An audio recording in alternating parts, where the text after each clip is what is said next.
Hello, Chad Hanks. Happy Saturday. It is the 2nd of August, 2025, and I'm kind of late today, ain't I? It's been a long day. I just got done with some plumbing situation. Had to clear out the sink. Isn't that fantastic? Yeah.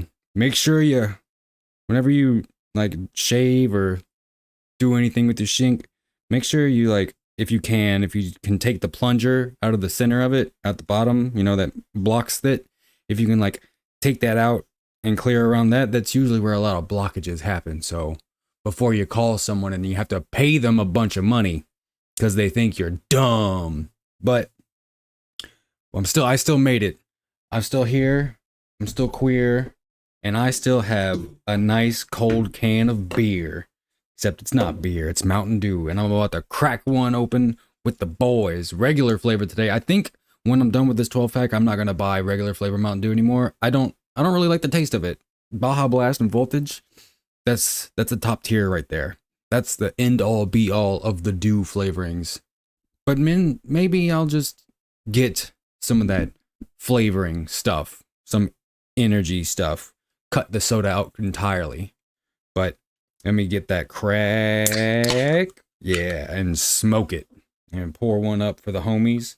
Pour one out for my dogs. I also have a special surprise.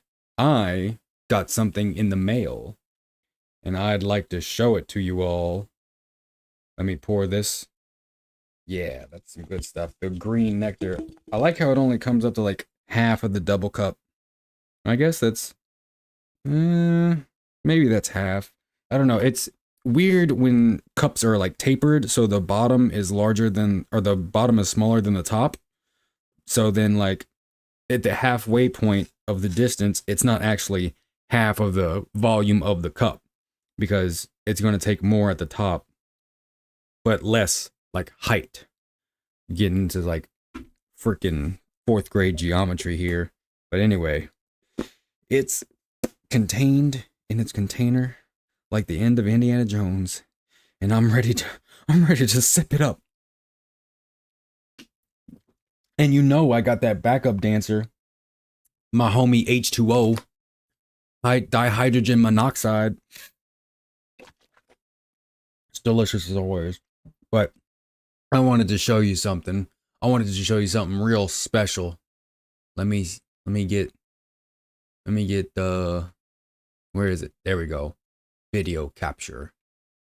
Yeah, look at that. Hello, once again. It is I, the handler. I gotta go off to the side and show you this. But just hold on a second.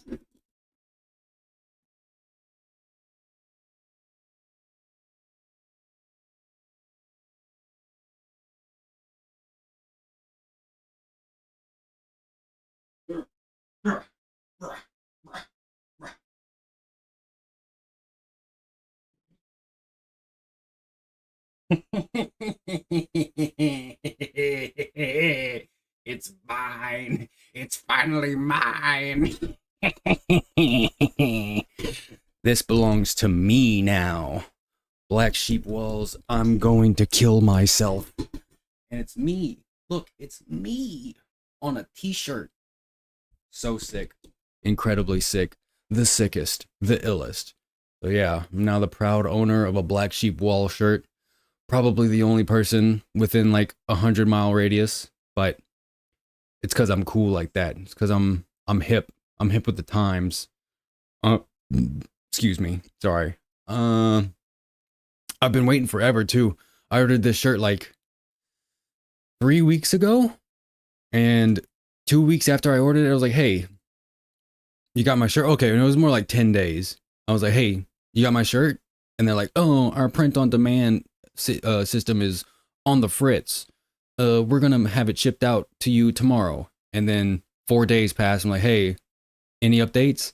And they just send me the tracking number and send me immediately was like, "Oh, we gotta send this, guys.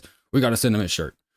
And then in the, "Hey, did you send the shirt out yet?" I said, "P.S. May I have a sticker?"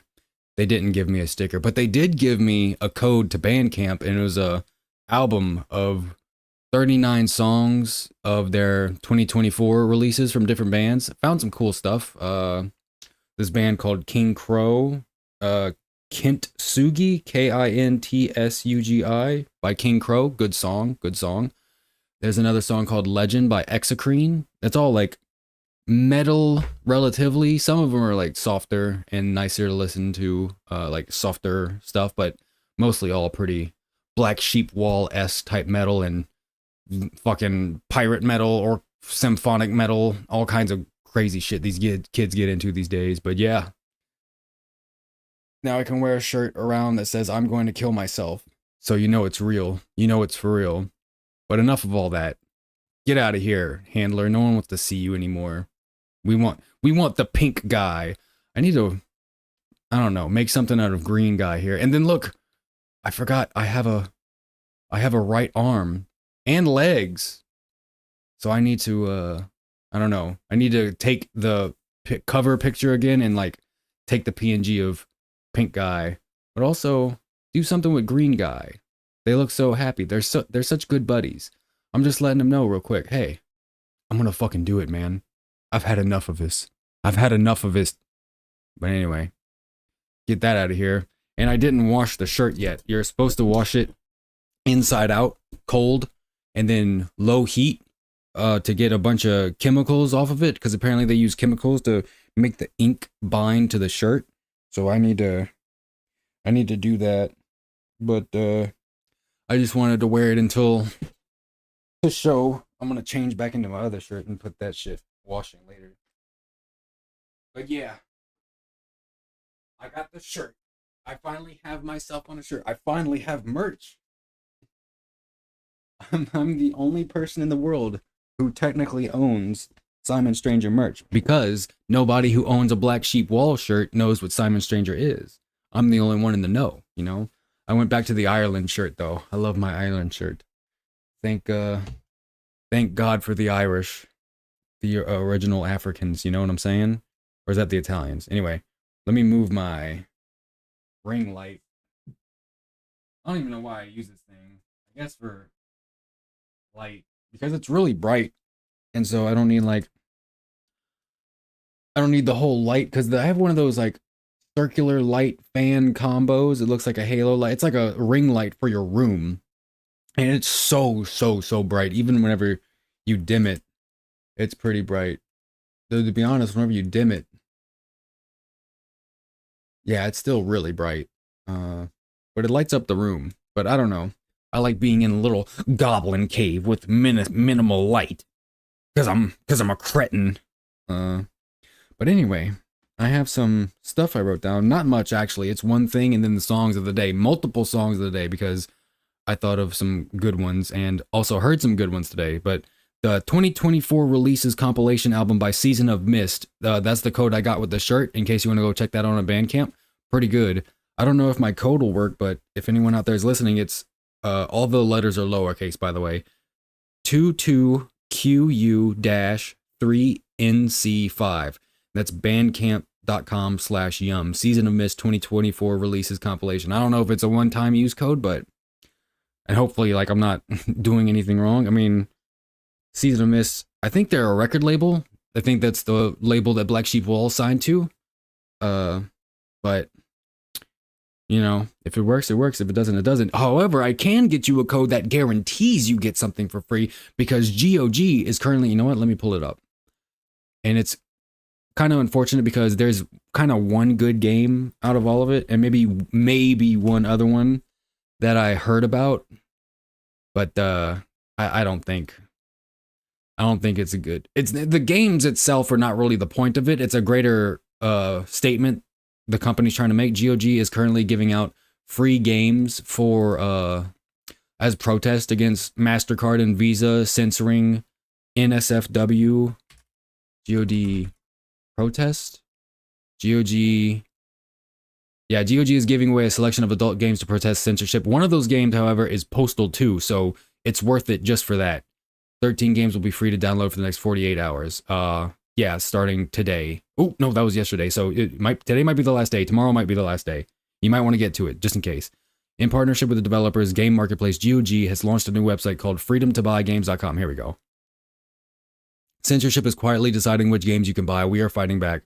Some games vanish not because they broke the law, but because someone decided they shouldn't exist. For 48 hours, these games are free. Because if a game is legal, you should be free to buy it. And it's, hopefully, let me make sure there might be some questionable pictures. I don't think there's any nudity on Jesus Christ. Sapphire. Okay, there's nothing bad on there. But, Postal 2, which, awesome, dope, sick. And then the rest are kind of Agony is actually a game that I was following it for a while before it came out because I was like, oh, this shit looks fucking sick. This is when I was getting really into grindcore and stuff, and it's like a sexualized grindcore like album cover come to life.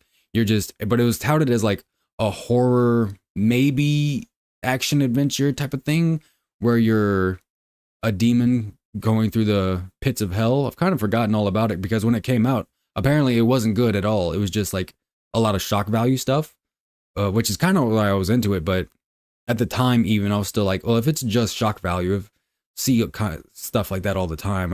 Is it good? That's what I'm worried about. And then, you know, the first person perspective horror game where you can't really do anything. It's like a walking simulator. There wasn't much game there to take. So that's unfortunate. But the point of the protest is good. Because Visa and MasterCard payment processors are controlling what kind of games can be sold. And recently, today, I think, MasterCard came out with a statement saying, we don't tell companies what they can and can't sell on their thing, not realizing that they have the soft power to be like, well, you know, Steam, if you continue selling these types of games, you know, it might affect your ability to process payments, which is just so unbelievably fucked up. It is soft censorship, but it is censorship nonetheless. So fuck Visa and MasterCard. I was thinking like someone should start a new payment processor company and call it like Cash, maybe Kash. You could have a Cash card. It's very simple. You can have all kinds of branding for it, and it's just cash payment processing. Did you know? I think it was 2024. MasterCard and Visa, I don't know if it's collectively or one of them, processed $9.8 trillion worth of payments, and they get 3% of all of that. So let's see. 9.8 million, billion, trillion, if I'm doing it right. 1,000, million. No, wait, hold on. 1,000, million, billion.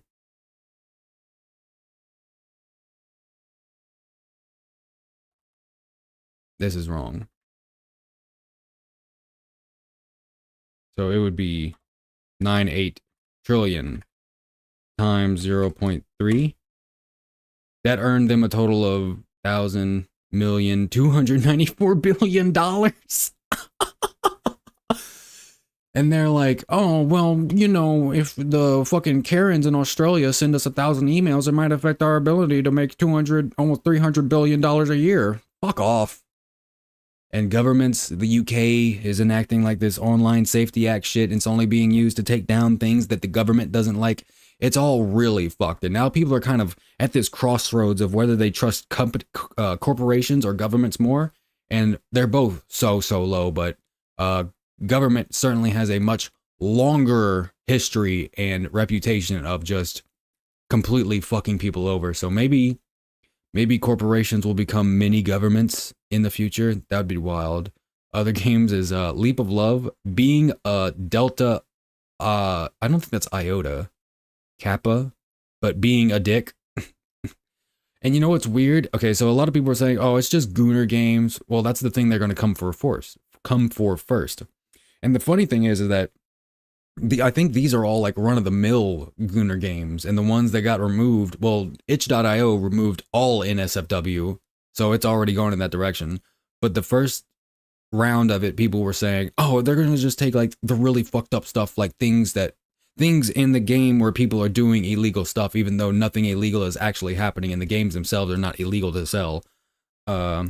Like just, fucked up sexual shit. I think people were talking about incest mostly, but now it's just NSFW in general because a bunch of stuffy Karens are complaining all over the place. And it's weird because in the defense, people were saying like being a dick, they said it's like a really good story. It's like, I mean, I guess if someone's like unfortunate enough to be on the writing team for one of these games and it's just like, hey, I'm going to make the most of it. I'm a writer. In my heart, I know no matter what environment I'm in, I'm going to be Faulkner. I'm going to be Chaucer. I'm going to be T.S. Eliot. The T.S. stands for transsexual. So, yeah, if you want the Treasure of Nadia, if you want Fetish Locator, if you want Sapphire Safari with the bunny, Honey Pop. Apparently, people were also saying Honey Pop's good. I think that's like a dating thing. I don't think if that's NSFW, but yeah, Postal 2 at least. And I'm sure Running with Scissors gave the go-ahead for that because they're very anti-censorship as well because they're really cool. They made Postal after all. And I think that's pretty much it. The only other thing, so yeah, fuck censorship. If you want Postal 2 for free, along with a bunch of other games you're going to have to hide in your library, go to GOGfreedomtobuy.com and you can have Postal 2, which I'm pretty sure that's the only thing people are really worried about. And the only other thing I got is songs of the day. So I mentioned Kintsugi by King Crow. Really good song. Really catchy. Not like super heavy growl. I don't even think there's any growling in it. It's just the guy singing. And it's really good. It sounds almost like a more bombastic version of an 80s ballad or 80s really popular song. I really dig it. And everything else. The other songs I thought of was Everything Zen by Bush. Great song. Should I fly Los Angeles? Find my asshole, brother. Yeah, I love Bush. A lot of people probably forgot about Bush, but I haven't. I love Bush. You can call me Al Gore because I love Bush. Everything Zen's a great song. So is Glycerine. And the third song is one of my personal favorite country songs, The Bowery by the White Buffalo. Great song. Very catchy. A buttercup. I lost my wife in 73. It's very good. It's about a guy drunk in a bar, lost his wife. Now he's just drinking and gambling his life away until something happens. And he tells us the story through the majesty of song. Oh my God. I remember I think it was sophomore year of high school, to ask a girl to, I guess, that school's version of Homecoming. I didn't even play the instrument. It's so stupid. I made a video with a friend who plays ukulele, and I was basically just like, hey, girl's name, I thought I wanted to ask you to winter formal, but I thought it would be better if I used the majesty of song. Literally said the majesty of song. And then I didn't even play the song. And it was also a joke because the only part of it that was serious was like asking her to the dance. And then the rest of it was just my friend playing the ukulele and calling me gay.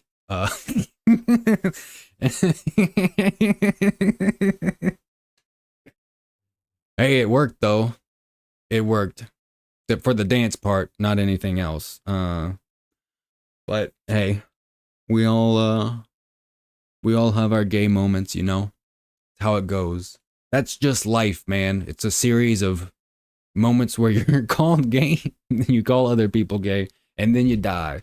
Life's a gay moment, and then you die. Nas said it best. But anyway, we are going to make our way. I hope you're having a good Saturday. I hope you like the streams. The streams, I think it's partially because it keeps cutting out because of the weather. It drops the frames and then people just kind of leave. And also it's like visual novels just aren't very engaging. I am liking Phoenix Wright. Do not get me wrong. I like Phoenix Wright. I am going to finish this. Did I just say Phoenix Reich? Sorry, I was thinking about Third Reich Mike. Mike from PA. I don't know if anyone knows what happened there, but anyway. I was the visual novels. I like Phoenix Wright. I do. And I'm going to finish it. But I don't think it's very engaging just watching a guy read dialogue. Definitely not as engaging as, say, Lies of P, Dead Space, Banjo-Kazooie, and I'm ready to get on to Castlevania because, no disrespect to Phoenix Wright, you are not Castlevania. Sorry, you are not him, bro. You are not him, little bro. But I will finish Phoenix Wright, however long it takes, and then I'm going to have my moment. I'm going to have my Castlevania moment because after Castlevania, we're going to get into the shit. I still haven't made the big list. I mean, I started on it and I have a couple of series done, like written out. Problem I'm having right now is the Super Mario series and deciding what games I should even play out of that, because is it just games that start with Super Mario? Like how many different platforms, how many games, how many are sports games that I don't even need to address or acknowledge? How many are just good games in the mainline franchise? Apparently on Wikipedia, it says the mainline franchise, there's like 33 games, I think, which is a lot. And a few of them are just like, I don't know, basic ass platformers. But I would like to finish Super Mario Brothers at least once in my life, the first one, just to say like, it's part of the gamer street cred, bro. But you know what? We can worry about that later because it's time. It's time to get Miles off. Miles Edgeworth, our friend, is being accused of murder. And we need to get to the bottom of this. Who is Yonni Yogi? Who is Robert Hammond?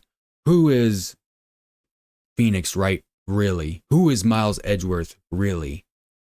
We're going to get to the bottom of it. We're going to save our homie. Make sure I got everything taken care of. Excuse me. Opening music's really good. Dun dun dun dun dun dun dun dun dun dun. Is that the People's Court theme? I finished at 8:51 last night? No way. It felt later than that. Or I guess I was like, I'm not about to do the trial. Here we go. We're gonna do the trial. The trial of Miles. Hopefully this is the last part of the episode, and then hopefully the next one doesn't take too long, or I doubt it will. I don't know how many episodes are in the first Phoenix Wright game, but we'll see. December 27th, 10 a.m. District Court. Let me take a drink. Lubricate my throat before I start the voices.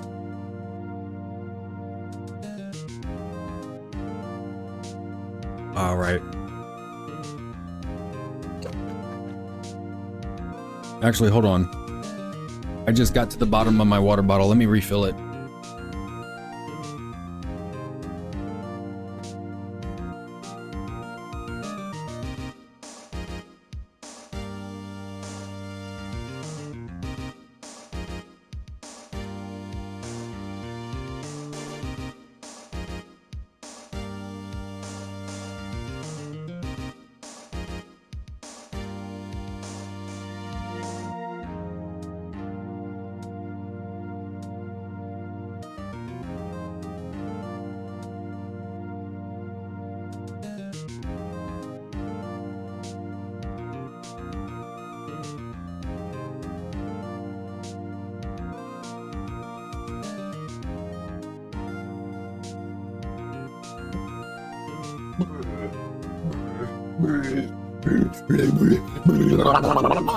I'm back. Let's get it. Let me learn how to read real quick. All right, I've learned how to read. Court is now in session for the trial of Mr. Miles Edgeworth. The defense is ready, Your Honor. I forgot what voice I gave this guy. I tried to give him a German accent, but that didn't work out. Maybe just deeper Miles, like regal, pompy, snooty. Very well. Apparently the prosecution is also ready. Who is the judge here anyway? It's Karma. It's definitely Von Karma. Our judge is a pussy. Oh, I just burped and some salad came up. That's not good. It was salad mixed with water. You ever like burp and get a minuscule amount of water just up your nose and you feel like you're drowning? I'm drowning. Mr. Von Karma, your opening statement. I don't need an opening statement. You lose. Guilty. Court is now out of session. Very well. No opening statement, so... Not so fast, Judge. Oh, come on, man. You didn't say anything. What do you... I was taking a meaningful pause before speaking. Right, of course. A prediction. Today's trial will end 3 minutes from now. What? You're giving us a time limit. Order. Mr. Von Karma, what is the meaning of the statement just now? That deep-ass objection. Must you question everything? It will be over in 3 minutes. We have no time to waste. I'll call my witness now. Right. I call my witness, my decisive witness, to the stand. It's that mysterious boat shop owner, Yonni Yogi. We're not getting anything out of this guy. Witness, state your profession. He's a ramen shop owner.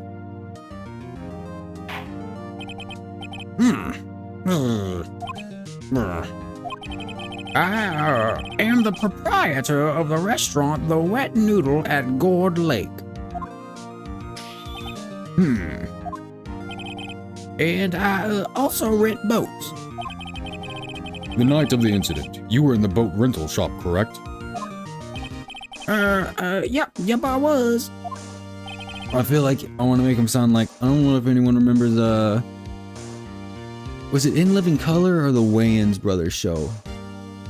There was a sketch featuring a homeless man that I think Marlon Wayans? It might have been Keenan.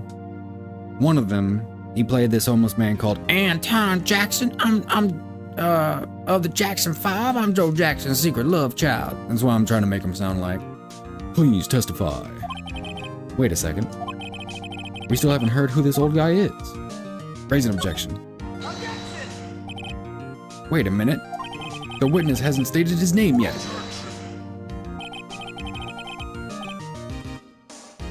Because I did not ask him, Mr. Wright. Bah, he's supposed to identify himself. Fuck you. I have predicted this trial will end in 3 minutes. Stop asking trivial questions and cooperate. Shut the fuck up. I hate this guy. The witness will state his name. He just keeps falling asleep, man. Is this dude on fentanyl? Well, I'm not really sure. Yep. What do you mean? My, memory. Your Honor, the witness does not remember anything beyond the last several years. What? And you're bringing him as a witness? You're bringing someone up with amnesia as a witness to a murder. Ergo, he cannot recall his own name. That's a serious problem. I don't think he'd be fit to stand in testimony. He can't recall, you say? Or, you can't recall, you say? Yes, but the incident in question took place 3 days ago. He can testify. Very well. Let's hear his testimony then, shall we, witness? Oh my god. Was he just gonna say a bunch of crazy shit? It was the night of the 24th, just after midnight, yup. I don't trust anything this guy is saying right now. Although technically he is right that it is the night of the 24th, we have an autopsy. If I have evidence that backs up anything he says, I'm gonna believe it, but otherwise I'm pressing his ass.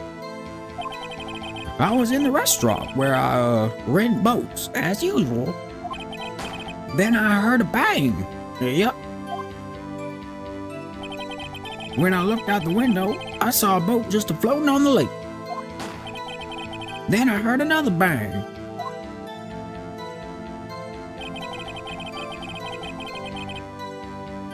Just about then, the boat comes back to shore, and a man walks by my window. Very well. I'd like to begin the cross-examination. Objection. There's nothing to question in my witness's testimony. Yeah, there is. Fuck off. Fuck you. You're a bitch. Main thing is, how did the gun fire 3 times, but both witnesses are like, they only heard 2 bangs? Because I believe Lotta was there, so you just lied about actually seeing the murder. Ergo, no need for cross-examination. Besides, there are only 10 seconds left before our 3 minutes are up. Fuck you.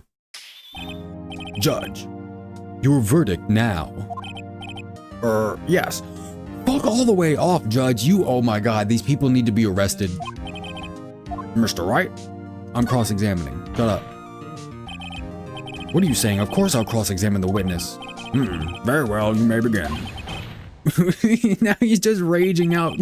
How has this guy been a prosecutor for 40 years and hasn't lost once? He should be in prison. Excuse me, Mr. von Karma.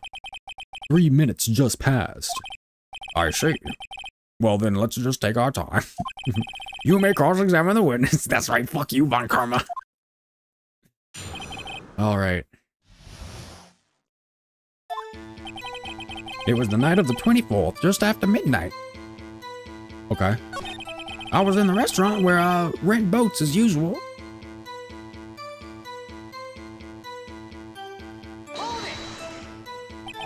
Is there anyone who can verify that? Don't say your parrot. Don't you dare say your parrot. Well, I guess Polly could. That's not good enough for a court of law. I don't know, man. It is a parrot. They're pretty smart.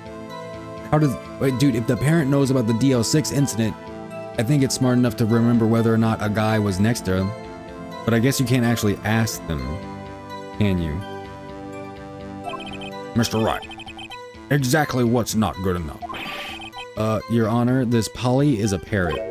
A parrot? Don't be so hard on the girl, Keithy boy. Keith? Objection. The prosecution concedes that we cannot prove the witness was in the shop. Oh, okay, so then he's lying. Witness, please continue. Okay, no. You just admitted we can't prove that he was actually in the shop, so where was he? Then I heard a bang. What kind of bang? And where did the bang seem to come from? Someone shoot this guy up with some adrenaline or something. From the lake, I figure. Are you certain? Yup. Good. Continue. When I looked out the window, I saw a boat just floating on the lake. Were there people in the boat? Was there someone in the boat? It was pretty far out there. I couldn't see clearly. Oh. But I figured there was 2 men out there. Yup. How can you be so sure? But you couldn't see them clearly. Yup. At the time, that is. At the time? Then I heard another bang. Press. So you heard 2 gunshots total. Yep. That's what Lotta said in her testimony yesterday. Just about then, the boat comes back to shore and a man walks by my window. Describe this man. By your window? Yep, by my window, right outside the window of my little shack. And could you see the man's face? Well, the fog was pretty darn thick, but he was right there in front of me. I saw him. I synced it. I swear I synced it. The fog could not be thick, like right outside your window. This is a rather important detail. Please add it to your testimony. Tisk, tisk, tisk, tisk, tisk. I have a bad feeling about this. That man was the defendant. He was saying, I can't believe he's dead. Are you sure? Uh-oh. Dad. Dead certain, Keith. He said, I can't believe he's dead as he was walking by too.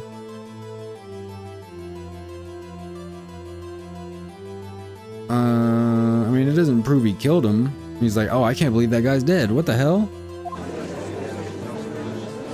Why are we letting this hobo testify? Witness, are you sure that the person you saw was Miles Edgeworth? It was him, that Edgeworth boy. I mean, it was him, that Edgeworth boy. This sounds like decisive evidence indeed. I see no room for doubt. No. Von Karma. He lured me into cross-examining so he could set me up for a fall. Sad.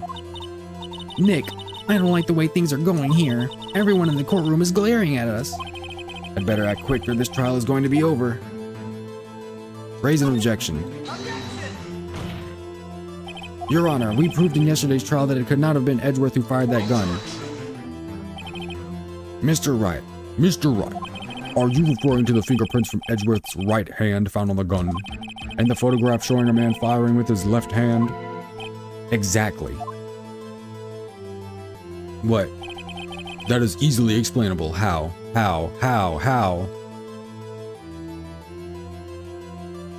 Don't you say the picture is flipped. He could have wiped his prints after he fired. Why would he grab the gun again after wiping his prints? Okay, you're just making shit up now. You are ignoring the truth of the matter here. Everything in this witness's testimony is true. The judge is lost in thought. What should I do? Object. Your Honor, this witness claims that Edgeworth said, I can't believe he's dead, but his word is all we have. If he were telling a lie... Mr. Wright, in a court of law, the evidence tells all. Yeah, you don't have concrete evidence. Apparently you have yet to realize even this basic fact. If you say his testimony is a lie, show us proof. Nick, do we have evidence? It's no good, there's nothing I can do. Are you sure? To be honest, I don't know what to do anymore. Please. Can you hear me, sis? Please. We need your help. Nick needs you. Tisk, tisk, tisk. 3 minutes was perhaps too high in expectation. However, 15 minutes isn't bad. This must be a new record. Enough. The witness may leave the stand. Fentanyl. This court sees no reason to further prolong the trial, nor is there any need for more time to decide the case against the defendant. This case is extremely clear. I see no room for misinterpretation of the facts. What? No. Humph. This court finds the defendant, Mr. Miles Edgeworth. No, what the fuck?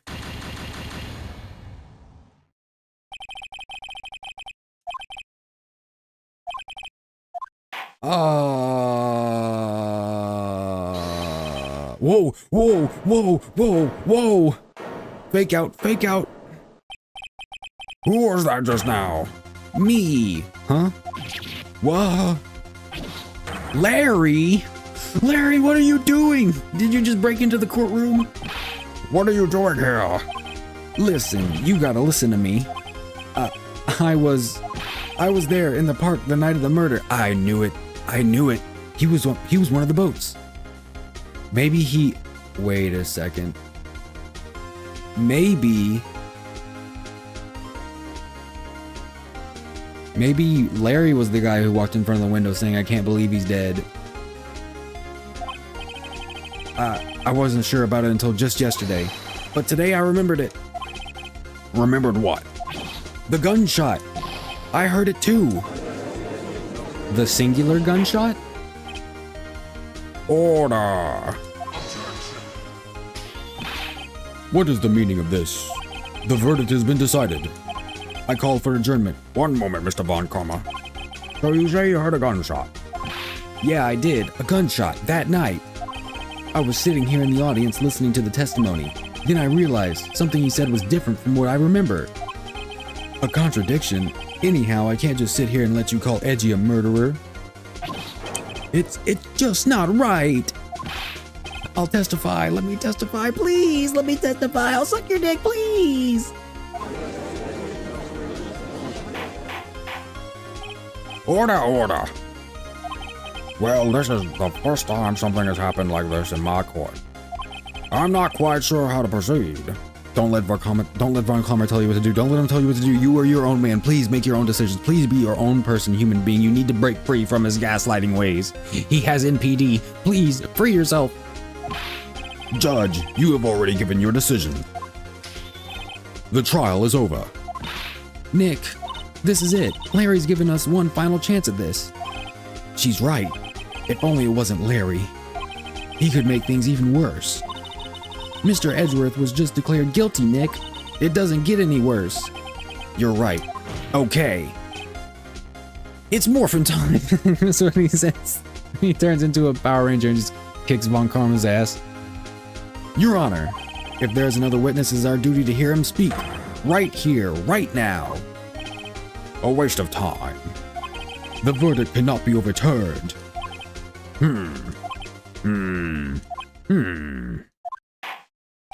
Allow me to speak my opinion. In all court proceedings, it is our duty to prevent an inaccurate verdict. In order to make sure no mistake has been made, every witness should be heard. What is this? I withdraw my previous verdict of guilty. Oh man, they faked me out. They faked me out good. They got me. Mr. Von Karma, I ordered you to call this new witness to testify. Now. What? I'm being mugged. The court will adjourn for a 5-minute recess. After that, we will hear this new witness. Why you gotta make this face, brother? You're not making it easy on me. Court is adjourned. Okay.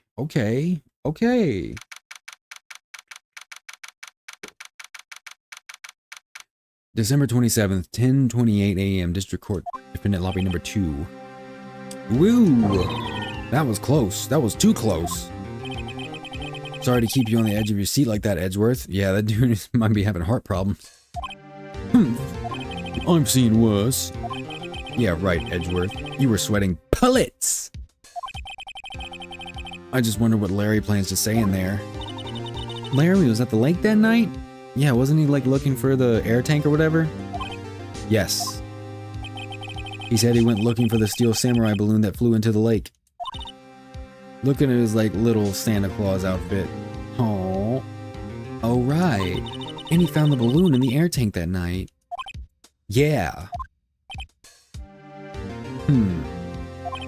Hey Edgeworth. Huh? You say something right? Why are you so mad all the time, brother? Is it because your dad's dead? Rip? Yeah, a lot of things. You seem out of it. What's wrong? It's nothing. Mr. Edgeworth? There's something I've been meaning to ask you. What's that? Why are your fingerprints on the murder weapon? Oh. Answer. Yeah, you could have explained this the whole time, man. When he fell into the lake, I went into a daze. I couldn't understand what had happened. I couldn't think straight. Then I saw the pistol lying on the floor of the boat in front of me. Wait, so did he shoot? No, they said the shot occurred from over a meter away. It was a .22. The pistol... Maybe...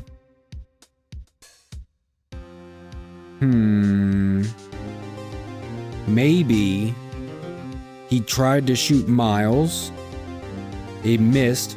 He tried again. It missed and ricocheted off of something and went back and hit him. Even though they were in the middle of the lake, a .22 would not have gone into a tree and then ricocheted all the way back to the middle of the lake. But let's suspend our disbelief. And then when it hit him and he fell into the water, he dropped the pistol and it went off a third time. Maybe? Then I saw the pistol lying on the boat in front of me. I picked it up without thinking. Dumbass. You are a dumbass, Miles. Also, was he trying to kill you? So he was holding the gun. The other guy was holding the gun. Why don't we have those fingerprints? I didn't have a reason, really. I see. Right. Yeah? This might be our chance. Our chance? Von Karma has only ever run perfect trials. Perfect trials? Perfectly prepared witnesses, perfectly complete evidence. That's the secret to his success. This is the first time he's ever had to deal with something unexpected. He has to let someone he hasn't even talked to testify before the court, and they're our friend. So they don't even like that guy. And they like you, Miles. Miles is a pretty cool name. I like Miles. Miles Morales. Miles Edgeworth.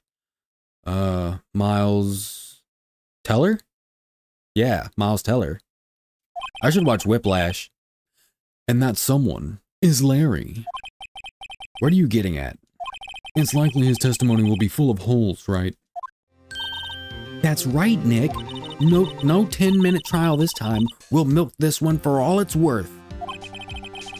Hey, it was 15 minutes. 15! Everything's on Larry now. Oh boy. Oh boy. December 27th, 10:35 a.m. District Court, courtroom number 3.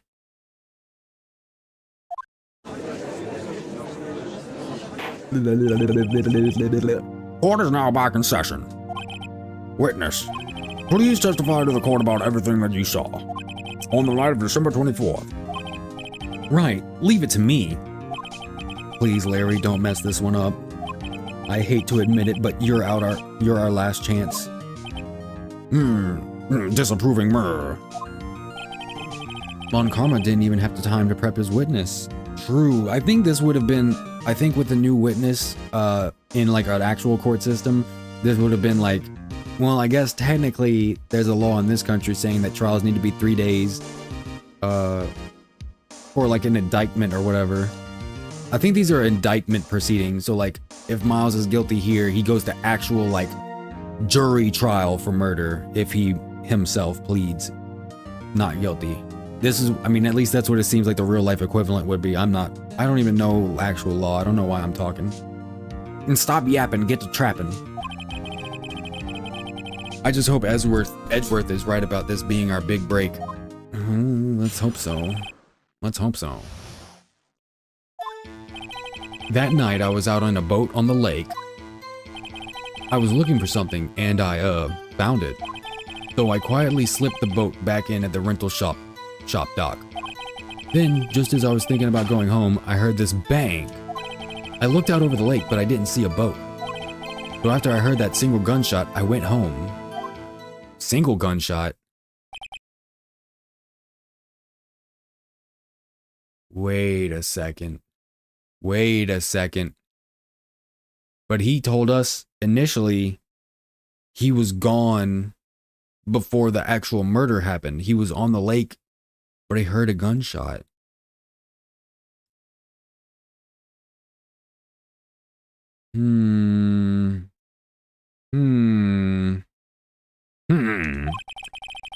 That was an unusually vague testimony, even for this court. In any case, Mr. Wright, you may begin your cross-examination. Yes, Your Honor. What's wrong, Nick? It's Larry. Oh, it's Larry. I have no idea what he's going to say if I press him. I'm a little scared. Well, we've come this far. There's no way to go but forward, Nick. True. Alright, Larry, I'm gonna grill you. No hard feelings. That night, I was out in a boat on the lake, looking for the samurai, looking for something, and I found it. So I quietly slipped the boat back in at the rental shop dock. Around what time was that? Well, let's see. I figured I was out searching for about an hour. I guess it was around midnight. Yeah. Midnight, 15 minutes before the actual 2 shots. You're not sure? Hey, don't give me that face. I'm not some sort of human sundial, okay? People use watches these days, Larry. Then, just as I was thinking about going home, I heard this bang. Where did the sound come from? Yeah, well, I wasn't too sure about that. I looked around, you know. Did you look at the lake? Yeah, I looked. He did look at the lake. I looked out over the lake, but I didn't see a boat. Was there a boat on the lake? Order, order. Well, Mr. Butts? Whoa, whoa. Everybody just calm down, okay? I mean, it was real foggy that night. I'm not sure whether there was a boat out there or not. Oh, okay, no problem. That's just the most important part of this case, Larry. Humph. This guy said nothing so far. So after I heard that single gunshot, I went home. So you only heard one bang, correct? Yeah. Huh. Well, Nick? It was a pretty wishy-washy testimony, wasn't it? I guess I should just start working on the contradictions. Sorry, I wish I could be more helpful. I wish I could call my sister. Alright, I think I'm just gonna present the gun and be like, it fired 3 times.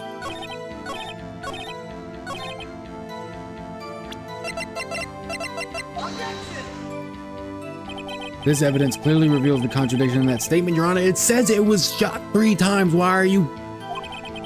How exactly are that evidence and the statement just now related? They aren't, are they? Fuck you, Phoenix Wright. Damn, I'm never gonna be a lawyer, man, at this rate. I'm about to be kicked out of law school. I have no hope. I don't think that won me any points with the judge. So after I heard that single gunshot, I went home. I looked over the lake, but I didn't see a boat.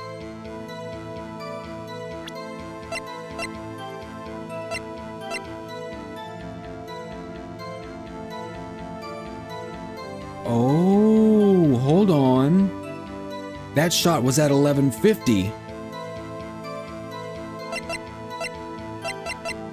But it's not a contradiction, he's confirming it was at 11:50.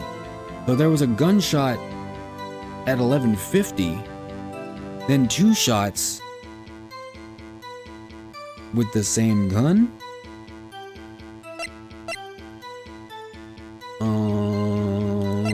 But I looked out over the lake, but I didn't see a boat. Wait, what else do we have? We have her testimony, don't we? Photograph of the scene of the murder in the DL6 incident. File on the DL6 incident. The parrot. Metal detector. I heard 2 sounds like gunshots just after midnight. Okay, hold on. Maybe her testimony? Wait a sec, Larry. What? You only heard 1 bang? You're sure? That's what I said. But Miss Lotta Hart testified yesterday that she heard 2 bangs, and so did the Mr. Yogi, even though technically the game hasn't confirmed it's Mr. Yogi yet, but pretty clear. And the old man just now said the same thing. They both heard 2 gunshots that night. Huh? Were you even listening? Were you paying attention at all to what they said? No. Yo, Nick, please. Huh? You know, something's been bothering me. I'm a witness, see? I'm like a customer here. Bro, that's no. So you gotta treat me nice and stuff, okay? Brother, I will put you in a headlock after we're done with this. Huh? Mr. Butts. What? You only heard 1 gunshot, are you sure? Well, to tell you the truth, I'm not sure. Not sure? How could you not be sure? Yeah, well, I might have missed the other gunshot. I was, listening to something else. Something else?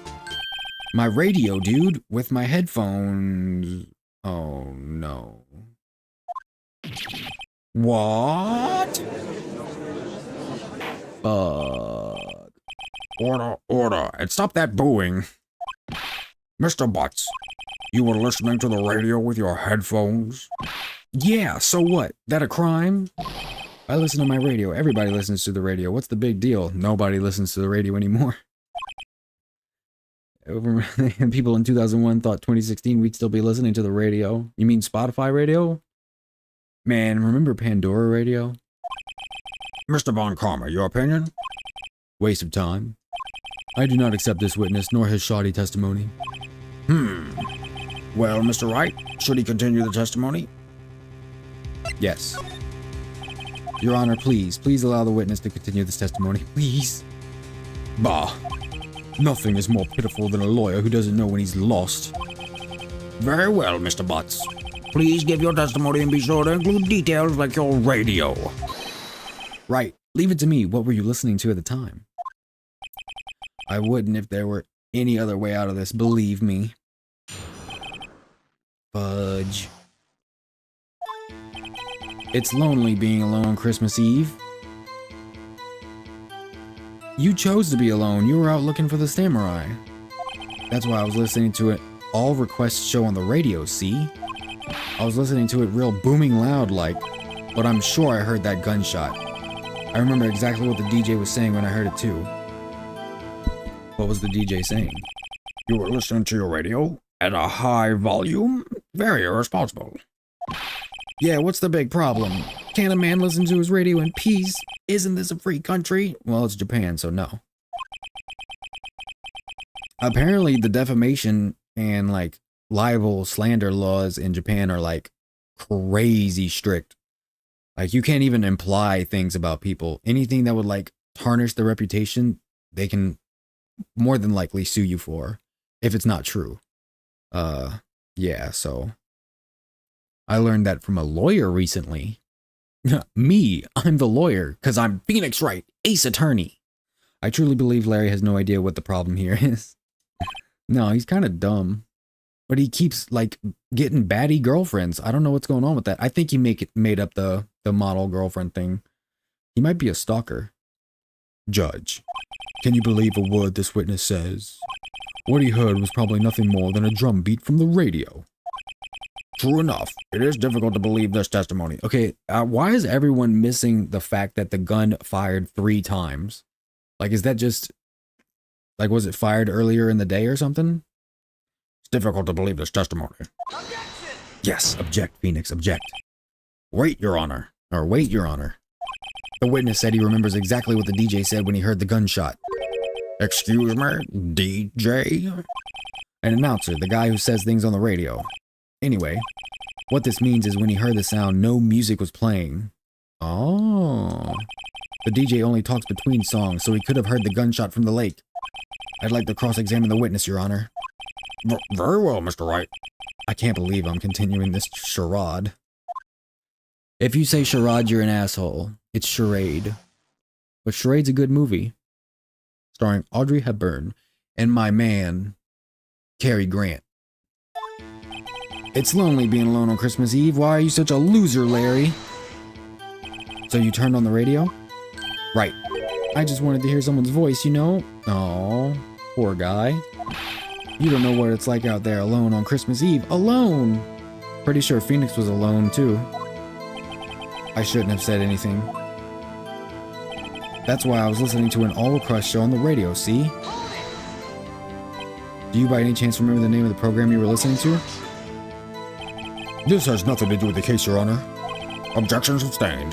The witness was listening to the radio. That is all we need to know. Tell us, Mr. Butts, how loud was your radio set to that night? I was listening to it real booming loud like... Real booming loud? Yeah, you know. And you had headphones on? Yep. I wouldn't think you could hear anything going on outside at all.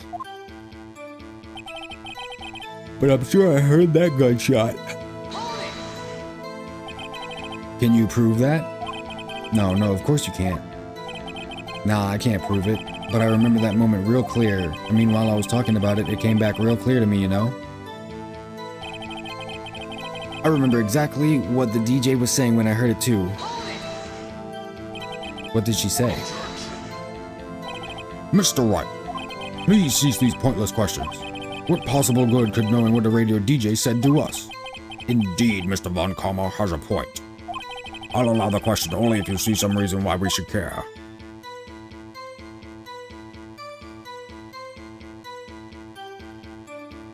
We should care. Of course we should. Why? Well, how do you know if we don't ask? Fine, very well. Mr. Butts, please testify to the court. What was the radio announcer saying when you heard the gunshot? Just when she said, "Hey, it's almost Christmas," I heard the gunshot.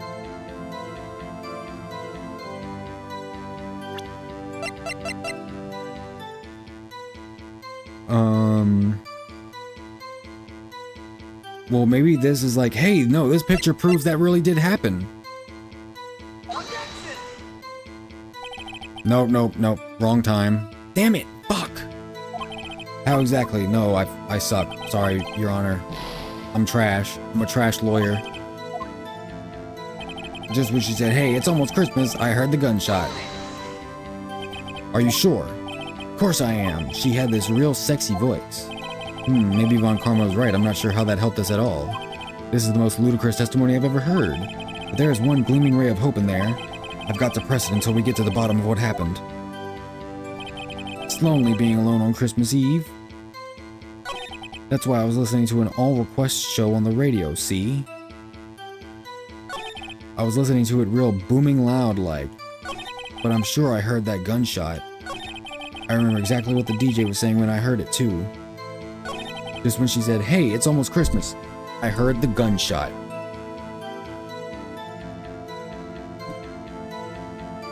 I don't think there are any contradictions. This is the most ludicrous testimony I've got, blah blah blah.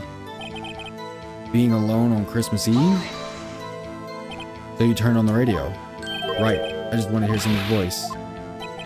Couldn't have said anything. That's why I was listening to an all-request show on the radio. I was listening to it real booming loud like. With headphones? Real booming loud? Yeah, you know, you had headphones. But I'm sure I heard that gunshot. I remember exactly when the DJ was saying when I heard it too. Just when she said, "Hey, it's almost Christmas," I heard the gunshot.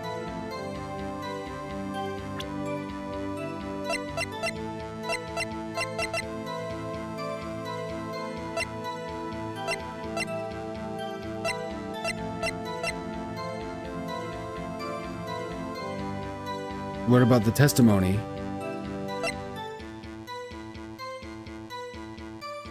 Fired 3 times. It was fired 3 times. Why is no one focused on that aspect of this? Found in the victim's body, overhead map of the lake, article about a monster, old photograph. Misty Faye, rest in peace. Empty lake, taken automatically on the 24th. Okay. Heard a gunshot. So... Larry, are you absolutely sure what you're saying is correct? Huh? What's with the face? You look scary, dude. Hey, if you're trying to scare me, you better know I don't scare that easy. There's something the matter, Mr. Wright? Your Honor, did you hear what the witness just said? The DJ said, "Hey, it's almost Christmas," when he heard the gunshot. Indeed, and? Almost Christmas means it wasn't Christmas. Do you realize what this means? When he heard the gunshot, it was still Christmas Eve. That would seem to be the case, yes. But that contradicts the 2 testimonies we have heard so far, Your Honor. Both Miss Hart and the old man said it was after midnight when they heard the gunshots. The second picture is from 12:15, the first picture is from 11:50. And only the second round of gunshots, so there was 1 gunshot for some reason.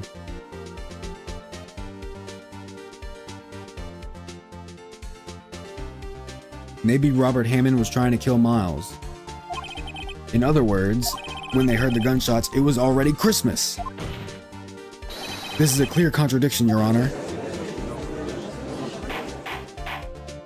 Order. What does this mean? The 2 prior witnesses heard gunshots after midnight. However, this witness says he heard a gunshot before midnight. There are photographs proving both instances are true. The gun was fired 3 times. Why can we not cut to the chase? Judge, the answer is simple. The current witness is plainly mistaken. Just look at him. Suspicious. What? Well, Mr. Wright, What do you think about Mr. Butts' claim he heard the gunshot before midnight? He's right. Larry's not mistaken, Your Honor. He heard that gunshot before midnight. Intriguing. I'm assuming you have evidence for this wild claim? I sure do, bitch.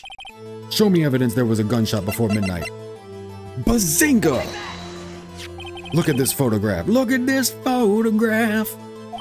This was taken by our witness yesterday, Miss Lotta Hart, with her automatic camera. The timestamp on the photo reads December 24th, 11:50 p.m. Oh?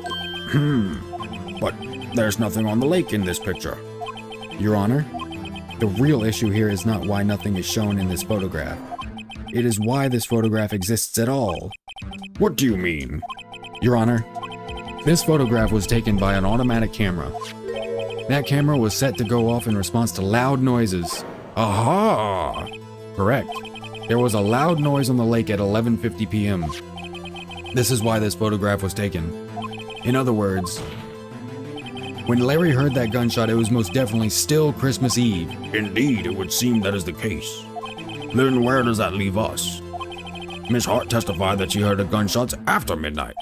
Are you claiming she was mistaken? Not at all, Your Honor. It is a fact that the camera also triggered at 15 minutes after midnight. Your Honor, that night there were 2 sets of gunshots with a 25-minute pause between them. Ooh, we're getting to the bottom of it. We're getting to the bottom of it. Why would this be?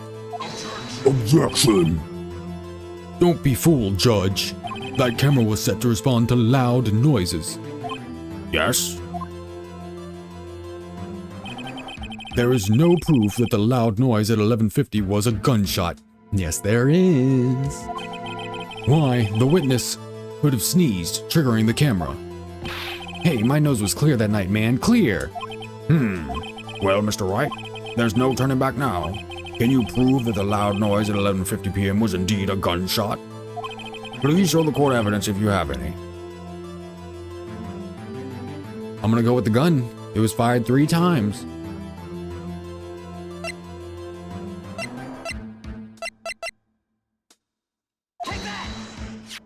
This is my evidence.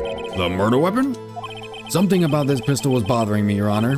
Both of the witnesses who testified yesterday heard 2 gunshots. However, the murder weapon was fired 3 times. When then was the last shot fired? Only now have I realized the truth. That 3rd shot was the shot Larry heard just before midnight. Bump, bump, bump. Dun, ticka, ticka, dun, dun, ticka, ticka, dun, dun, ticka, dun, dun, bump, bump, bump. Bop, bop, bop, bop, bop, bop. Order! Order! That would make sense of the evidence we've seen so far. However, this leaves me wondering exactly what did happen that night on the lake. Exactly. If this is true, there were 2 sets of gunshots, separated by 25 minutes. One at 11:50, another at 15 minutes after midnight. Why, I ask you, why? Uh-oh, I'd better think of something quick. Wait a second. Gunshots separated by 25 minutes. What's wrong, Nick? I have it! I have it! Huh? Remember the case with the Steel Samurai? Yeah? Huh? Yeah, of course I remember. The murderer in this case had the same idea as the murderer in that case. So he was trying to kill Miles? Stephen, what's up? What's good with it? Hope you're having a good Saturday. Hope you're chilling like a villain. What do you mean? Maya, think, dumb bitch. Yes? If we don't figure this out, we'll never overturn Edgeworth's guilty verdict. I've got a hunch and I'm going to run with it. Right, I mean, is this safe? Safe? We've already gotten a guilty verdict, we have nothing to lose.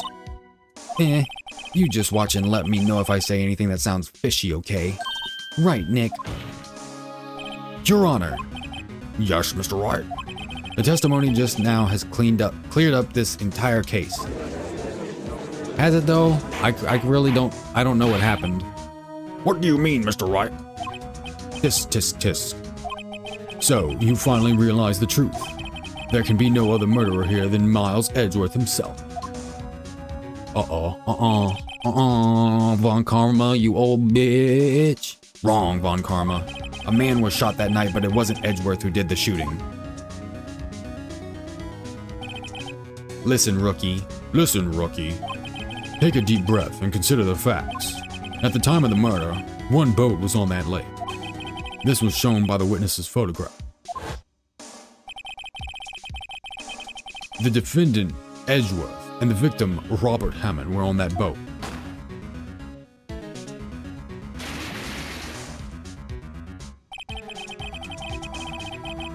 There was a gunshot fired on that boat, and Robert Hammond fell into the lake.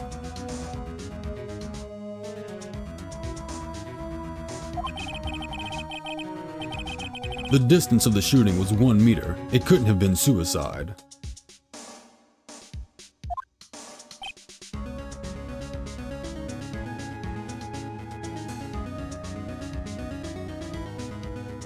What if... Well... The guilty party has to be the other man on that boat. I admit it is hard to imagine any other possibility. Yes, but this assumes that the victim was shot at 15 minutes after midnight. What do you mean by that, Mr. Wright? We have photographic evidence of the time of the shooting. Yes?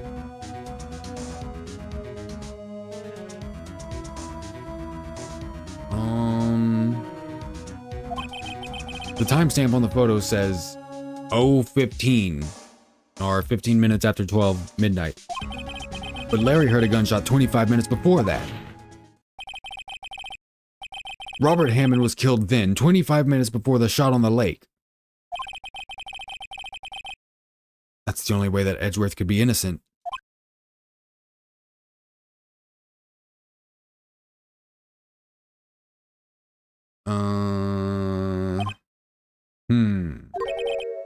Mr. Wright, are you quite mad?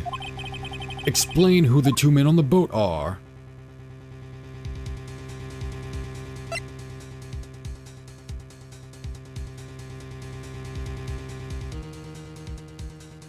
Edgeworth and the murderer and Hammond? Okay, well, if Hammond was already dead 25 minutes before, then this means it was Edgeworth and the murderer.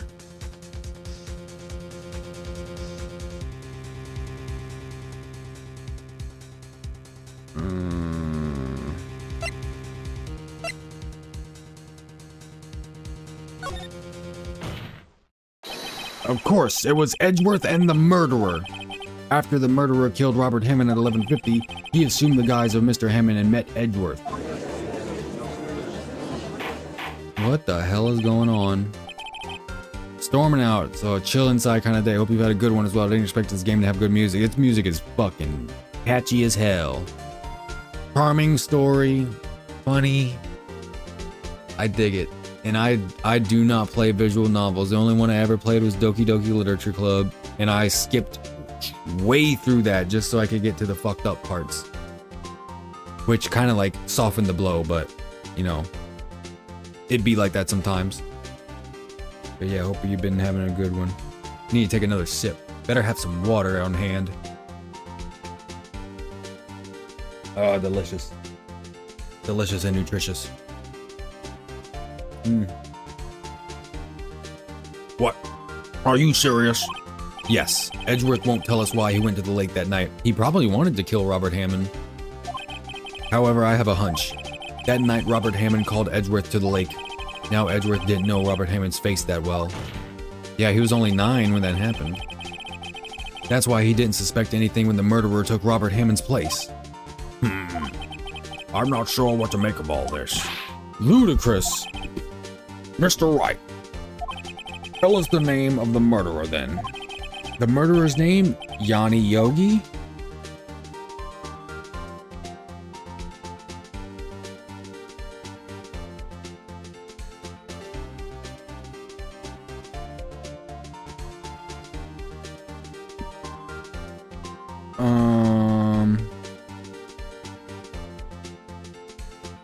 When I looked the game up, I thought it would make for a boring game to watch on stream. I was terribly wrong, however, I really like it. I was totally thinking like it wasn't going to be interesting, it wasn't going to hold the attention, it wasn't going to be engaging, but there's a reason. Like, I also had a hunch that like there's a reason so many people like it, or it just became a franchise.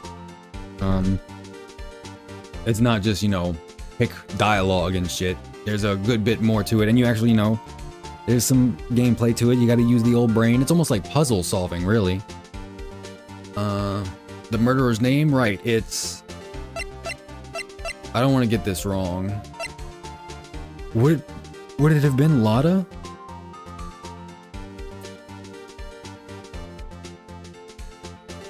I don't think so, because the murderer's name, it couldn't be Miles. Wait, maybe Miles.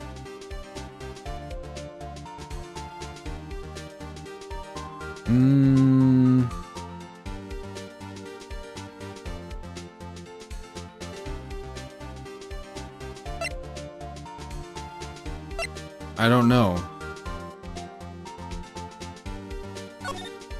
Actually, I don't know the murderer's name. You don't know? Bah! Again, you waste my time. I don't know because he never told us. Is it the old man? Is it the old man? It's Yonni Yogi. His name is Yonni Yogi. Oh? The murderer is the caretaker of the boat shop, that old man.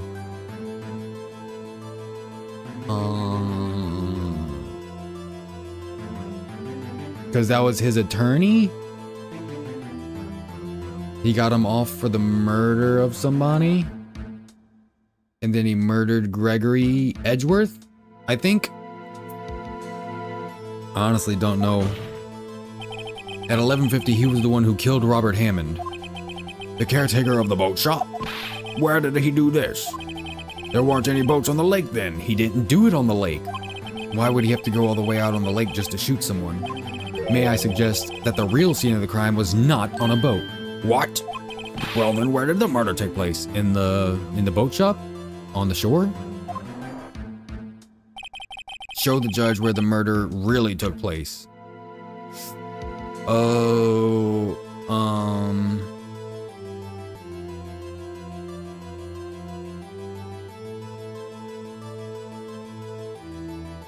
maybe over here, because it was near the, maybe near the camera?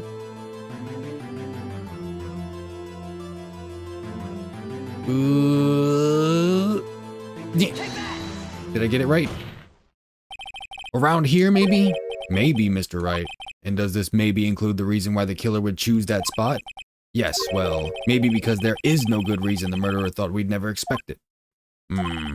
Maybe you should try again. He wasn't even surprised I goofed up. Damn it. Show the judge where the murder really took place. Just on the shore?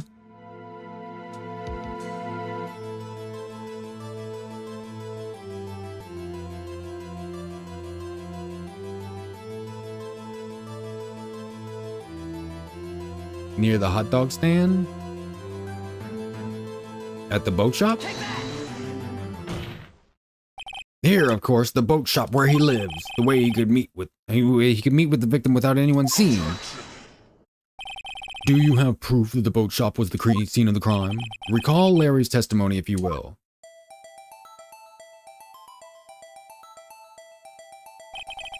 That night, he was out on the lake in a boat searching for something. He finds it and returns the boat. Then, just as he's starting to head for home, he hears a gunshot.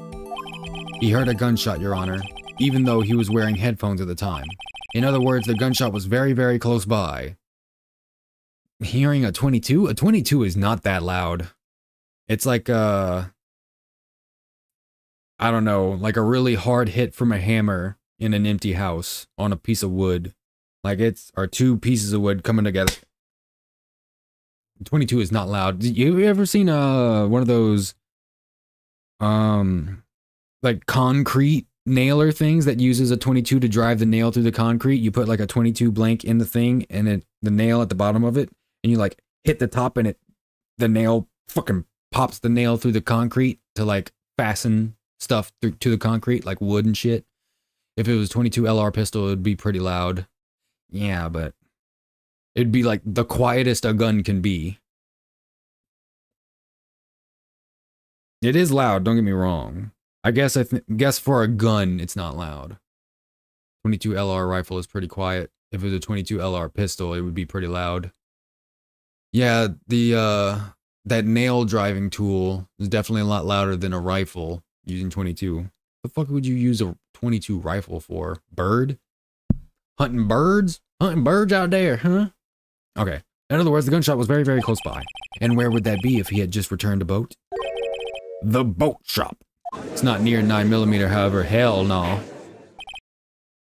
And 45 is loud as shit, man. I gotta wear hearing protection for anything above, really anything above 22. My ears, that shit hurts my ears. Even like a AR. If you're shooting the gun, for some reason, shooting a gun feels a lot quieter than being next to someone shooting a gun. But if it's anything bigger than like 9mm or 9mm, I think I'm wearing hearing protection. I don't know, it's been a while. What happened that night on Gourd Lake? Please tell the court from the beginning. Yes, Your Honor. Nick, are you sure about this? Not really. But I think if I start at the very beginning, and I take it slow, I might just be able to figure this out. Shit. That night, the caretaker of the boat shop called Robert Hammond to his shop. That face, dude. Can we ask the parrot? This was around 11:50 p.m. That was when the gunshot that Larry heard was fired. After that, the caretaker put on Robert Hammond's coat. He became Robert Hammond. Wait. So Robert Hammond defended Yogi? Am I even right in saying this guy is Yonni Yogi, the security guard that was stuck in the elevator with Miles and Gregory? The sound and concussion, I mean. Yeah. Then he got in the boat with Edgeworth and went out into the middle of the lake. Then who fired the pistol on the boat, Mr. Wright? Who fired the boat, Mr. Wright?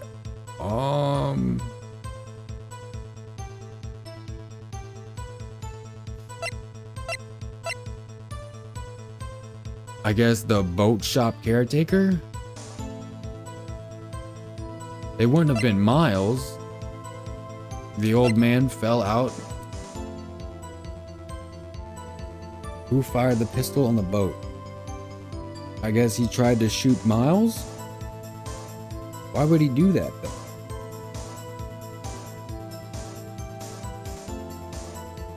Well, Miles told us he picked up the gun when he fell out the boat, so it had to have been the boat shop caretaker. It was the murderer who shot the pistol. Was he trying to frame Miles? He shot twice. Both missed Edgeworth on purpose. Wait a minute. Yes? Why would he shoot twice if he didn't mean to hit anyone? Details. He wanted to frame Miles for Robert's murder because he thought it would be easier, because he's mad at them because, I don't know, they resulted in him getting brain damage or whatever the fuck. Know this, Mr. Wright. The moment you run out of explanations is the moment you lose. Tell us why the murderer had to fire twice.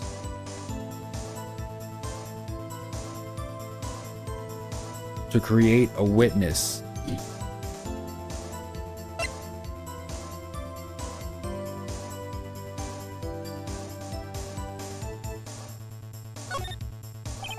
I believe he shot twice to create a witness, Your Honor. Create a witness? The murderer lifts his pistol and fires one shot. That ensures that anyone who heard the shot would look at the lake. Indeed, Miss Hart did exactly that after hearing the first gunshot. I guess he knew she was there. Next, the murderer waits a bit and he fires again. Then,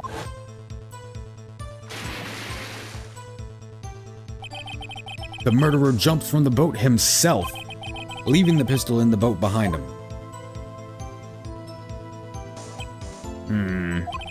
I see. To someone looking from the edge of the lake, it would appear that one of the men on the boat had shot the other. The murderer didn't know about the automatic camera, of course. That's why he shot twice, to draw attention to the boat. Once you realize that, everything else falls into place. Yeah, but why?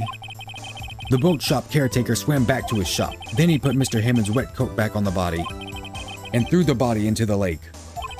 This is what happened, Your Honor. These are the events that transpired that night on Gourd Lake. Plausible. Bailiff, bring out the witness from before. The boat shop caretaker, quickly. Yeah, what do you gotta say now? I know your name, Yonni. Is this where I bring out the evidence from the DL6 trial? Very well, while we are waiting for the caretaker, I would like to ask the defendant, Miles Edgeworth, a few questions. Mr. Edgeworth, please take the stand.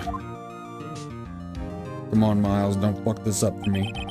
Mr. Edgeworth, you heard what the defendant has said? Yeah. Yes. Well, why did you go to the lake that night? What Wright has said was mostly correct. Astonishingly so, actually. Yes. Several days ago, I received a letter. The letter was signed Robert Hammond.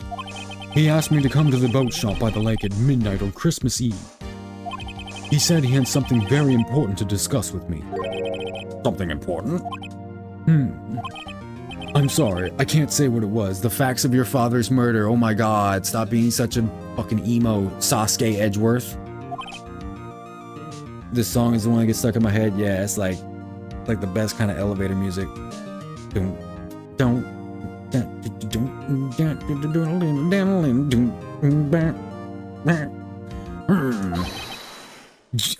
Your bailiff voice. I'm gonna do the bailiff from Judge Judy. Your Honor, sir. Bailiff, we are conducting a trial here, and I ask that you remain quiet. The witness has disappeared. He isn't at the boat shop either. What? What should I do? Find him, quickly. We cannot allow him to get away. He was faking it, bro. He Kaiser Soze'd us. Shit. Mr. von Karma, your witness has disappeared. A search warrant has already been issued. It goes without saying that I cannot declare a verdict under these circumstances. I will extend the trial until tomorrow, the final day allowed. Fuck, dude. This is just another 3 hours on this trial. Oh my god. I request that the police department utilize all its forces to find that witness. Am I understood? One more thing. Just who is that boat shop caretaker? I think his identity has become very important to this trial. I want him, and I want to know who he is. He's Yonni Yogi, dog. I already know. They said the elevator. First of all, how is being inside an elevator going to cause a lack of oxygen and brain damage? I don't think they're airtight, are they? And then second of all, someone got shot through the window of the elevator. That means air is coming through that hole. You know what? Whatever. Just small details. Very well. Court is adjourned. Tuck, tuck. Tuck, tuck. Gavel. December 27th, 1:22 p.m. District Court, Defendant Lobby number 2. Yay, Nick, you did it! I do like the beginning of this song.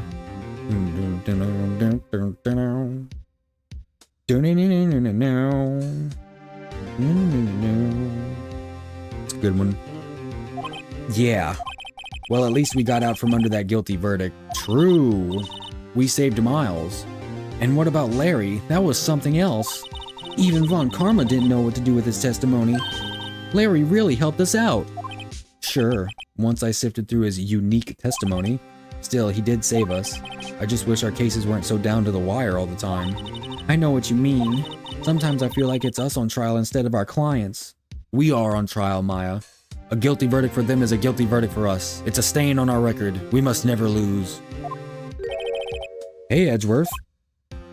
Oh, look at this guy. Not looking so mad this time, are you? Mr. Edgeworth? Huh? Did you say something? Don't look so pained. I mean, it looks like you're probably going to get off the hook. You could try to smile just a little. Relax. Edgy boys don't smile.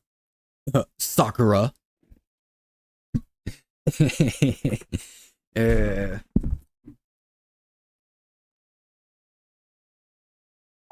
I'm sorry, but I fear it's not over for me yet. What do you mean? Right. There's something that's been troubling me for a long time now. Is it that guy who's trying to kill you? That would be troubling me too, to be honest, if I was involved in some shenanigans like that. Is the guy that killed your dad trying to kill you? Yeah, I'd be freaking out.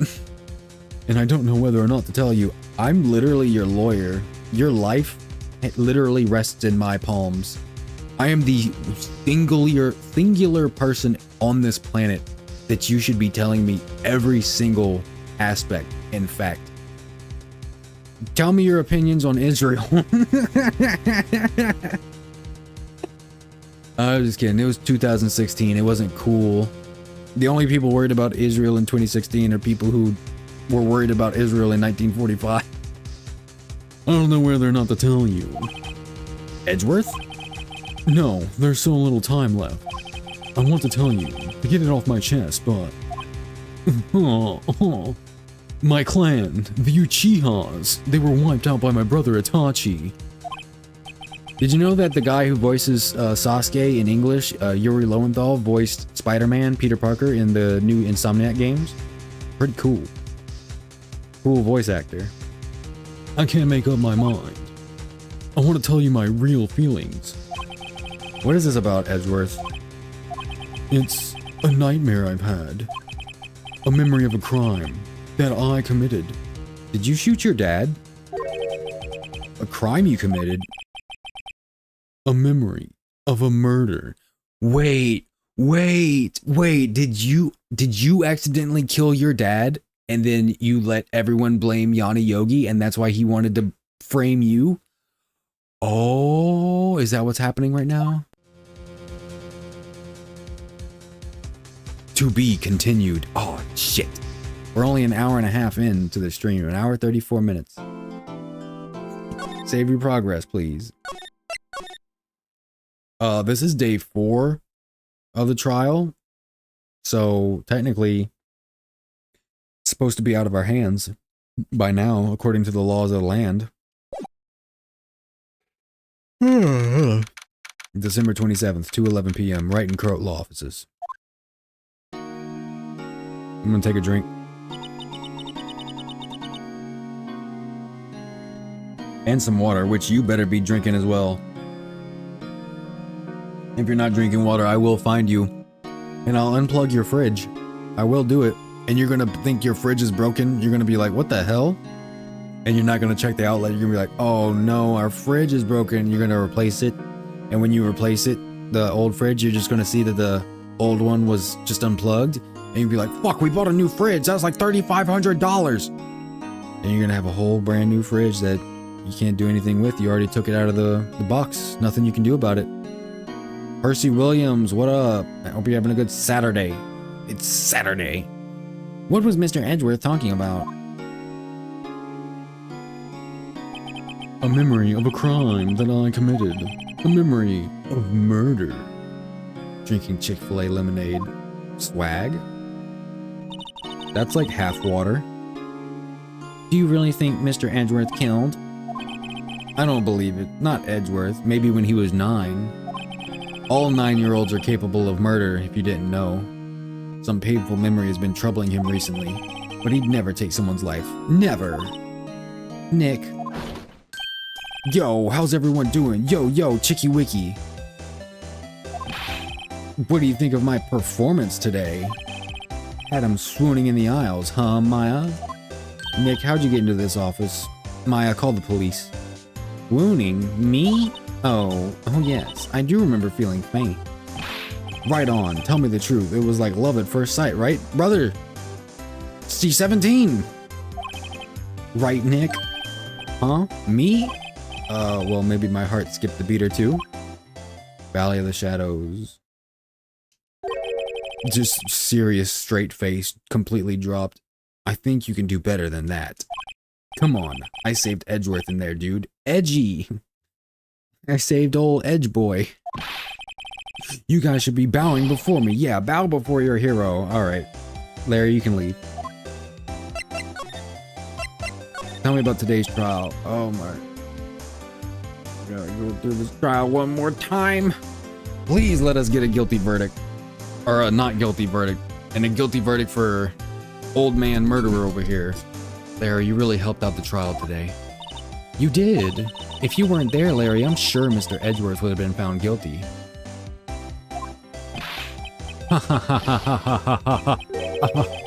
But seriously, Nick, that boat shop caretaker guy is pretty suspicious.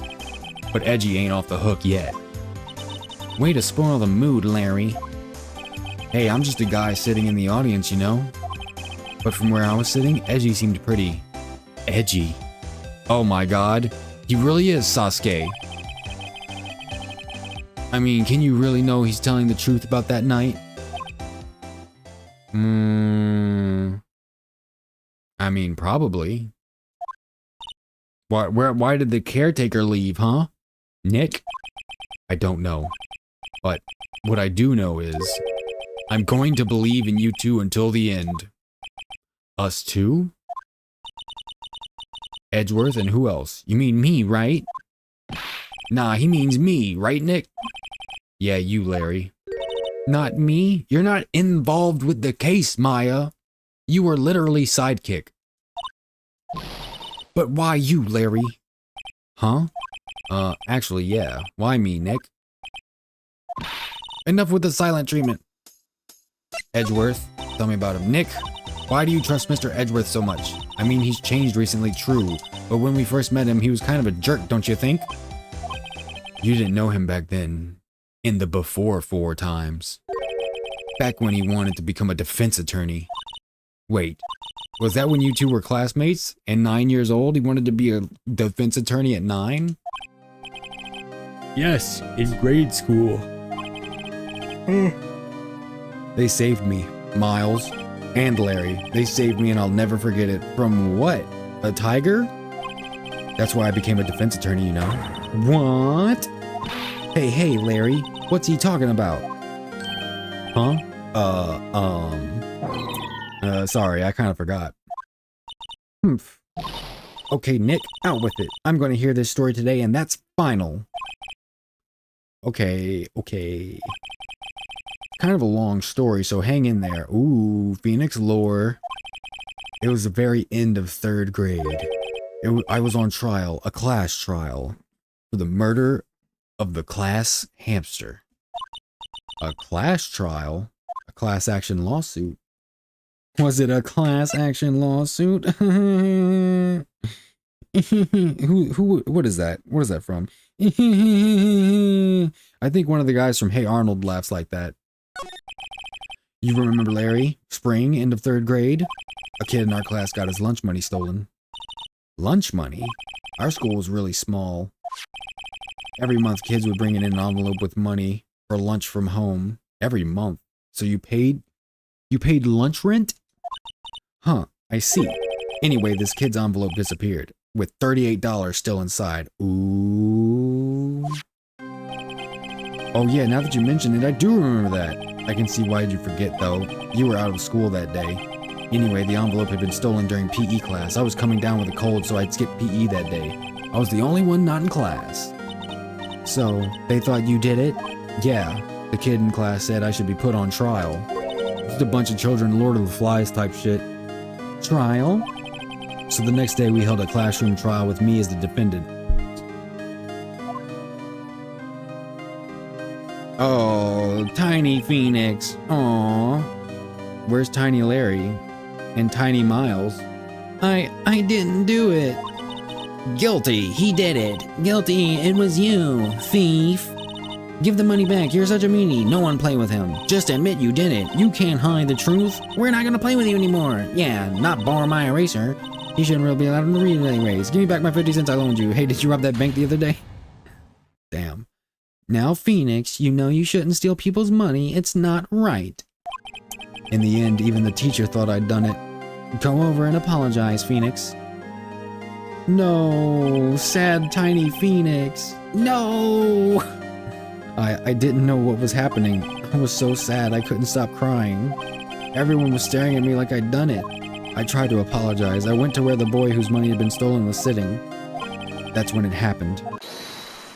Objection! He shouldn't have to apologize. The only thing that belongs in a trial is evidence. Anything else has no place. You should all be ashamed. Amateurs. Miles? Oh my god, Tiny Miles!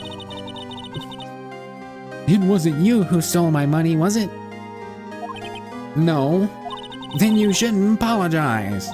Oh, it was his money. Oh, everyone's been shouting you did it, but no one has any proof. That is why, Your Honor, this boy is innocent.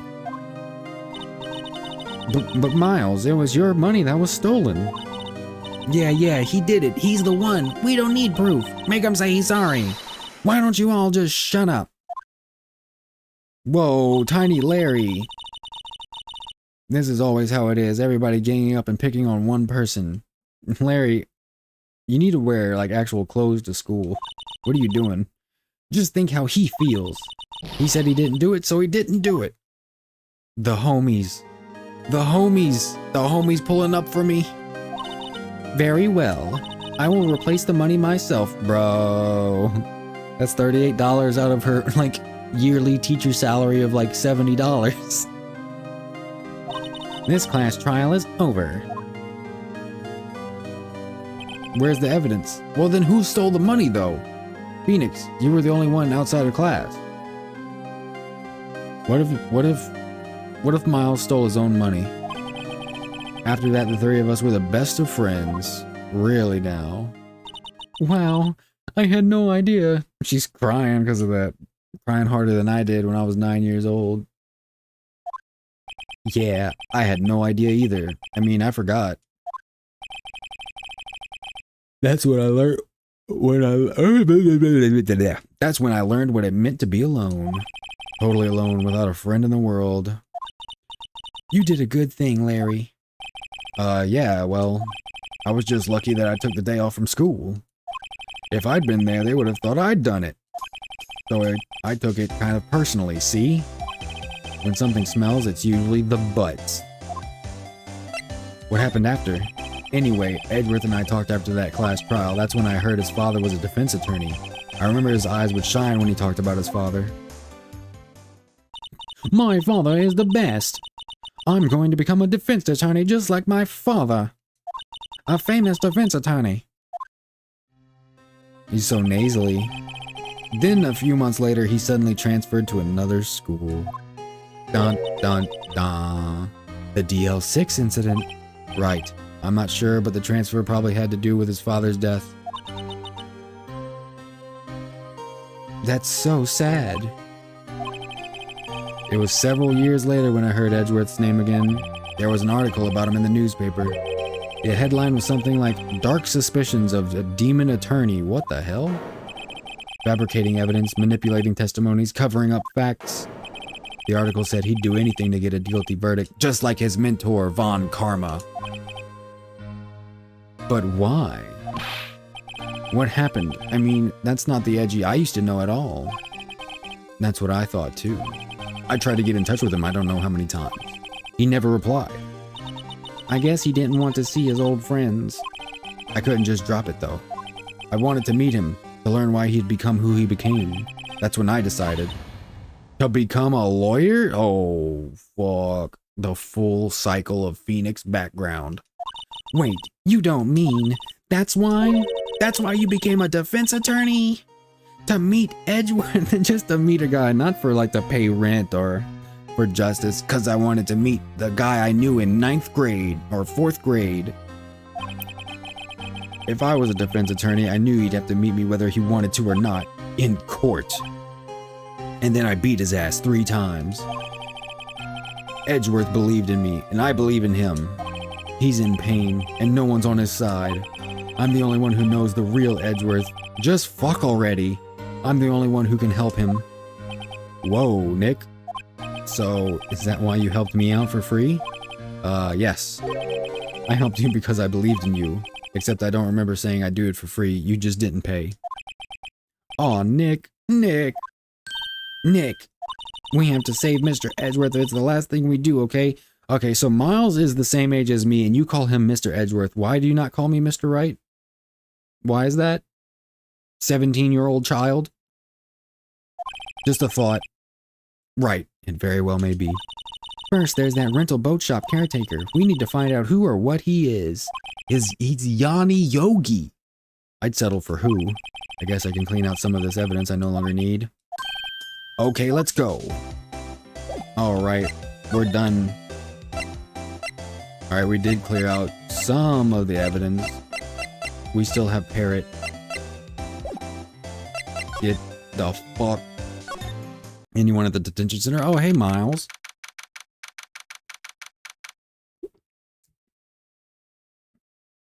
Yeah.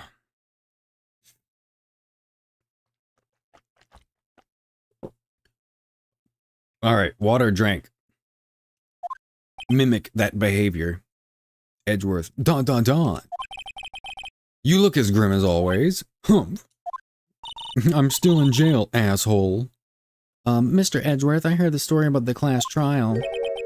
Class trial? What do you mean? You don't remember? No, I don't. Your lunch money was stolen, wasn't it? In 3rd grade. Lunch money? Dun dun dun. Oh, right.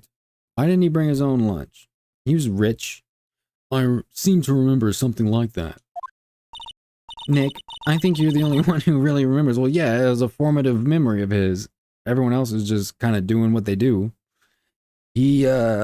Nobody else was too concerned about it, if you know what I mean. Well, it probably only really mattered to me anyway. Mr. Edgeworth, didn't you know?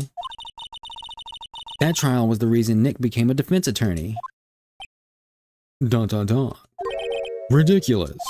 Gee, thanks. That said, it does sound like the kind of thing you'd do. You haven't changed a bit, have you, Wright? So simple, to a fault even. Ethan Winters. Well, maybe, yeah, but I think you changed too much, Edgeworth. Perhaps. Why'd you become a prosecutor? Hey, Edgeworth, why did you become a prosecutor anyway? You used to look up to your dad. You said you wanted to be a defense attorney, right? I couldn't let myself deny reality like you. The scum of the earth needed to be put away.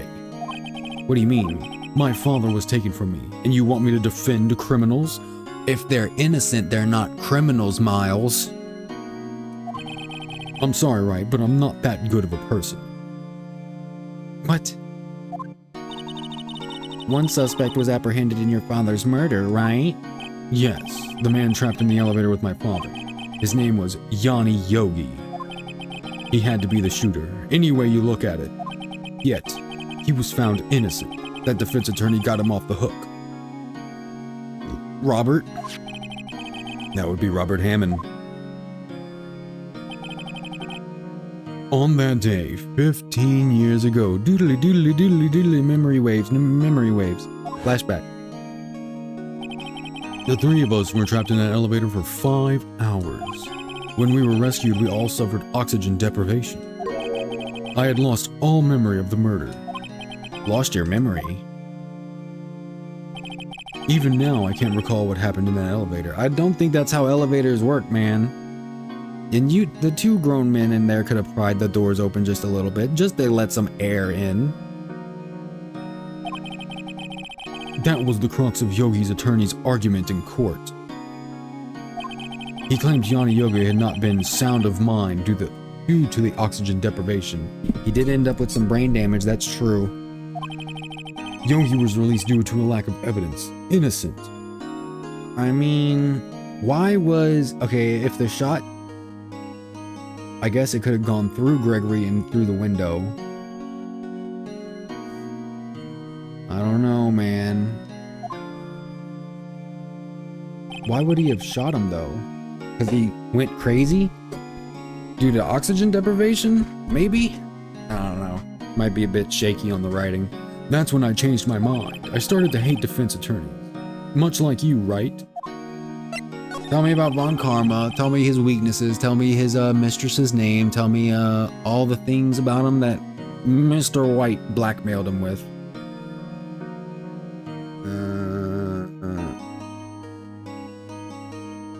What's your relationship with Von Karma? He's my teacher and a man who deserves respect. I learned everything I know of courtroom techniques from him. So he's like my sister was to you, Nick. This whole game wouldn't have happened if Gregory Edgeworth had took the stairs.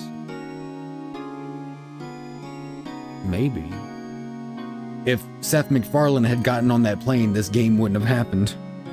He is a perfectionist in all things. In court, in his personal life, he is obsessed with doing everything perfectly. He beats his wife absolutely perfectly. Flawless victory every time. Perfectly, huh? Now she just sounds like a dork. She is a dork. Maya, you're such a dork. Please bring Mia back. In all the cases he has taken on, none were left unsolved. And not one suspect was declared innocent. Ever. But that's... I know. It's possible some of the suspects were indeed innocent. However, it is impossible for us to accurately determine that in every case. Fuck you, Miles. Putting innocent people in jail. I'd rather guilty people be free than innocent people be in jail. No cap. All Von Karma does is his job to find the suspect guilty perfectly. Technically, Miles, you are guilty of crimes. You were being blackballed by Mr. White. Let's not forget that. Also, what happened to that guy?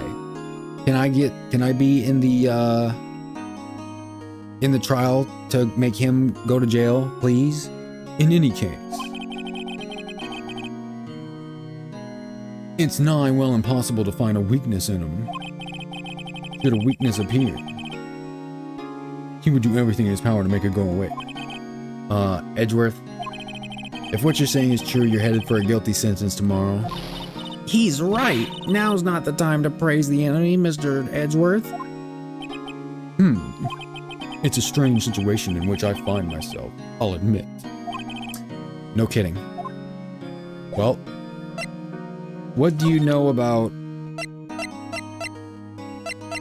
I don't even think I need to show him anything. Show him a picture of his dead dad? No. A common theory among fans that Manfred von Karma is a child abuser? I mean, he is rich. Lake. What's happening? What's going down at the lake? Are they still investigating? Let's go see what's happening at the boat rental place. Oh, of course, it's you. Hello, Detective Gumshoe. Hey, pal. Long time no see. Oh, Detective Gumshoe. Close one today, eh? I got so worked up I snapped my tie in half. Sorry about that. No problem, pal. Thanks to you, we now know who really did it. You mean the boat shop caretaker? Look, I'll make you a promise. I'll have that scoundrel in my custody by trial time tomorrow. Now, the action is going to flow between Philadelphia, New York, Australian, probably, because I cannot do that shit to save my life. I'll have that scoundrel. Okay. Come what may, it is my duty to you as a police officer. Now I'm off to catch me a criminal, because he's wicked smart. And he's also from Boston. Just give them all Japanese accents. Ooh, Detective Gumshoe sure is active today. Oh, one other thing. Eek. No one can go into the woods today. Fuck. Wait, the woods? Okay, wasn't planning on going to the woods. Can we go... the woods? Where Lotta was camping? The woods are off limits to camping, and apparently the park ranger found out. Oh, he got pretty mad. No one can go in for a while. Well, we're not there to camp. I guess Lotta's in a lot of trouble. Maya, shut the fuck up. Anyway, I'll be seeing you tomorrow. Have you ever seen the rats in New York? They're massive. Alright, well, I guess we can still go to the boat rental shop. Gourd Lake, Public Beach. Huh? The steel eyesore is missing. Yo. Eyesore! Looks like the hot dog stand is closed too. I guess Larry's too busy worrying about Mr. Edgeworth to show up for work. Okay. Boat rental shop? That old caretaker got away. Yup. I never imagined he might be the real murderer. I mean, statistically, most hobos, 90%, have killed a person in their life. So, not surprising. Oh no, please not Grossberg. I'd know that clearing of the throat anywhere. Oh, hello. What might you be doing here? Out for a walk? Ah, the days of my youth. What a sense of fresh lemon you see. I try to do a fat person accent. Mr. Grossberg, this is no time for idle reminiscing. Mr. Edgeworth's trial ends tomorrow. That is true, yes. But from what I saw of today's trial, Edgeworth should be fine, right? Maybe that's way too fat.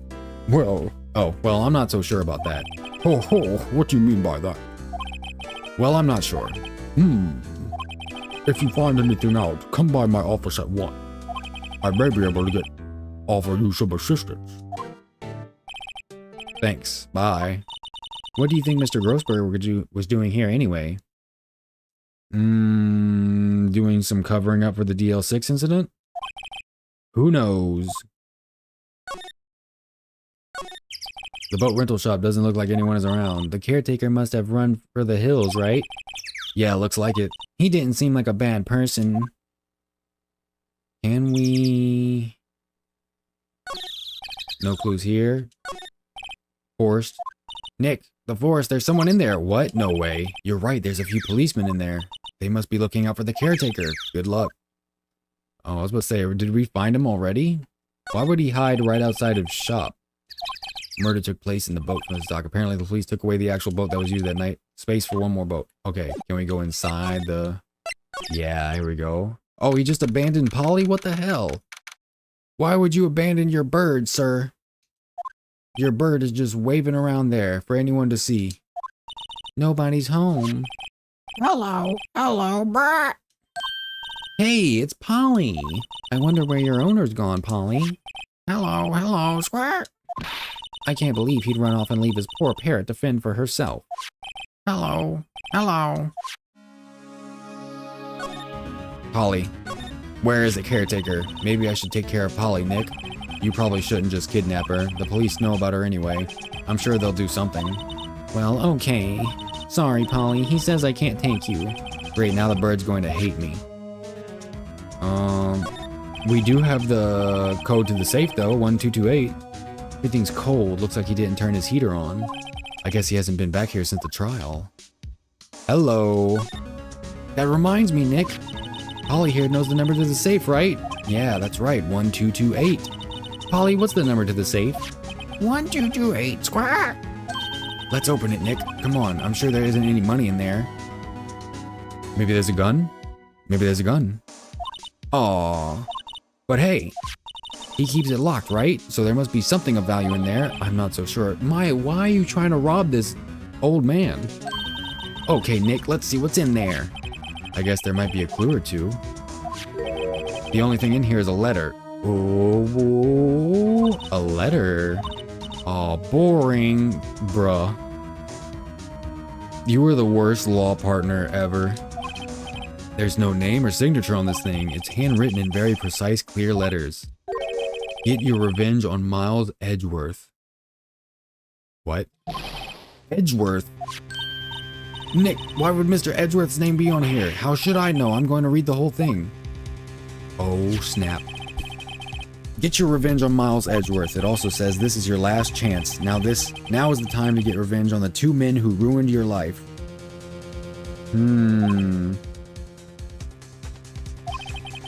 The rest of the letter goes on to describe the murder plot in detail. How to kill Robert Hammond and frame Edgeworth. Indisputable evidence. I don't even care about anything else. Miles Edgeworth is guilty.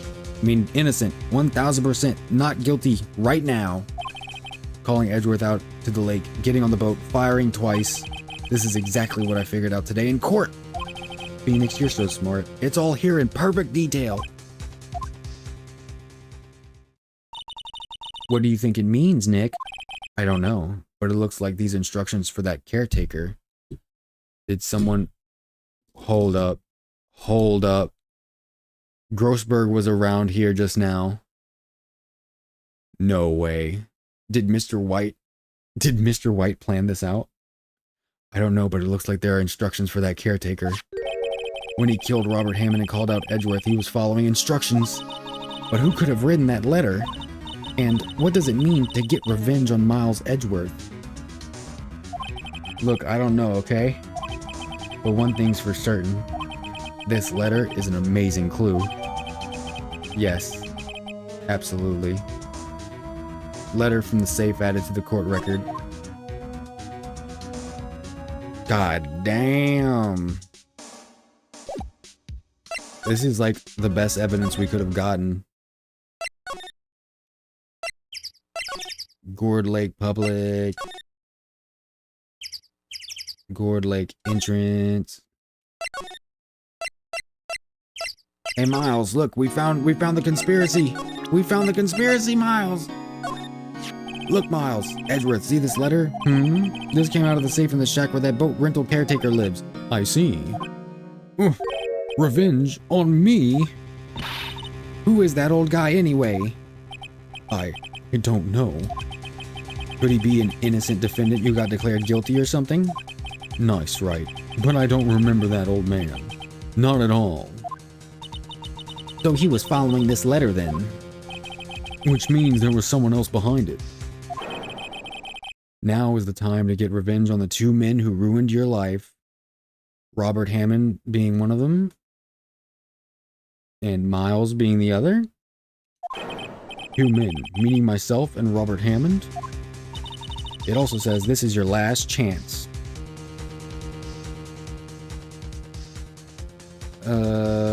Last chance? Is that because the statute of limitations ends on the trial? Last chance. Wait, maybe he's talking about the statute of limitations on the DL6 incident. What? That's what I just said.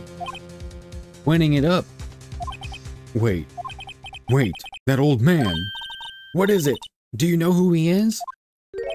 Yogi. Could he be Yogi?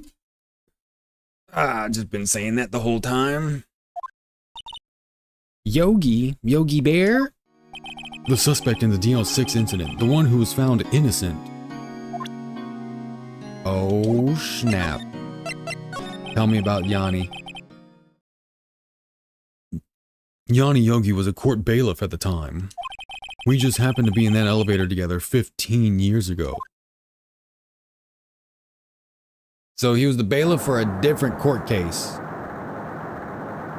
There was an earthquake. The quake was incredibly strong. Before I knew it, everything was dark. We were there for so long it felt like forever. The air thinned and the darkness closed in on us in that little box. We became unsettled. Help! I can't breathe! Quiet. I said quiet. You're not making this any easier. I want to get out. Help! Get us out! Don't shout. You'll just use up more oxygen. Out of oxygen. That's all I remember. When I came to, I was in a hospital bed staring up at the ceiling. In court, Yonni Yogi's mental condition was called into question. They claimed the oxygen deprivation and stress had caused temporary insanity. Damn. Alright. Fucking learn how to read. Stress and had caused temporary insanity. In the end, the claim passed the court and Yogi was found innocent. Oh, so he might have done it anyway. Huh. But isn't that strange? This letter tells him to get revenge on Edgeworth. Why would he want to take revenge on you? Right. Yeah? There's something that's been troubling me these last few days. Uh-oh. He's been hiding something from us. Ah, sweet water. Well, not sweet water, just regular tasting water. But sweet, wonderful water. What's been troubling you, Miles? I didn't know whether or not I should tell you. This is like the third or fourth time you've told me this. Can you just please tell me the thing? Tell me the information you know, motherfucker, right now. Or I'm not your attorney anymore. You mean the nightmare? It's a nightmare I've had, a memory of a crime that I committed. Crime you committed? A memory of a murder. You committed murder, Miles? I think the time has come to tell all. Yes, please do it in a detention center on camera with a officer right next to you. Please do it. Please do it. I dare you, Miles. I triple double dog dare you. Okay. For the last 15 years, I've had the same dream almost every night. No wonder you're an asshole. I wake up in a fearful sweat every time. Oh no. What kind of dream? It's a dream about my father's killing in the dark. Help! I can't breathe! Quiet. I said quiet. You're not making this easier. I want to get out. Help! Get us out! Don't shout. You'll just use up more oxygen. I can't breathe. You're using up my air. What? Stop breathing my air. I'll stop you. He's breathing my oxygen, Your Honor. I had to kill him. Ah, what are you? Fuck out. Stop breathing my air. No. Father. He's attacking Father. Then I see the pistol lying by my feet. I don't know if it was evidence from that day in court or the bailiffs. In a daze, I pick up the pistol. Get away. Get away from my father. Bang. Wow.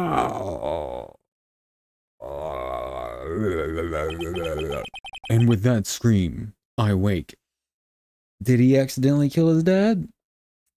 Miles, did you accidentally kill your dad? And Yogi got blamed for it? While he was fighting your dad because he was breathing his air? Stop breathing my air, goddammit. It's a bone-chilling scream. A scream that has rung in my ears for the past 15 years. Well, no wonder you got all these issues. You need therapy, dog. But that's just a dream, right? Right? That thought is the only thing that has kept me sane for the last 15 years. Shit, bruh. Yeah, I think you killed your dad. But what if I'm wrong? What if it's real? They say that sometimes people shut out memories in self-defense. Maybe it was I who killed my father. What? No. If you think about it that way, this letter makes sense. Get your revenge on Miles Edgeworth. Think about it. Yogi was really innocent. Or maybe he did it and he just wanted to blame you. Maybe you were also breathing his air, huh? God damn, all the yawning. That's why he wanted revenge against me. Wait, Edgeworth, you mean... It was me. I was the true criminal of DL6. I shot my father. This is bad. What are we... No. Please don't tell me they're gonna relitigate the... Oh, no. What are we gonna do, Nick? What can we do?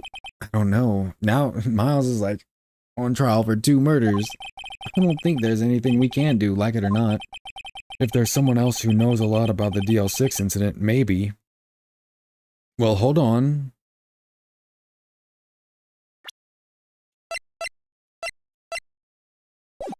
If there's someone else who knows a lot about the DL6 incident, maybe. Grossberg. There is, Nick. There is someone else who knows about the DL6. Is it Grossberg? It's Grossberg. Oh. Oh, it's the 27th. So tomorrow's the last day of statute of limitations. Mr. Grossberg. Oh, hello there. What's wrong? That sounds too much like the judge. You look troubled. No kidding. I can't believe you're not. Bye. Just calm down and tell me what's happened. It's Mr. Edgeworth. He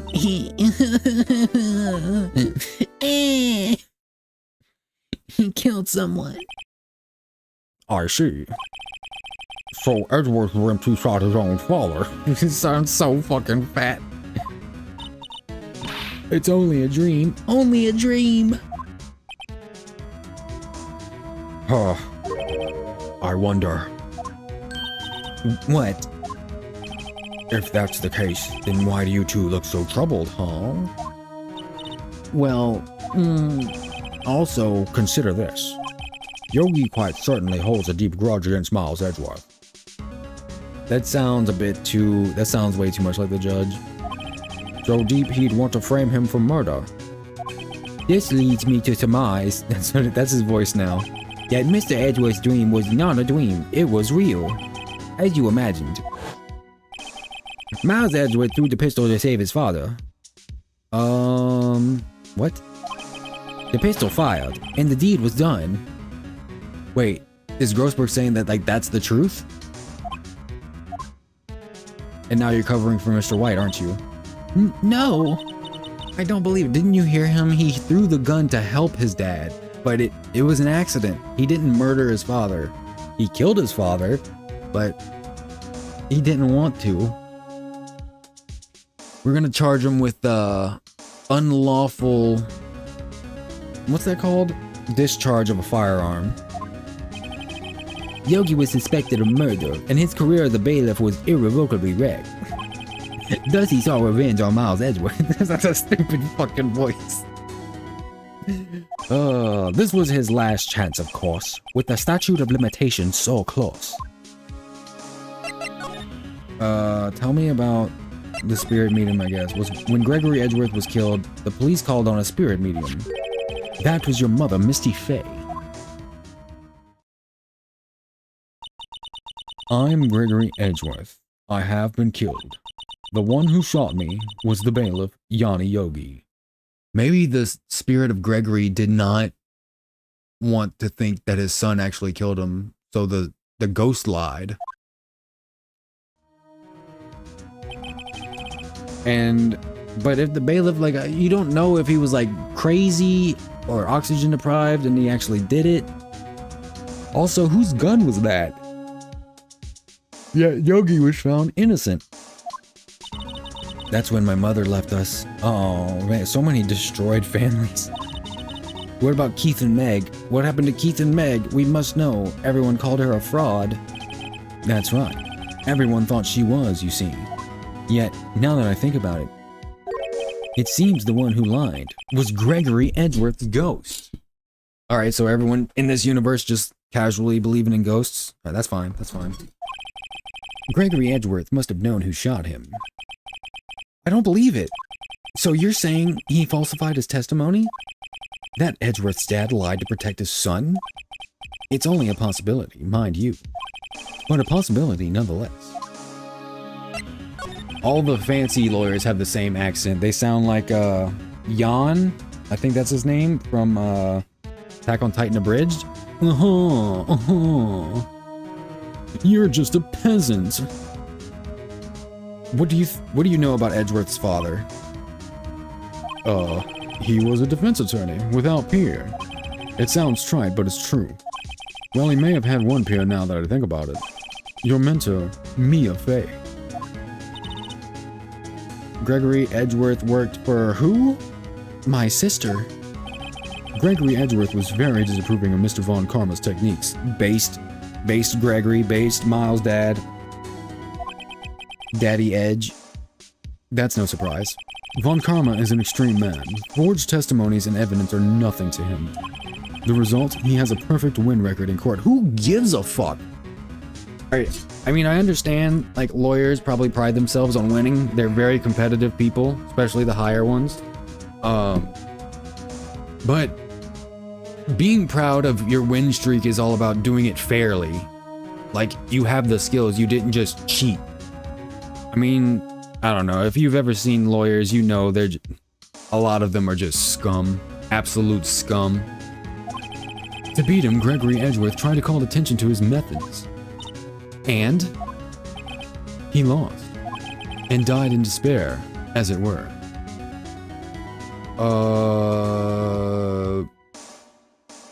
Wait. Von Karma wasn't the prosecutor for Yogi's case, was it? So, okay. Let me get these things right. There was a murder case. There was a murder case. And after that murder case, there was an earthquake. Gregory, Yogi, and Miles were in an elevator. That whole situation played out where Gregory died. So the murder case for Gregory's death is where they hired Mia and Maya's mom. Okay, I thought they were using her for the previous murder trial. I got my timelines confused. Died of despair, as it were. I see. Oh. What do you know about this? Oh ho, so this is the letter. You bitch, you know about it. You knew about it. You knew about it. I know. You're covering up. It's Mr. White. It's definitely Mr. White. It's gotta be Mr. White. Because you're his bitch. You're his jellywig.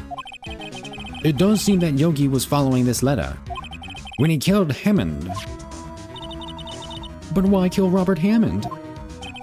Hammond was a skilled defense attorney. He's had like 3 voices at this point, but he defended clients not for their sake, but for his own. Huh? His own sake? Because he was blackmailed into defending them? He never trusted his clients, that one. The only thing he trusted was his own ability. But he got his clients found innocent, so why should it matter? Actually, my dear, it's quite different. He won that innocent verdict for no one but himself. Yeah, okay, so like everyone he defended was guilty. Yogi was a free man, but socially, he was ruined. That's not Robert's fault. You were in an elevator where a man was shot. Of course you're gonna get put on trial for murder. Or at least be a suspect in the investigation. Huh? You'll understand soon enough. Wait. What is it? This letter. I've seen this handwriting somewhere before. A long time ago. Ooh. Okay, so you weren't trying to... Or you were hired to find a letter, but you didn't know what was on it. Whose handwriting was this? Do you have any idea who wrote this?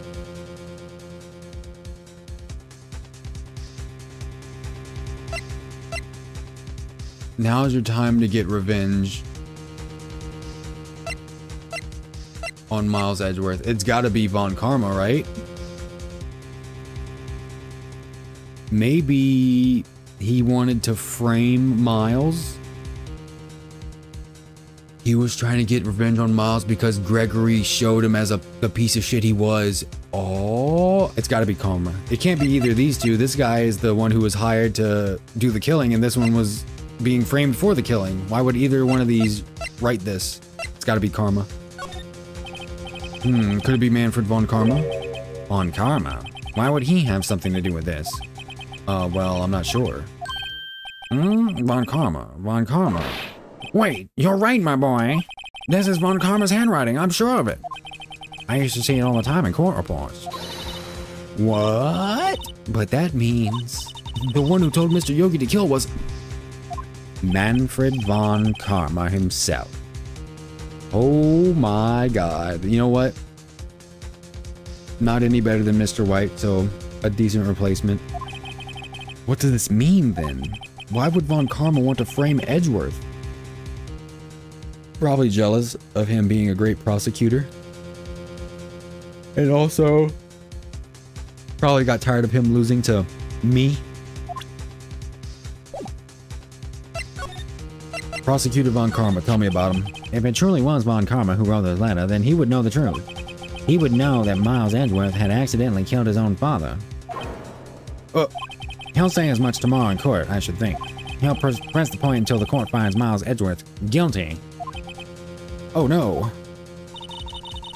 But how could Von Karma know about Mr. Edgeworth's past like that? I mean, isn't it he his mentor? Wouldn't he have told him all this stuff? Even Mr. Edgeworth thought it was just a nightmare. Well, the adults in this situation all know the facts of the case. That I do not know. Yet I do know that Von Karma is both persistent and a perfectionist.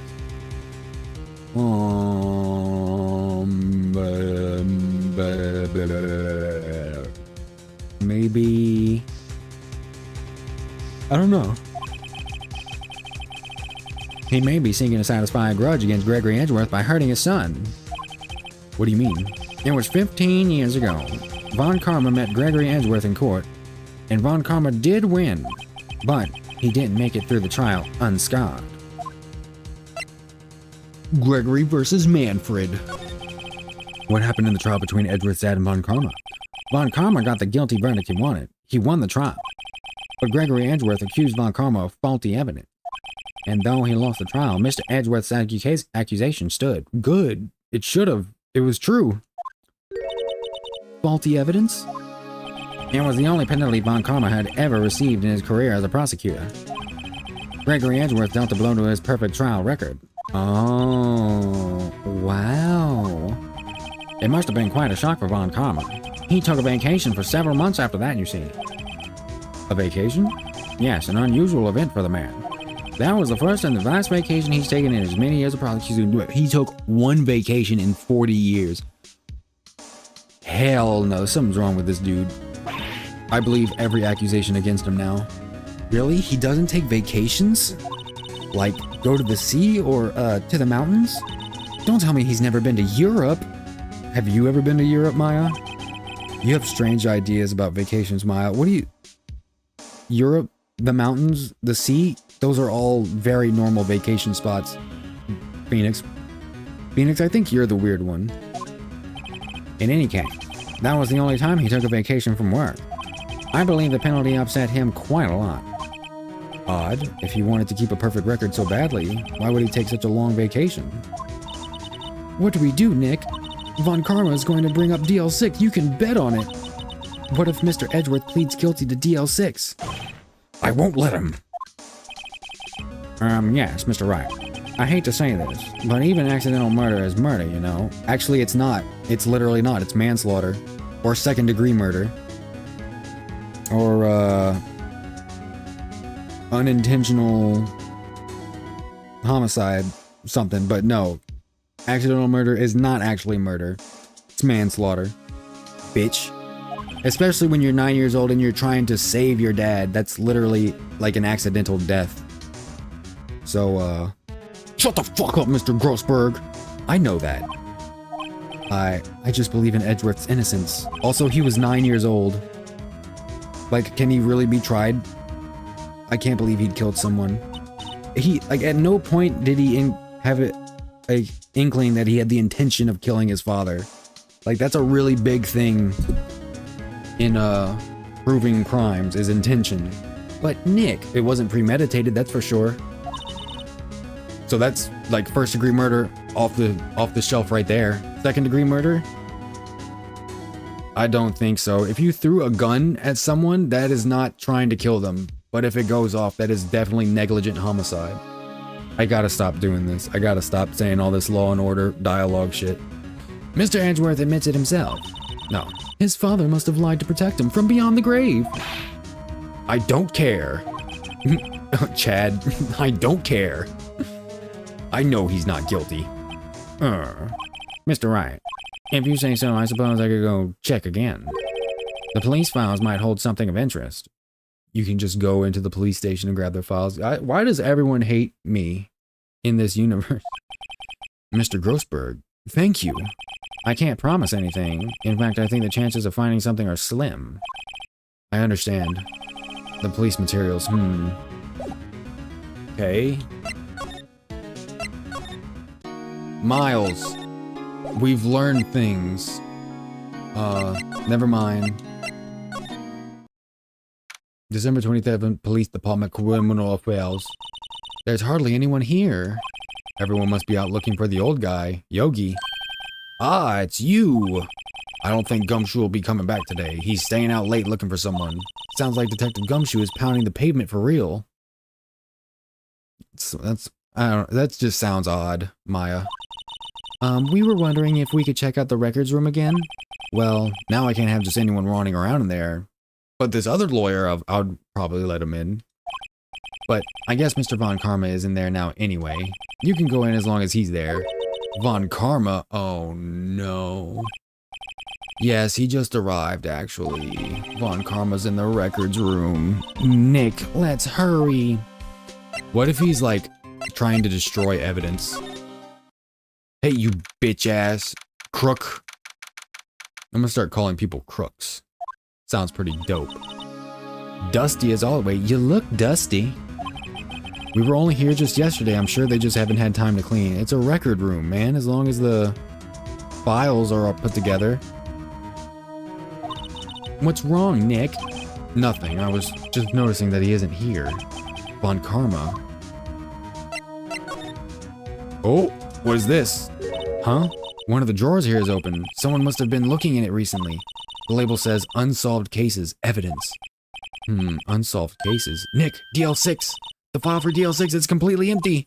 What? What are you doing in here? What are you doing in here? Eek! Von Karma. You. How do you know my name? Didn't you see me in the trial? Bro, Maya is just cannot catch a break. Huh? Have we met? What are you saying? We see each other every day, don't we? We're Miles Edgeworth's defense team. You're not. Bro thinks she's on the team. Defense team? I beg your pardon. You see, I rarely remember defense attorneys. I think he's racist against defense attorneys. They're like bugs to me, needless things to be crushed. I can see how this guy was Edgeworth's mentor. Edgeworth. Tell us about him. Mr. Edgeworth is your student, right? A romanticist who still can't shed that veneer of amateurism. Oh, he's like one of those teachers. He's the Cobra Kai mentor, not the Miyagi mentor. Just like his father, always second rate. Oh, okay. I know everything I need to know about you now. Insecure, small, great hairline for 65 though. Not even gonna lie. Mr. Von Karma, you had an axe to grind with Mr. Gregory Edgeworth, didn't you? Me? A grudge against a mere defense attorney? Why? Because he dealt a blow to your otherwise perfect trial record. So you did, but what I don't get is, why did you take his son under your wing afterwards? The son of your most bitter rival. That, my dear attorney, is none of your business. I think he wanted to do like paternal cucking, where it's like you take another man's son under your wing and be like, nah, this is my son now. And he's not going to be a defense attorney anymore. He's going to be a prosecutor. I'm going to teach him to hate people like you.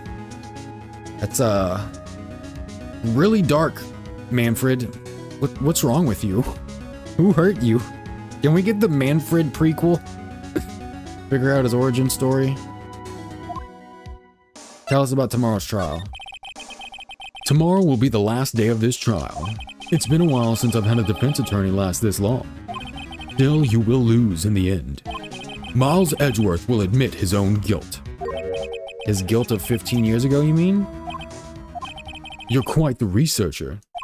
If you've done your homework so well, then certainly you must understand. You know what Miles Edgeworth will tell the court tomorrow. We were right. So Von Karma is going to bring up DL6 in court tomorrow. Should I show him this, or is he going to tear it up? Mr. Von Karma, have a look at this. This was you, wasn't it? You instructed Yonni Yogi to commit murder. Yonni Yogi? How many years has it been since I've heard him called by that name? Well, if all we need is like any document you've signed. You're a lawyer. You've signed a lot of documents. So if your handwriting is anywhere, you're fucked. You know that? Unless you like intentionally changed your handwriting. Which I feel like you probably would have done. You seem pretty smart. He's a fool. I told him to burn it after he read it. Bruh, you just admitted. Why don't we wear a wire wherever we go, Maya?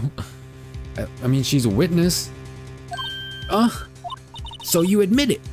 You wrote Mr. Yogi this letter, and nobody's gonna care. The judge isn't gonna care. Yes, my dear defense attorney. Thank you for taking. He called him a defender with a hard R. Thank you for taking the trouble to bring it to me. He's gonna tear it up, isn't he? You saved me from a lot of needless hassle. He's gonna rip it. He's gonna take it from us and rip it. What? Nick, what is that thing? Oh, what the fuck?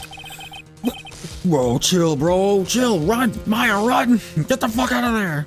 A stun gun. Oh, it's Phoenix. A stun gun for self-defense, usually.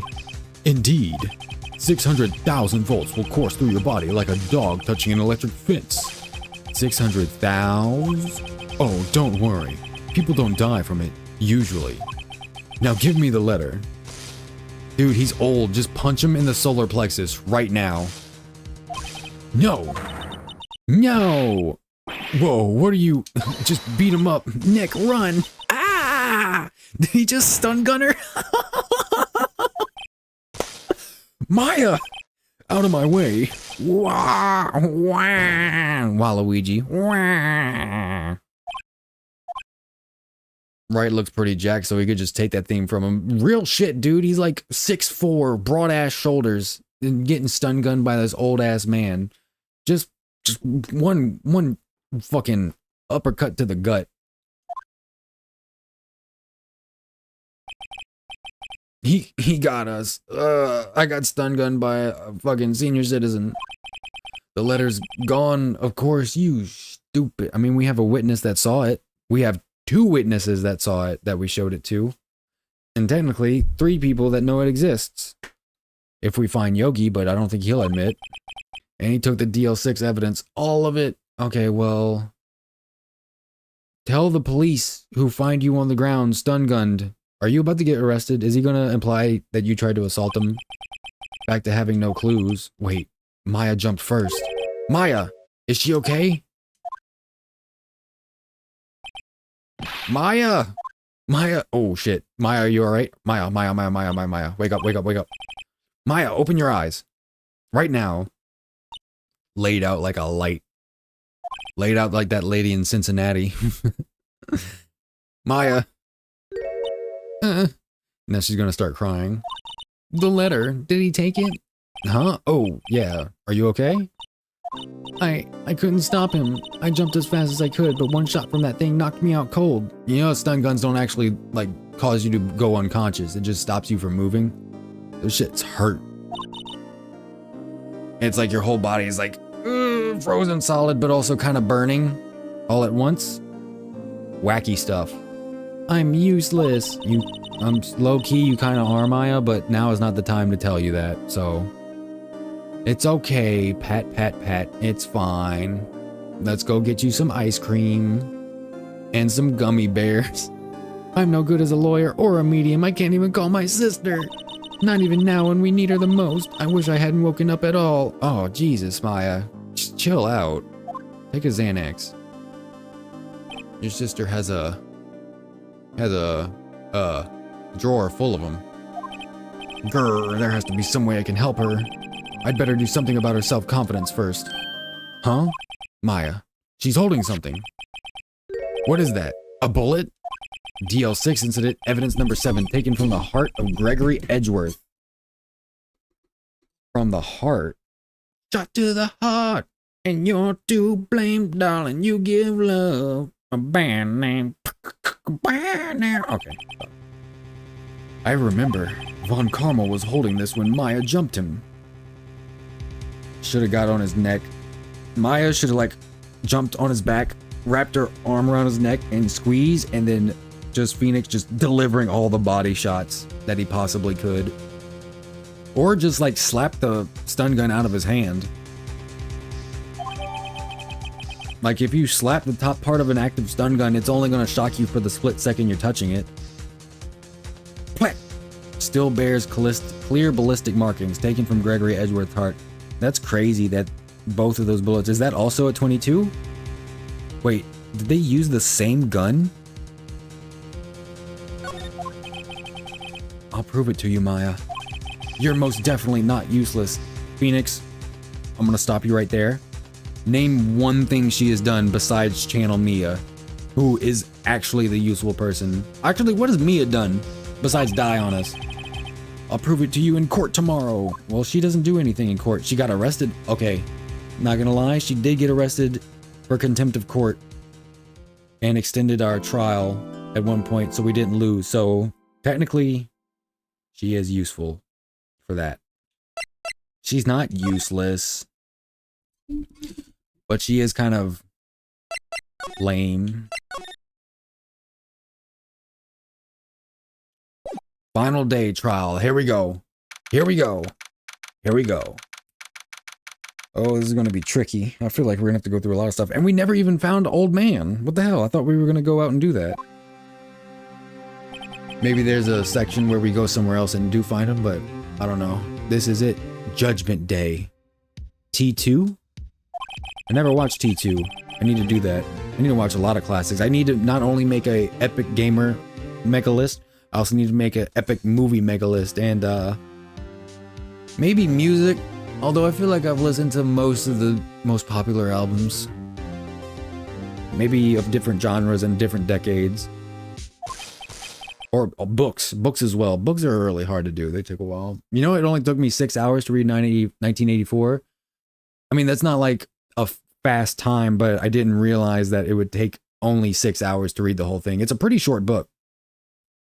T2 is pretty good. Is that the one where he gives the thumbs up in the molten steel? What's the big deal? Big idea. So sorry, Nick. I only touched your shoulder. Bitch, I got PTSD. Don't touch me. I guess the shock hasn't worn off from my run-in with the stun gun yesterday. Oh, you're so funny, Maya. Anyhow, today's the last day of the trial. Good luck, Nick. Thank you. Yeah, thanks, Maya. Hello, Miles. How have you been doing? Sleeping well? In your suit that they haven't given you any sort of prison uniform? That's wild. Do you not take a shower or anything while you're in there? That's pretty gross, man. You disgust me. You're guilty. Goodbye. Hold on. I thought I saw something. You know, I do love this Doom the Dark Ages controller. I didn't even get the game. I hear it's whatever.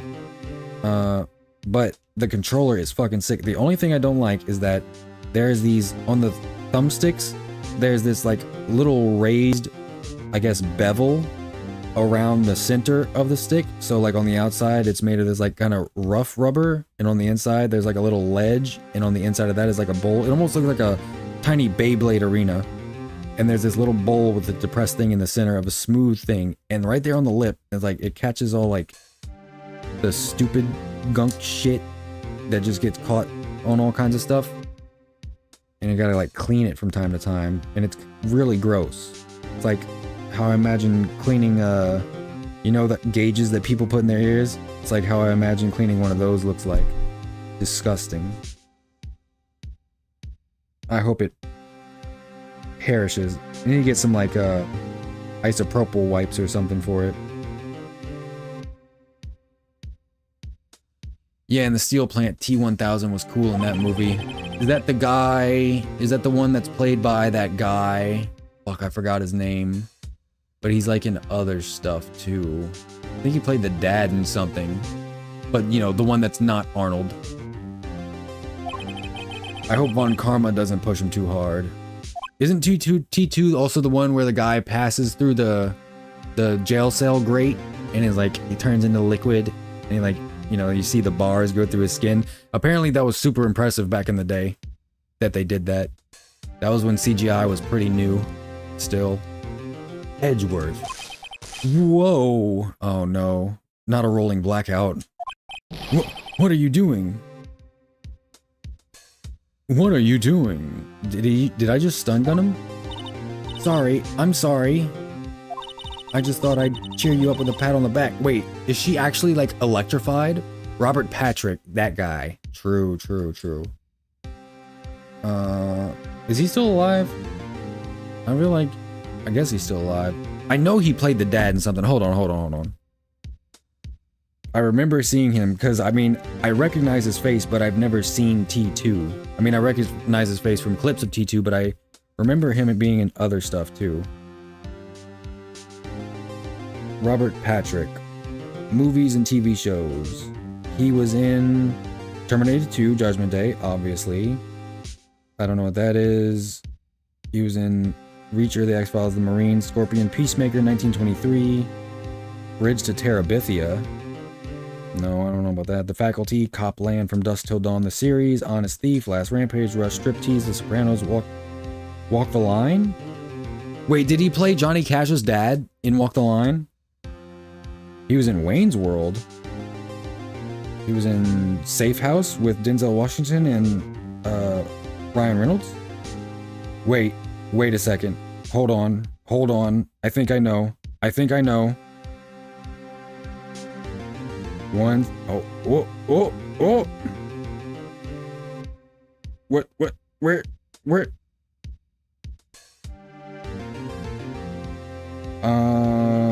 I don't recognize it, but he was in Spy Kids. He was in Spy Kids. He was Mr. Lisp. I don't actually remember that character, but he was in there. Very nice. So I've seen Safe House. I've seen Wayne's World. I've seen Walk the Line. I'm pretty sure he played Johnny Cash's dad in Walk the Line. That's probably the thing I remember the most. I love besides Walk the Line, Walk Hard is so funny. I love the scene. So it's like basically a one-to-one parody of Walk the Line. And so instead of Johnny Cash's brother being caught in like a sawmill accident, they get in Walk Hard, they get caught in a machete fight accident, and his brother accidentally cuts himself in half with a machete. And whenever he's on his deathbed, the doctor's like, we failed to connect his top half to his bottom half. And Dewey Cox's dad goes like, well, speak English, doc, we ain't scientists. Dude, that movie is so good. Walk the Line is really good too, but obviously it's not funny. It's just the life of Johnny Cash, the man in black. Anyway, I just thought I'd cheer you up with a pat on the back. And she's shocked. She's charged like an electron. You don't retain a charge like that. Maybe her psychic powers make her retain. Maybe she has been infused with the lightning elemental at this point.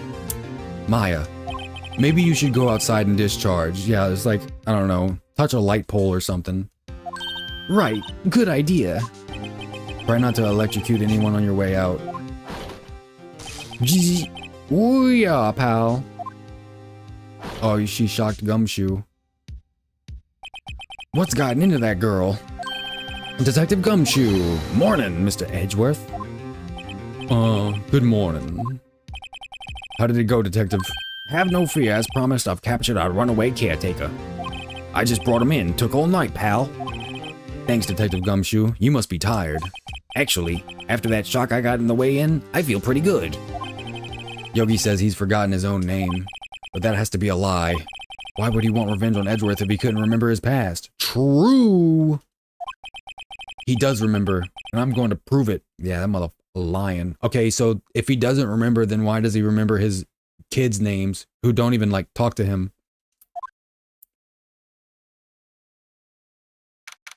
December 28th, 10 o'clock a.m., District Court, Courtroom number 3. Dong dong! Order.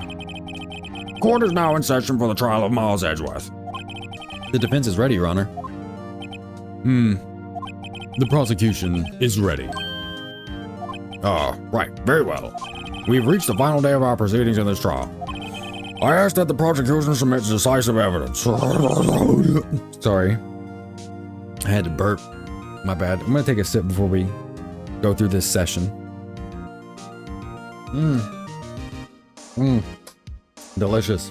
And water. Don't forget water. I need to clean the spout of this fucking thing. I think there's some kind of... I hate the spouts. The part you put your mouth on for, like, bottles, water bottles that carry stuff. Because the inside of it, no matter what, it gets strange. It gets odd. And you wash it, but I don't know if that does anything for the inside of the spout. And it really doesn't help if it's made of silicone, because apparently shit loves growing on silicone. I'm drinking water through the mold filter. Don't worry, I'm becoming a phytoplankton. I'm feeding off of the algae. It's cool. I will soon develop the ability photosynthesis as well. Understood. That's actually really fucking gross.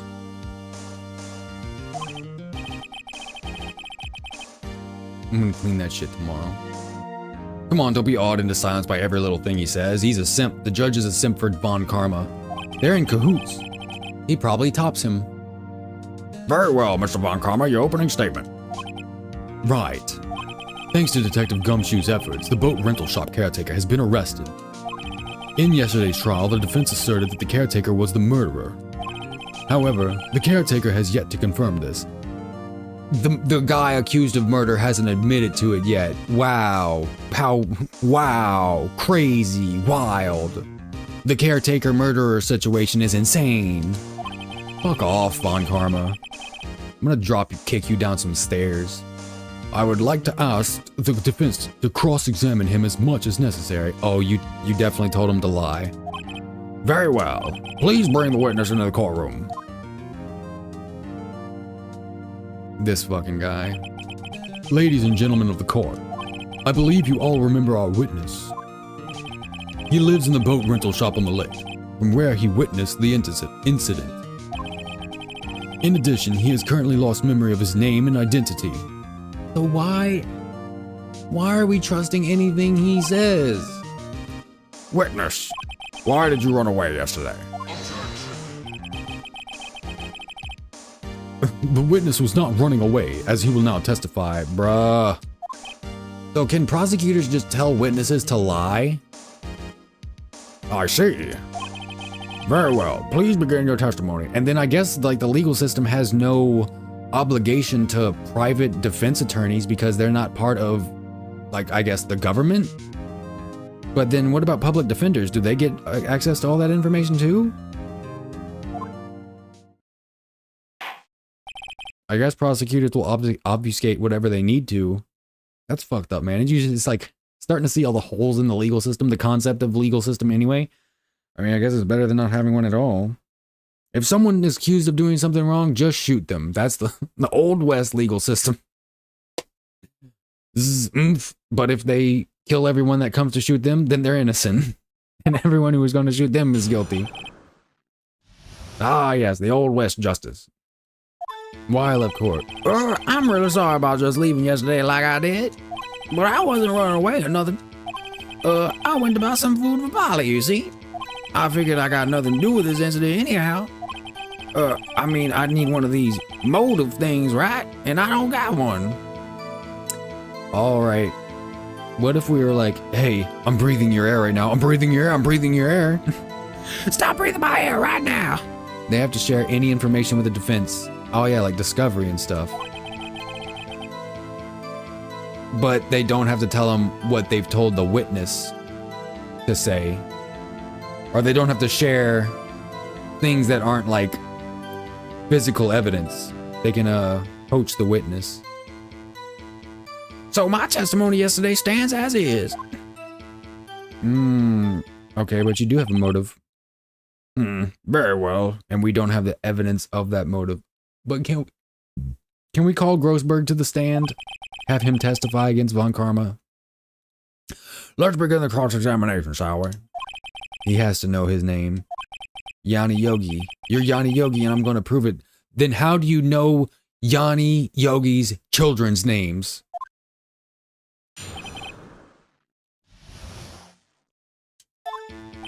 I'm really sorry about just leaving yesterday like I did. Why'd you do it? I'd call what you did running away and not just leaving. You heard Larry's testimony and realized you were in danger. Now, Mr. Wright, there's no need to rush to conclusions. As I said, the witness was not running away. Listen to the testimony. He sure seems relaxed. In fact, they both do, Von Karma and Yonni Yogi. What a name. Yonni Yogi. Yonni Yogi. Is that supposed to mean something? Yonni Yogi. Yonni Yogi, Yonni Yogi, Yonni Yogi. You ever play that game Mad Gab? Where you say a phrase over and over again that's like made up in gibberish, but then it turns out it's a real phrase. And once you get the real phrase, like you win or whatever. I love that game. That game was cool. You know what was another cool game? Boggle. Really liked Boggle. Anyway. But I wasn't running away or nothing. I'm gonna press you on every single thing you say. Then why did you leave? He's just about to say why. Is it so hard for you to just quietly listen while someone is talking? Yeah, I'm a defense attorney. Douche. Von Douche. If I sat quietly, Edgeworth would be guilty in 3 minutes. True. I went to buy some food for Polly, see?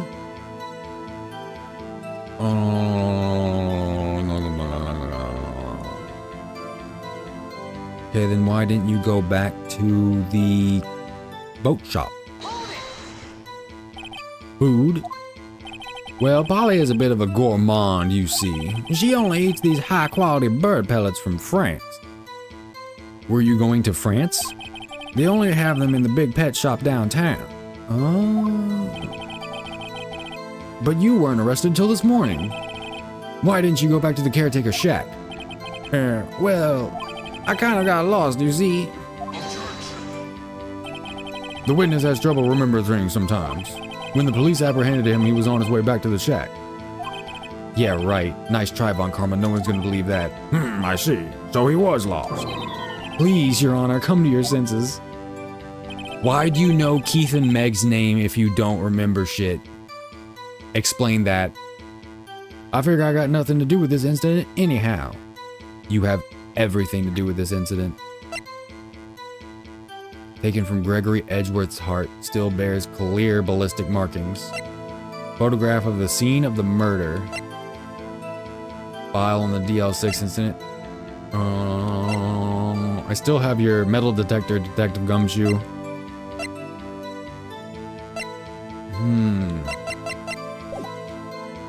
Press everything. You've lost much of your memory, is that correct? Yep, seems like it. Then how could you know you didn't have anything to do with the incident?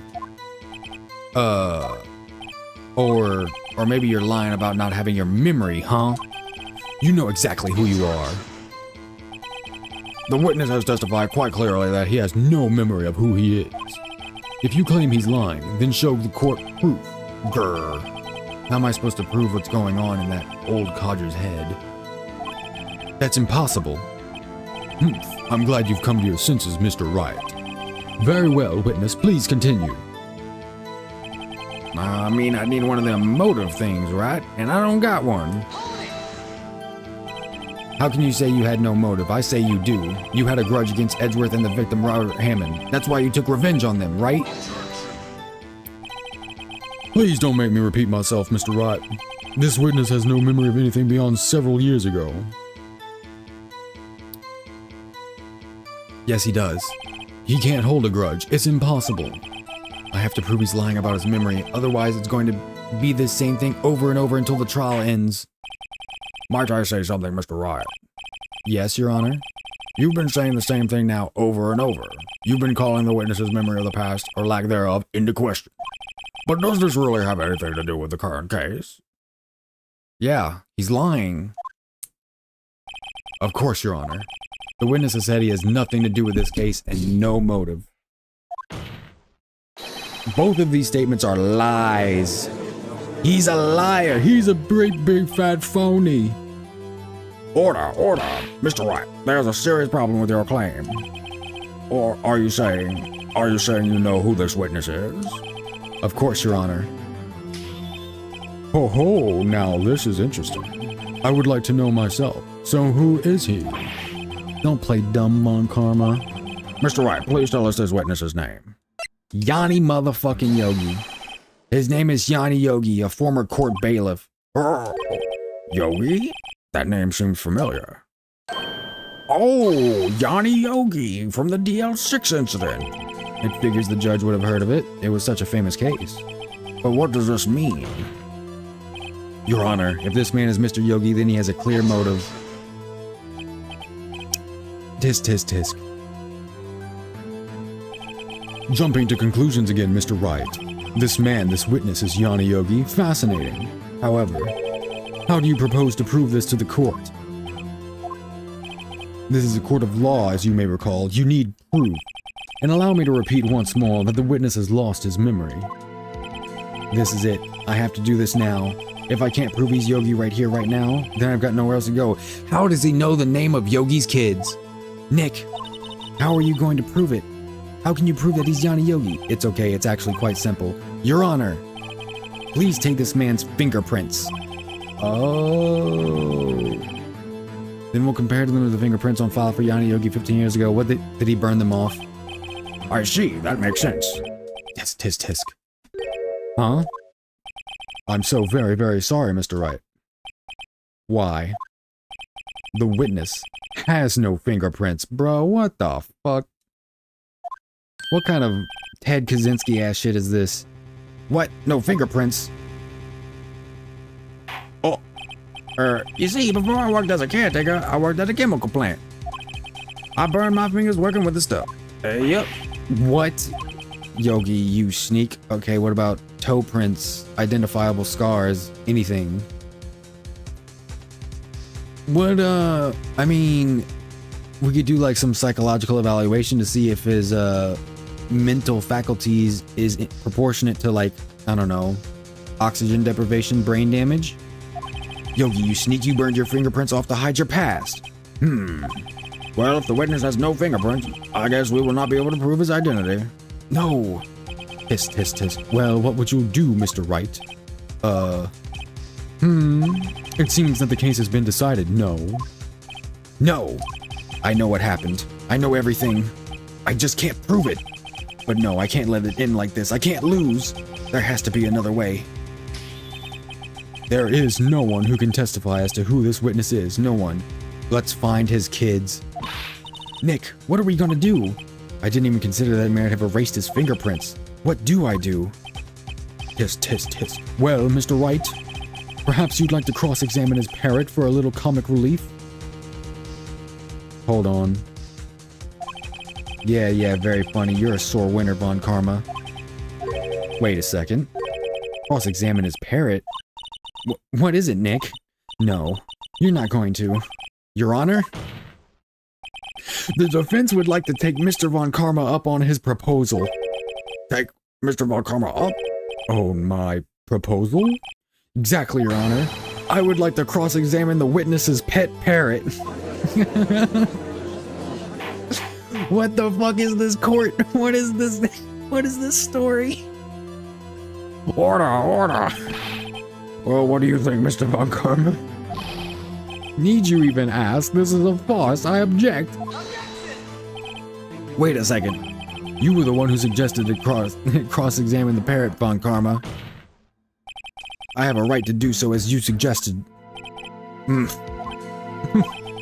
Well, if you're so desperate, then please be my guest. Of course, should you go through with this, and nothing comes of it, then I hope you're ready for the consequences. Nick, this is crazy. Well, still want to go with your little game? Yeah, I'm doing it. Let the parrot take the stand. I will cross-examine her, Your Honor.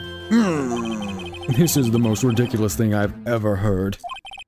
Von Karma's rigged every person's testimony, every piece of evidence, except the parrot. She's my last chance. You know what? I don't think the parrot can lie, but the parrot does know about DL6. At least I think so. Bailiff, bring in the parrot. Bailiff, bring in the parrot. What the fuck? That's quite a bird. Please tell us your name. Name. The witness is ignoring me. It must hurt to be ignored by a bird. Very well. Witness, who is your owner? Please testify for us. Ah! Hello. Ah!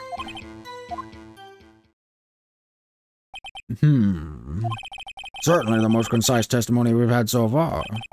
Very well, begin your cross-examination. Right. What are you gonna do, Nick? I don't know. What do we do, Maya?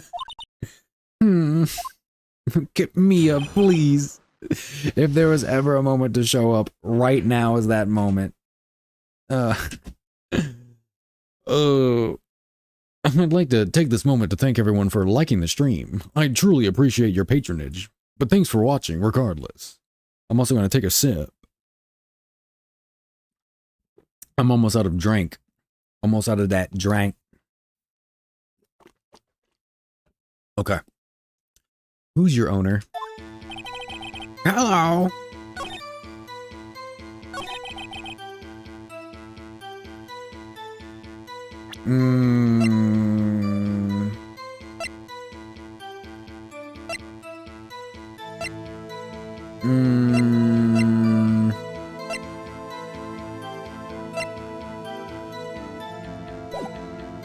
Hold it, parrot. Witness, you can't just say hello and expect us to get anywhere. I want you to testify. Maya, you talk to her. Right, what do I say?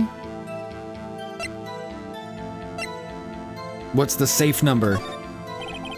Maybe I'll get her to say the number of that safe. Huh? The safe? Why? Let's just try to get her to say anything, okay? True. Polly, what's the number of the safe to the shack? 1228. 1228. My, what a reckless parrot.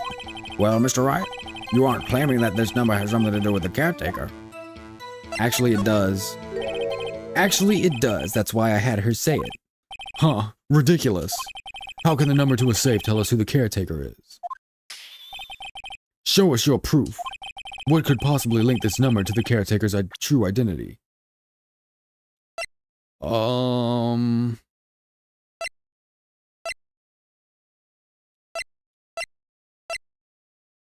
Did he keep the gun in the safe?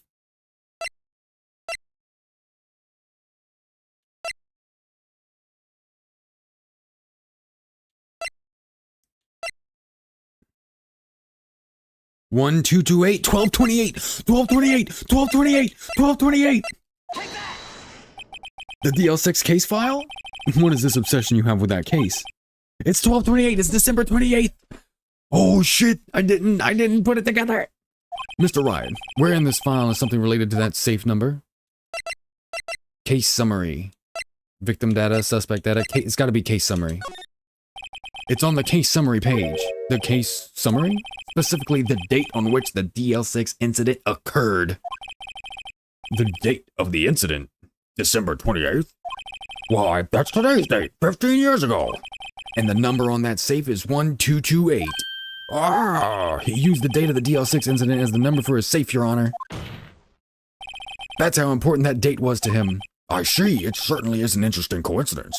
People often do set their secret numbers to dates. Objection. Bah, this is not tangible proof. I set my ATM card's number to 001 because I'm number one.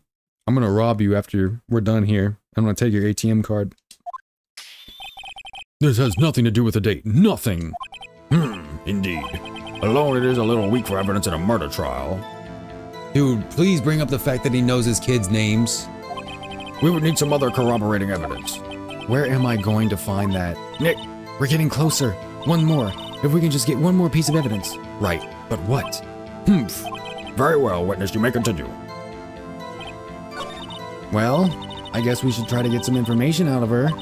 We need to show the judge that her owner is Mr. Yogi. Hello. Hello. ... Squawk. Witness, you're here to speak. You must speak to me. Right. Frankly, I can't believe that you're speaking to the parrot. Well, I guess we should try to get some information out of her. We need to show the judge blah blah blah blah blah blah blah. Squawk. Let's ask her another question. Witness, you can't just say hello and expect us to get anywhere. I want you to testify. Maya, you talk to her. Right. What do I say?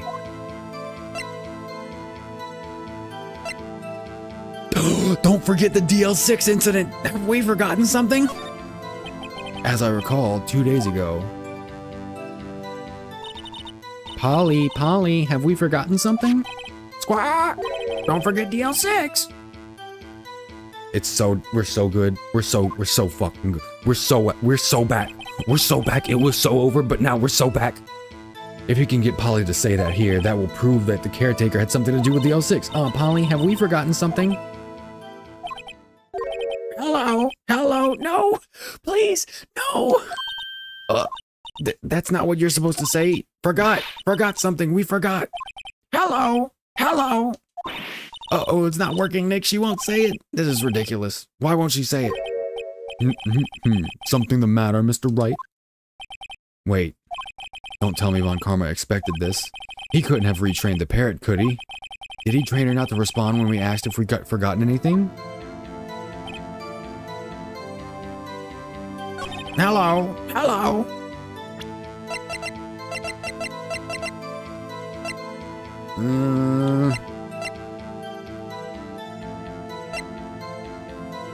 The erstwhile companion of the boat shop caretaker answers to the name Polly. Polly, have we forgotten something? Polly, would you kindly tell us if we've forgotten something? Should I show her the pistol? Should I point the pistol at the bird? Maybe DL6 bullet, DL6 incident. Hello, hello. Witness, you can't just say hello. What do I say? What's your name? Maybe I should get her to say her name. Polly, what's your name? Polly, brat. Mr. Wright, I think we've established that this parrot is named Polly. Does this have anything to do with her owner's identity? Of course. Just keep doubling down. Fascinating.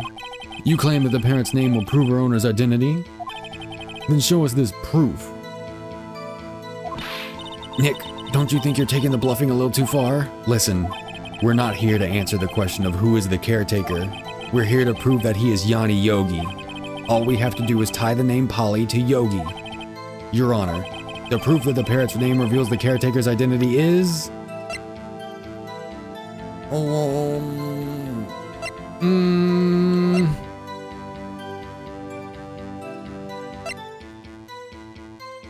Answers to the name Polly. Polly.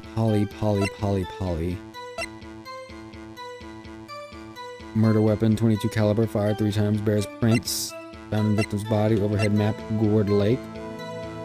Polly, old photograph. Misty Bay, lake photo, time of death, attorney's badge. Proof that the parrot's name reveals the caretaker's identity is...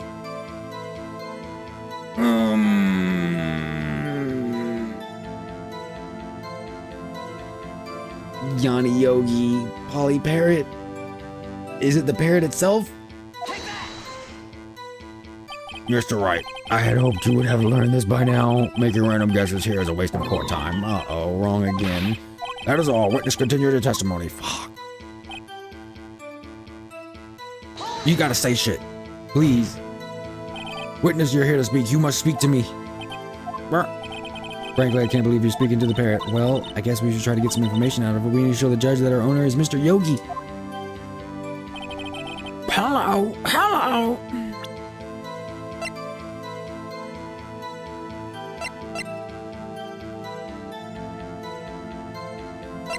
What if I show her the DL6 incident photo? I don't think that's gonna do anything. This evidence clearly... Nope. They aren't, are they? Nah, you fucked up, Phoenix.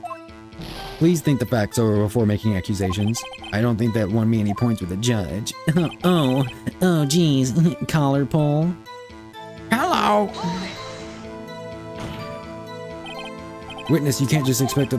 Maya, talk to her. Have we forgotten something? Yes, we already did all this. Don't forget DL6. Don't forget the DLC. Polly, have we forgotten something? Oh, no. No. Something no matter. We could never retrain the parrot. Dot. I don't want to be like, oh, there's a contradiction because you're not making a claim. Taken from Gregory Edgeworth's heart. Still bears clear ballistic markings. Hold on. Does this bullet match this gun?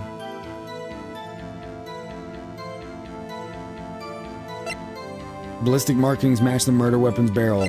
Does the DL6 bullet match the gun? Wouldn't that make it his gun? Wait.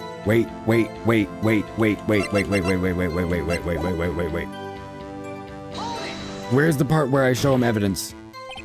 You must speak. Hello.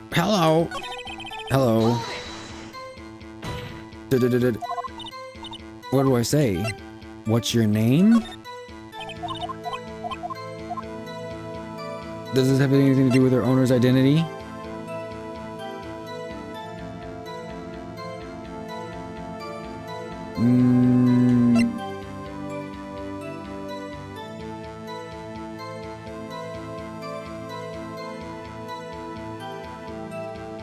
I don't think I show it right there. How do I get to the gun, the bullet? How do I get the bullet? If it still has ballistic markings, they can prove that it's it was fired from that gun.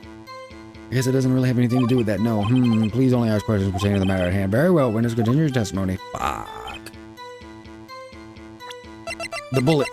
Just show the bullet. Just show the bullet. There's no fucking contradiction. Please think it over. Hold on. Save. I don't know if it's gonna save like right where I am or not.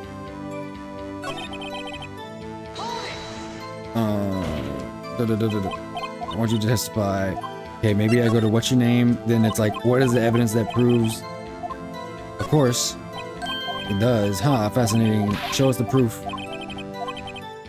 How does we tie the name Polly to Yogi? Your Honor, the proof that the parrot's name reveals the caretaker's identity is...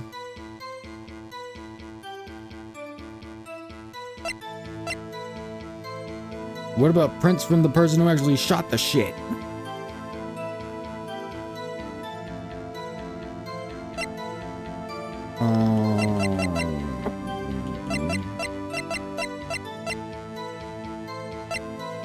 The DL6 case file.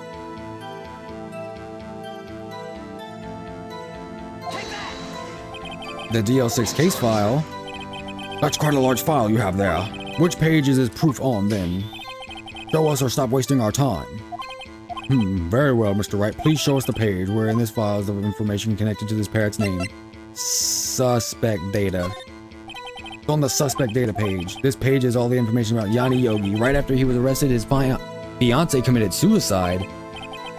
Indeed, it does say that, yes. Wait, what was his fiance's name? Hold on.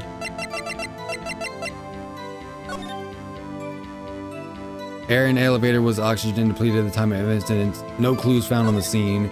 Gregory Edgeworth. Suspect data. Yonni Yogi, age 37, court bailiff, trapped in the elevator with Edgeworth. Memory loss due to oxygen deprivation.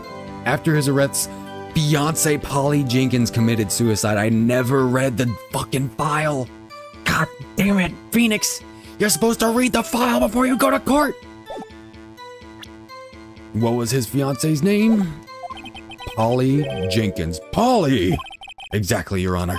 He wanted to remember the name of his fiancée who had committed suicide. Okay, so there's that connection, but there's also the connection proving that the bullet that killed Gregory Edgeworth has the same ballistic markings as the one that killed Robert Hammond, meaning they were from the same gun. So we can prove that that's his gun. We can prove that's his gun. How would Miles have gotten his gun? He couldn't. He had his gun, and then he framed him. Miles is innocent. He's innocent, I tell you. That's why he named his parrot after her. I see. I guess that is possible. Objection. Bah, a mere coincidence, that's all. My granddaughter has a dog she calls Phoenix. No way. That's a lie. Is that true? No way. Why would you call a dog Phoenix? I think you just lied just now. Well, Mr. Phoenix Wright, does that make you my granddaughter's fiancé?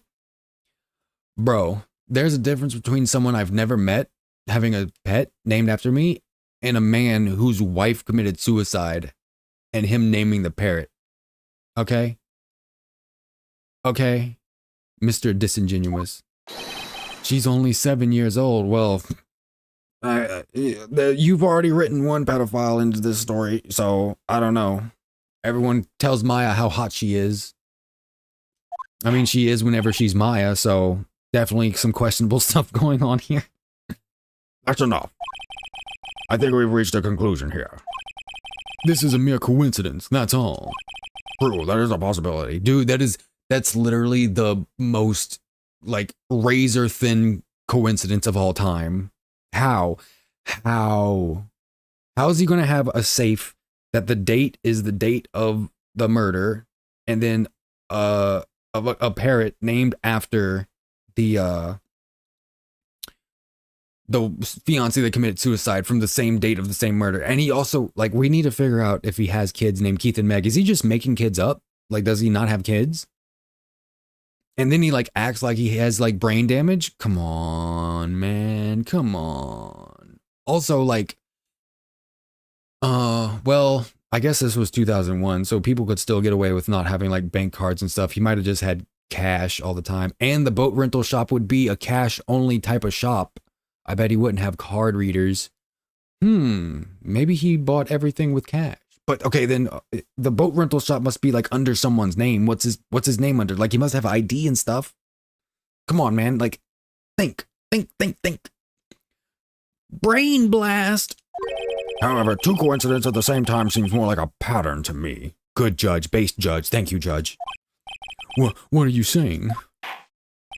Summon the caretaker of the boat shop. Immediately.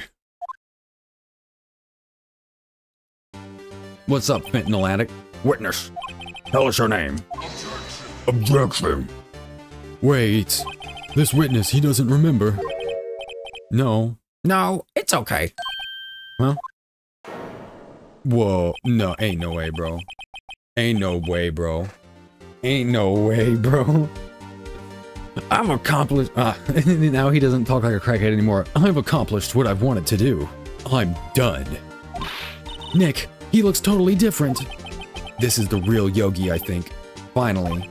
He's been acting feeble to hide his true identity, but didn't he get actual, like, brain damage from oxygen deprivation? Acting for 15 years. Well, let me ask you again. Please state your name for the court. My name is Yonni Yogi. My name is Light Yagami. I'm 15 years old. I go to high school. I'm a top-ranked student and an athlete. My father is the chief of police. 15 years ago, I served as a bailiff in this very court. Order! Yonni Yogi. So was it you who killed Robert Hammond and tried to frame Miles Edgeworth for his death? Yes, it was me. I did it. They put me on the witness stand 15 years ago. Robert Hammond, he said I was mentally unsound. He told me it would take me innocent, get me off the hook. So, I pretended to have brain damage. I was innocent, really, but he didn't believe me. We won the trial, but I lost everything. I lost my job, my fiancé, my social standing. Then, this year, 15 years later, a package arrived. It was a letter and a pistol. The plan was written out in careful detail. It was a plan for me to take my revenge on the people who ruined my life. I didn't care who had sent it. I thought this was my chance. After 15 years, this was it. Finally, a chance to have my revenge on Robert Hammond and Miles Edgeworth. I have no regrets. Wait a moment. Revenge against Miles Edgeworth? What do you mean? I'm not at liberty to speak on that matter. Why don't you ask Mr. Edgeworth yourself? Anyway, I admit it. I was the one who killed Robert Hammond. We won. Von Karma, where is Mr. Yogi? Under arrest, Your Honor. I saw no room for error in his confession. Then, the defendant, Miles Edgeworth, Is innocent, in this case at least. Very well. Will the defendant please take the stand? Let's go. Yeah. There are a few mysteries left unsolved. Still, you are cleared of suspicion for this particular case. So I would like to pass judgment on the murder of Mr. Robert Hammond. Any objections? I don't believe it. Why isn't Von Karma saying anything? Very well. This court finds the defendant, Mr. Miles Edgeworth. Not guilty. Let's fucking go! He beat the charge. He beat the case. He caught a body and he still beat the case. First day out the feds for Miles Edgeworth. That is all. Court is adjourned. Yes. No. Oh no. Oh no. They got me twice. Fuck. They got me twice. No. Please. Let me go. Let me go. I'm tired, boss. Fuck. Did someone just say objection? It wasn't von Karma. Wait, but that means no. Edgeworth. Miles. Miles, what are you doing? Your Honor, I object to your judgment. What do you mean? I'm not innocent at all. You're not guilty in this case, Miles. Please shut the fuck up. Miles, please shut the fuck up. Miles.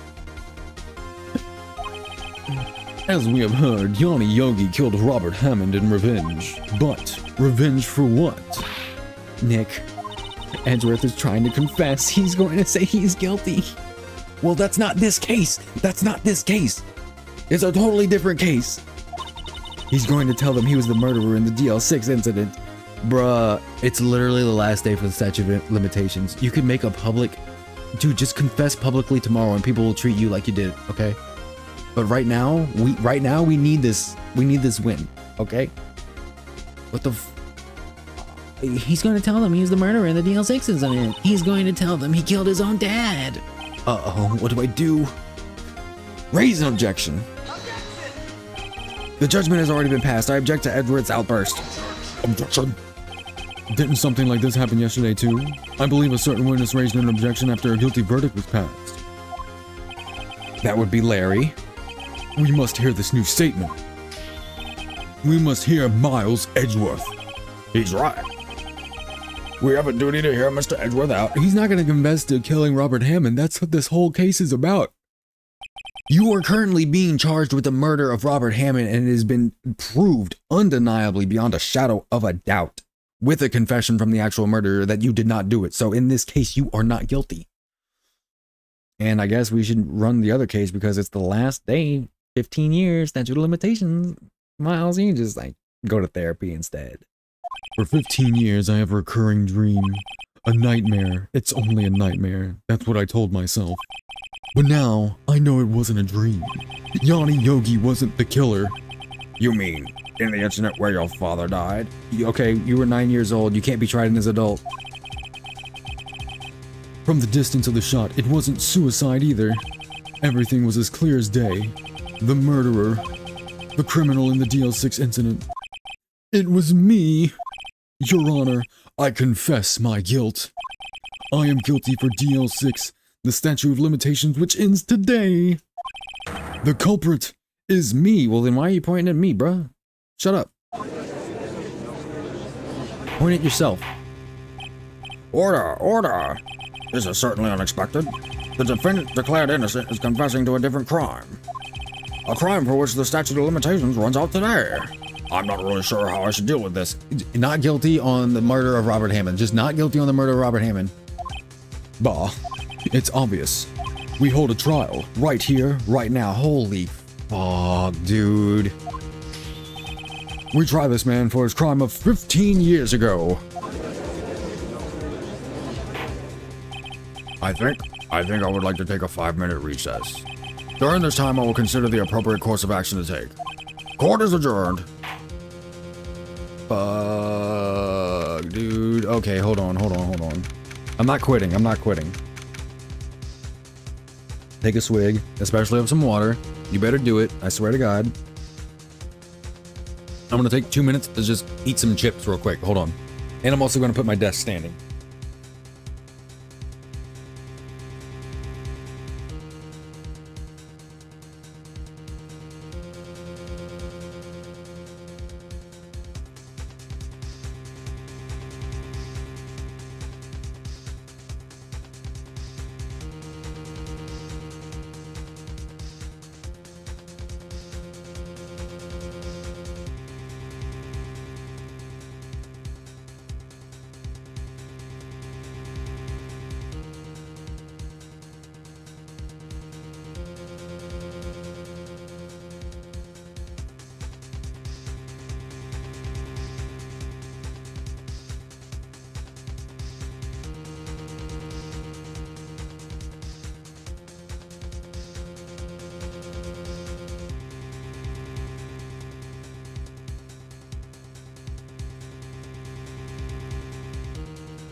Oh my goodness.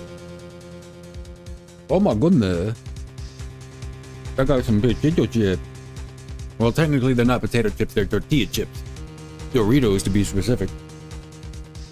I'm putting my desk up, hold on.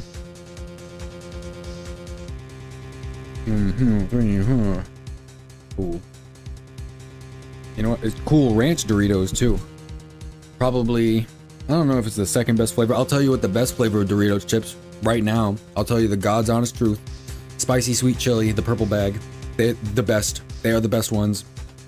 That, and then this is definitely not objectively the best, but just because I really like spicy stuff. The black bag, like the super hot, I think it's nacho cheese, but it's like so hot you don't even have the nacho flavor. You just taste heat.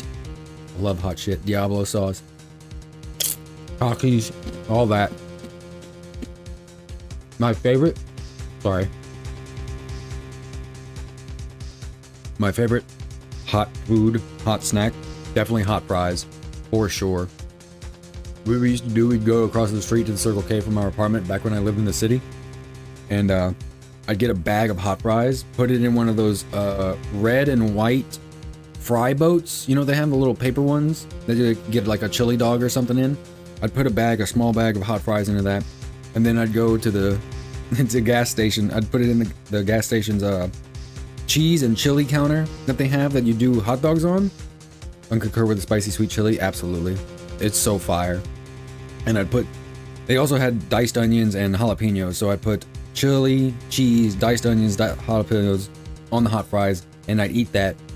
And I'd have also a 44-ounce Polar Pop, which is just like this big-ass cup that you'd put a bunch of different sodas in. I'd usually put Mountain Dew Voltage, Blue Powerade, Sprite, lemonade if they had it.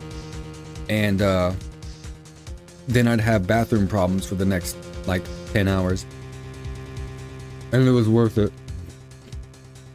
It was all worth it. I don't regret it a single time.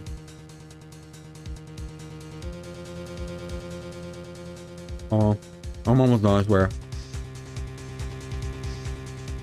Okay. One more swig. And water.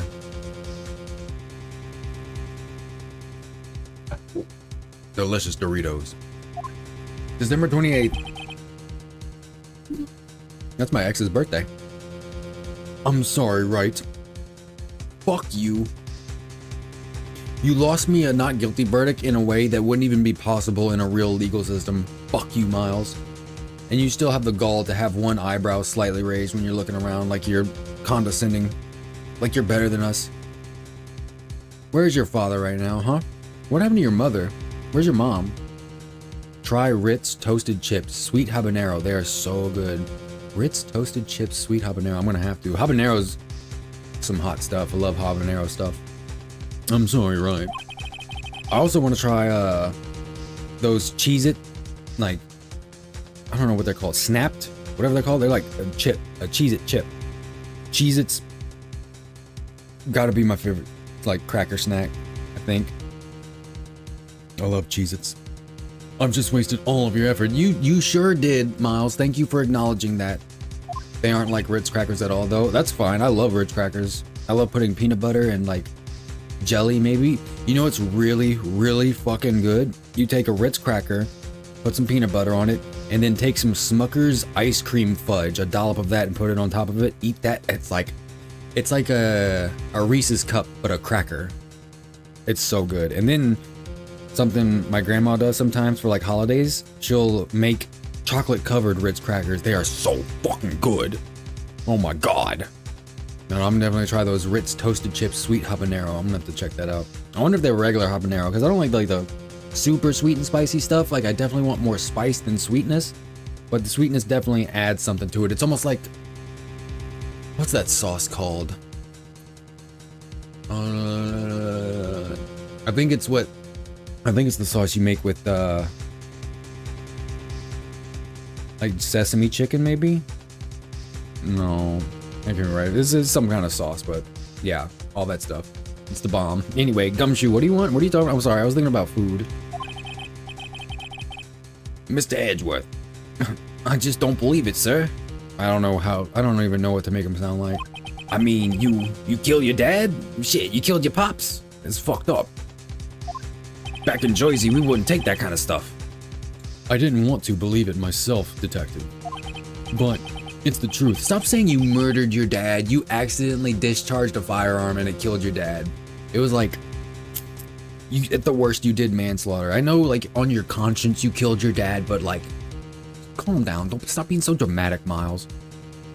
But it's the truth. I deserve to be punished. I'm a bad boy, you see. I'm a very bad boy. Please, take me down. To the precinct, that is. Edgeworth. I'm worth an edge. Murder is murder, no matter what the circumstances. That's literally not true.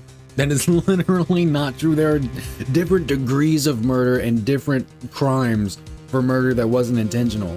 And like negligent homicide, manslaughter, second degree murder, first degree murder. I don't know if there's probably third degree murder. I don't even know what that qualifies as, but there are absolutely different context and circumstances of murder. Who wrote this game? Did they consult with a lawyer or the law? You know what? Chill out. Stop. Calm yourself. Center yourself. Master yourself. Be zen. Everything's zen, like the song of the day. Good song. No matter what the circumstances. All right, I'm sure your consciousness thinks so. Okay, wait. If an actual lawyer thinks that way, a prosecuting lawyer thinks that way, then no wonder he like tries to get everyone to be guilty. He tries to get him guilty. Oh, you stole a candy bar from a store? Guilty of murder. Punk ass. This is crazy, just crazy. Huh? Nick, what are you doing? Huh? Oh. I was just reading through the court record once more. I'm getting my case ready. What about it? Ooh, hey Miles, what do you think about this? Wait. If everyone thinks that Miles killed his dad by throwing the gun and it just went off, I mean, was his dad standing? No, because he was sitting there in the memories. So what the fuck is the hole in the glass from?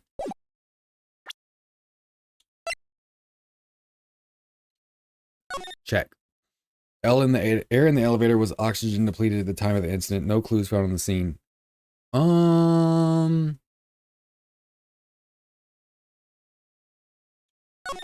No clues found on the scene, not even the gun?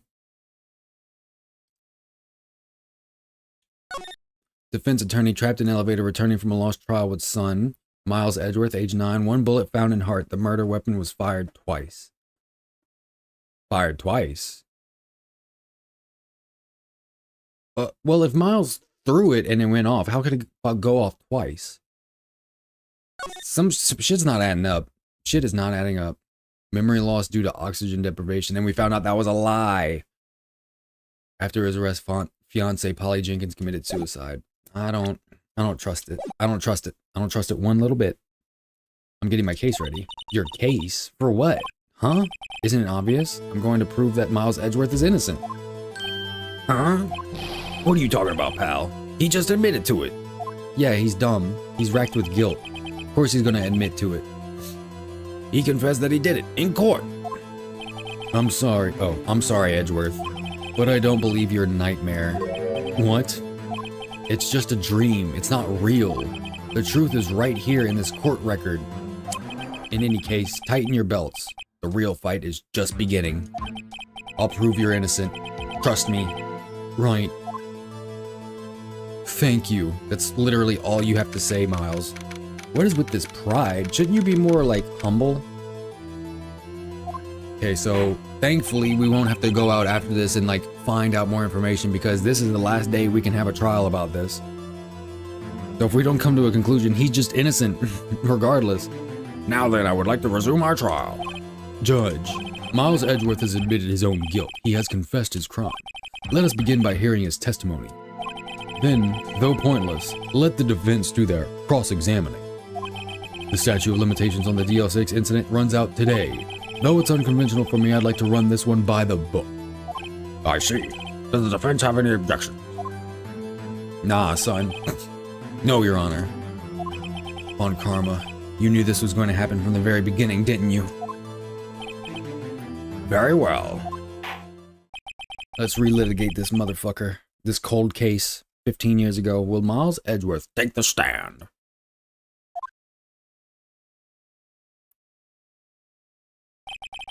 Will the witness state his name and profession?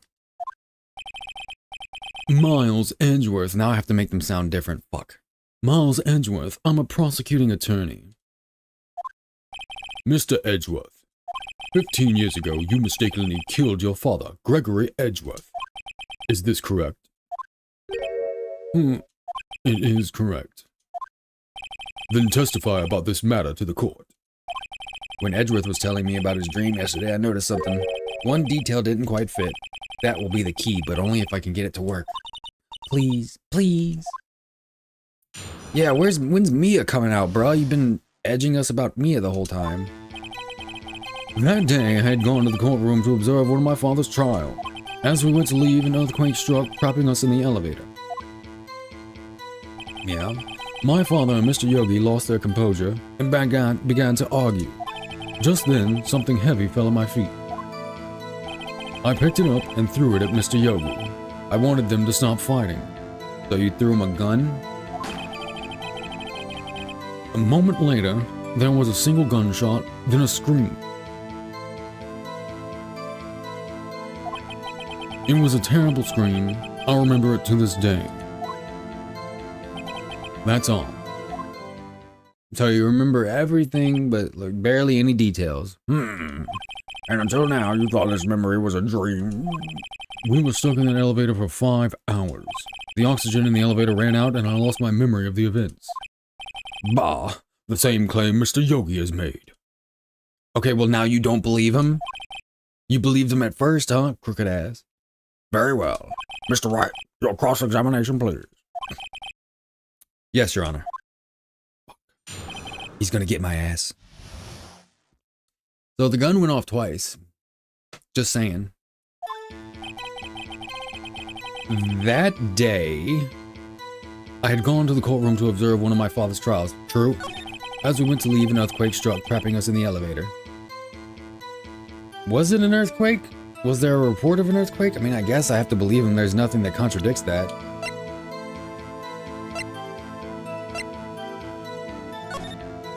Elevator, District Courthouse. Our air in the elevator was oxygen depleted at the time of the incident. No clues found on the scene. Trapped in the elevator, returning from a lost trial with son Miles Edgeworth, age 9. One bullet found in the heart. The murder weapon was fired twice. Court bailiff trapped in the elevator with the Edgeworth. Memory lost. Okay, it doesn't say anything about an earthquake. Air in elevator was oxygen depleted at the time of the incident. No clues found on the scene. So not even a... I mean, I guess the gun, the murder weapon was fired twice. All these reports are like lacking so much detail. Fired 3 times, bears prints from Edgeworth's right hand. So this is the same gun. This is the same exact gun. Why would we not think this was Yogi? I mean, where would this gun be? In evidence? I guess anyone can take it. As we went to leave, an earthquake struck, trapping us in the elevator. So there were 3 people, including yourself, trapped in the elevator. Yes, myself, my father, and Yonni Yogi. We were fine at first, but then as time passed and no one came to help, my father and Mr. Yogi lost their composure and began to argue. Just press everything. What did you do then? I was a 9-year-old boy at the time. What could I do? I was scared, trembling in the corner. But then, just then, something heavy fell at my feet. What was it? A gun? What was it? A pistol. I assume it was the bailiff Yonni Yogi's. The safety must have come off when it fell from his holster. What is it, a P320? Got him. And you... And you picked it up? What happened next? I picked it up and threw it at Mr. Yogi. I wanted them to stop fighting. Did you know it was a pistol when you threw it? I think I knew. I knew it was dangerous. But the air was getting so thick, I panicked. So you're saying that you threw the pistol at Mr. Yogi. I was in a daze. A moment later, there was a single gunshot, then a scream. Can I present the case and be like, hey, it says this shit was fired twice. What's up with that?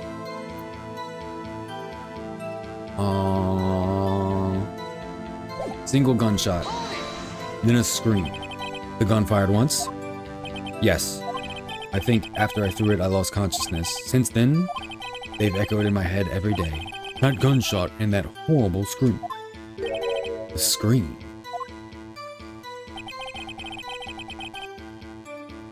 It was a terrible scream. I remember it to this day. To this day. Yes, I can practically hear it now. I doubt I will ever forget that scream as long as I live. Was it your father's scream? There it is. One part of that testimony clearly contradicts the evidence. But I don't know what it means. I'd better find out and quick. The single gunshot? A moment later, there was a single gunshot, then I screamed. Are you sure only heard one gunshot? There we go. Yes, I'm sure of that. I heard the shot and the scream. Then everything faded. I was unconscious until the rescuers came. I see. No, Your Honor. Unfortunately, you don't, you dumb bitch. Look at this file one more time. This plainly contradicts the witness's testimony. Objection. I love that sound effect. You do enjoy dragging out that file, don't you? I don't accept this evidence unless you can tell us what page it's on. Which page contradicts Miles Edgeworth's testimony? Victim data. Look at the victim data in this file. It says it quite plainly. The murder weapon was fired twice. Oh, that's how the... Okay, so when Miles threw the gun, it hit the floor and shot the glass in the window, and then Yogi picked it up and shot Gregory. Oh. Because why would it be the other way around? Why would he throw the gun, it hit the floor, shoot his dad, and then Yogi pick it up and shoot the window? I don't get that. He threw the gun, it hit... We got it. We figured it out. Miles Edgeworth only heard one gunshot, yet the murder weapon was fired twice. I guess he passed out? The first shot was the accidental firing when the pistol was thrown. So who fired the remaining shot? Yeah, who did it? Who done it? Was there perhaps another shooter who fired that second shot? Objection. Your Honor, as I'm sure you're aware, this incident occurred 15 years ago. The evidence is dated. The pistol did fire twice. However, we do not know when that second shot was fired. It's gotta be after Gregory was shot. Now, I can prove there were two shots in that elevator, bitch. I can prove it. I got the evidence, motherfucker. Fuck you, Von Karma. It might have been fired the day before the incident. There is no proof that the second shot had anything to do with this incident. Lie. What? I see. You do have a point, Mr. Wright. The murder weapon was fired twice, as we had heard. One of those shots was fired by the defendant, a boy at the top. Do you have any proof that the other shot fired had something to do with the case? Yes, I do. Yes, I do, coach. Yeah, put me in, coach. Your Honor, I think I will be able to show you proof. What? Impossible. Now, Mr. Von Karma, save your surprise for after you've seen the evidence.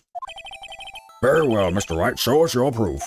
Do you have evidence that the second firing of the pistol is related to this incident? I do. Check this shit out. Look at this photo. Look at this photograph.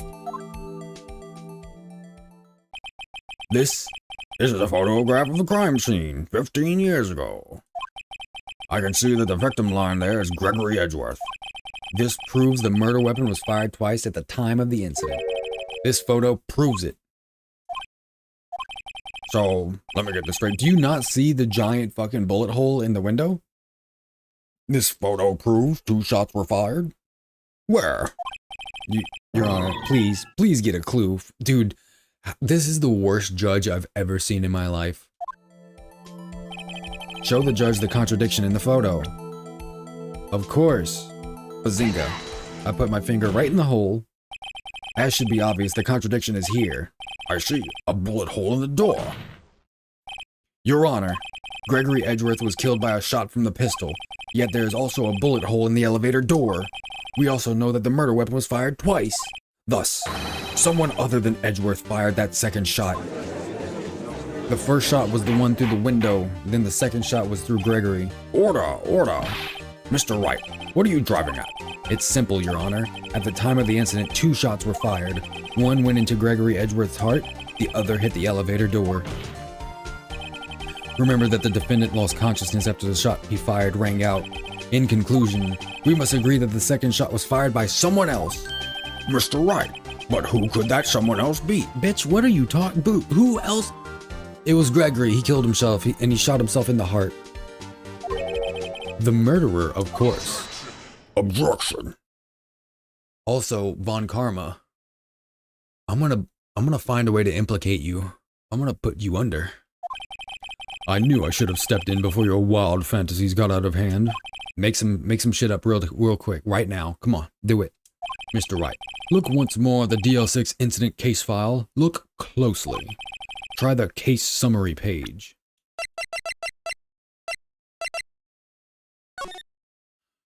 Case summary, location, elevator, district courthouse, 12/28/2001. Air in elevator was oxygen depleted at the time of incident. No clues found on the scene. And the photograph contradicts that. Do you know like what a clue is? Like a clue is anything that gives you any sort of insight as to what happened in that situation. Like it doesn't have to be a physical object. It could be the environment itself being changed. It's called environmental storytelling. Please read some Miyazaki. Try the case summary page. The case summary, that's on page 1. Look what is written there. Not a single clue was found on the scene. Okay, what are you driving at, car? Are you gonna say that the gun wasn't there? Then how did he get shot, dumbass? Okay. If the pistol had indeed been fired 2 times, then the other bullet would have been discovered on the scene. No, it wouldn't have. It would be down the hall, through the window it flew through. This guy, though, bro, you're desperate. You're reaching so hard right now. I can smell the blood in the water. I can smell the bitch on you right now. He does have a point. No, he doesn't. You're a moron. Please, I hope you get impeached. I hope you get impeached so hard. The second bullet has never been found. Why? Because the second bullet does not exist. Are you saying it went through Gregory? Hold on. Taken from Gregory Edgeworth's heart, still bears clear ballistic markings. Okay, so no, because that bullet was found inside of Gregory's body and not in the window. So there is a second bullet somewhere out there. Because the second bullet does not exist. The bullet that claimed Gregory Edgeworth's life was the one fired by his own son. That is the truth of this matter. The whole truth. It was undoubtedly something else that made that bullet hole in the door. It was something else that made the bullet hole. Someone else was shooting in the courthouse that day?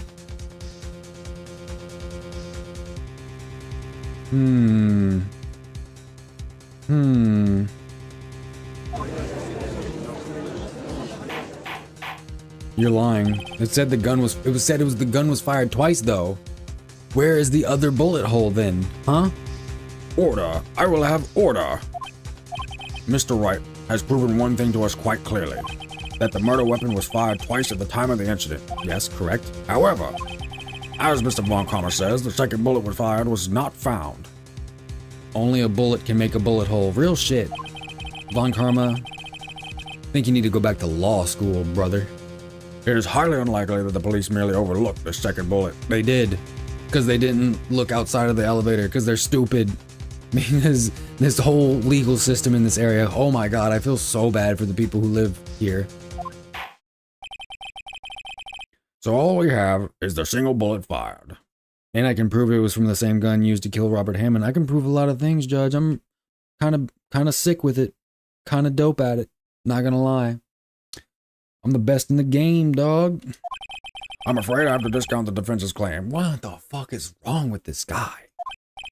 Tisk, tisk, tisk. Fuck you, Karma. I praise the judge for his wisdom in this matter. I don't know why he's southern all of a sudden. I praise the judge for his wisdom. I can't undo it. Fuck. I praise the fuck. I praise the judge for his wisdom in this matter. It still sounds a bit too southern. How did this happen? I don't believe that the second bullet didn't exist. Go look down the hall. It's probably still there. Was I wrong? Have I been wrong about this whole incident? The gun fired twice. There's 2 holes in the thing. The bullet was found inside. Okay, I guess you can't prove that bullet. There's more. Don't worry, there's more. I'll find more. Don't worry, bitch. What are you doing, Nick? Why aren't you raising an objection? I'm sorry, Maya. What? It looks like I was wrong. Nick, if the second bullet wasn't there, then all my conjectures are for nothing.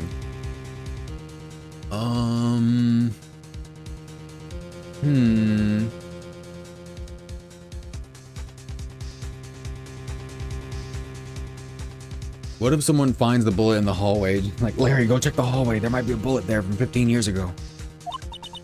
No. But you said you'd do it, Nick. You said you'd get Edgeworth declared innocent. I'm sorry. Oh, I can't.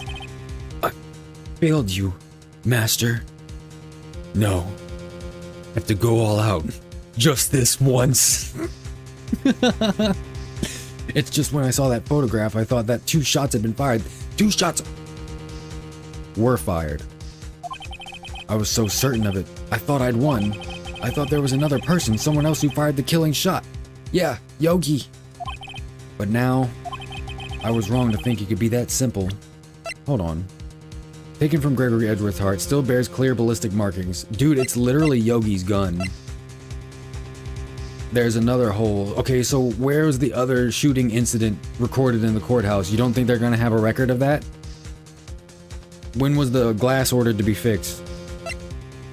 DL6 case file. File on the DL6 incident. It's the same bullet. The same pistol. Also, a bailiff carrying a .22 pistol? The fuck? Who's that supposed to take down? Miles when he was 9? Jesus. Come on, at least carry a .38.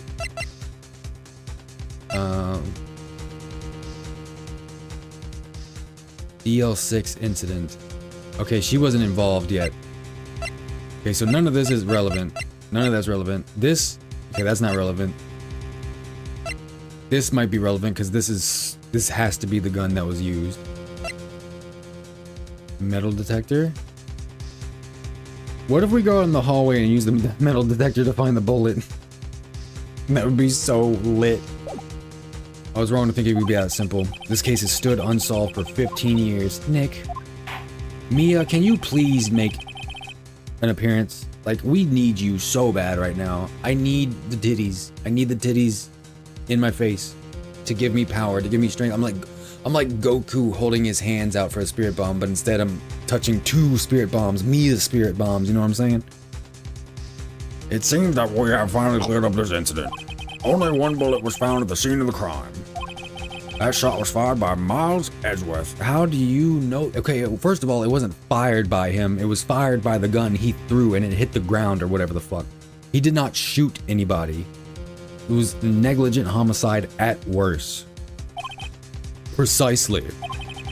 I would like to ask one thing of Miles Edgeworth before passing my verdict. Have you been paying attention to the trial so far? Yes, Your Honor. Do you have any objections? No. No, I do not. Miles, you pussy, stick up for yourself. So you killed your father, although it was not your intention. So that's going to be called manslaughter, not murder. Yes, I did. Oh no. She's going to go Super Saiyan. Definitely a P320 Chambers 22. Yeah. Sig's releasing a statement tomorrow. He's accepted the guilt. Yeah, I can't let you get away with this. You know, her hair turns yellow and her tits grow and she becomes Mia. Yeah. Very well. The statute of limitations on the murder of Gregory Edgeworth runs out today. So let's just like stall. Let's just stall. Fuck it. He'll be innocent tomorrow, as far as the court's concerned. Therefore, I must pronounce the verdict on the defendant today right here. Yeah, he's not. I'm not getting faked out again. I'm not getting faked out again. Right now. Indeed. Does anyone have any objections? I've been here before. It's just like my first day in court. There are so many things I know I should be saying, but my mind's gone blank. I can't find the words. Mr. Wright? I have an objection. Your Honor, I object.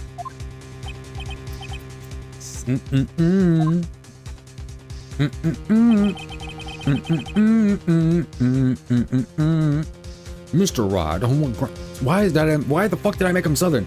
Mr. Rod, on what grounds do you object? Oof. Nick? I don't know. His case is perfect. No, it's not. He sucks. Oh no. Grah. It must exist. The second bullet. What? What did you just say? Nothing, weirdo. The second bullet must exist? But where? No fucking way. They better not do what I think they're about to do. That is not how bullets work. No fucking way. SIG recalled the guns years ago to fix the gun, but it wasn't actually fixed. What's bad is that our whole military carries the M17-18, which is a P320. Yeah, it's the military, the contract version. Damn, I was reading about this earlier today too. 'Cause I'm not super duper into guns. Like, I know very little, but I was reading about this earlier today. That in the P365. See, I don't even know what that is. I guess that's the rifle. I thought they carried like M4s. But then again, I don't even know what that is. But yeah, seeing that video and then the airman that died and then the guy that just like set off the primer just by jiggling the slide. That shit's scary. I would not buy one. And then fucking SIGs that's trying to sue the courts for like canceling contracts with police departments. It's their sidearm. Wait, oh, so the P320 and the P365 are both different kinds of sidearms? Word. Yeah, it's, that's scary, dude. I'd be canceling that shit immediately. And then SIG wanting to be a bitch, being like, there's no way you can make it go off. Stop being a bitch. And then seeing people defend it, like, what the fuck, dude? Why are you loyal to a gun brand? Just like, get one that works. Like, I don't think of any brand I'd be loyal to except Audi. I'll put my hand to the sky right there. Audi. Sorry, I like superior German engineering and performance. My bad. It's just because I like the R8. But I can't think of any. I would never defend a brand at any point ever. If they have a shitty product or do something shitty, fuck them. Except Marlboro. Marlboro has never done anything wrong a day in their life. Oh shit, someone took it. Do not tell me. Do not fucking tell me. They reused a bullet. It seems waiting is not going to produce us Any answers? That's just so fucking stupid. Please don't let that be the case. Please don't let this bullet, be the second bullet. I have 2 bullets. Real cowboys smoke Marlboros. You goddamn right they do. Cowboy killers. God damn, if I smoked a red today, my throat would be so fucked. I would literally sound like the judge. It would be bad. Seems waiting is not going to produce us any answers from Mr. Wright. What up, Tommy, by the way? Correct, but the P365 is a micro-carry pistol that's a piece of shit. It's not military, just civilian. Glock lost the trials for the military contract against SIG because of cost. Oh. Word? I did not know that. So, SIG is currently contracted with the whole military? God damn, imagine how much you get to charge the government just for making their shitty fucking pistols that kill you when you throw them on a table. Well, I guess that era's over now. Maybe they'll switch back to Glock. I don't think people have I mean, I don't know. I really don't know anything about guns beyond like names and calibers and then whatever Kentucky Ballistics does, because God bless that man. So like rifles, probably more, but like, you know, how handguns work and attachments and all that shit, I don't really know about all that. I do know that a 4-bore probably would break my shoulder. The Glock 19X is the civilian version of the gun they presented to the military trials. Oh. Wait, Your Honor. The second bullet, it existed. I'm telling you right now, the gun fired twice, of course the second bullet existed. What? The second shooter also existed, Your Honor. Lee Harvey Oswald was not working alone. But we've just heard proof that it did not exist. What proof? You have no proof that there is no such thing as proof that something doesn't exist. I realize that, Your Honor. I'm really grasping here. It's just someone took it from the scene of the crime. Wait, did Phoenix just access Mia? Does Phoenix have psychic powers? What the is Phoenix? What is this? What is this story? What is going on right now? What is going on? Gay sex used to feel good. Now it doesn't. This is the world liberals want. What is going on? It used to feel good, but now it doesn't. But who? The murderer. The murderer. Boy is stuttering. The murderer? Then tell us, just who is this murderer? I'm still thinking about that one. Yogi, isn't it? It's gotta be Yogi. No. It's not Yogi. It's you, Karma. It's you. It's Von Karma. It's gotta be Yogi or Karma. It's the judge. So the criminal took the second bullet? But why? To cover up the murder, dumbass. Wait. So the gun went off.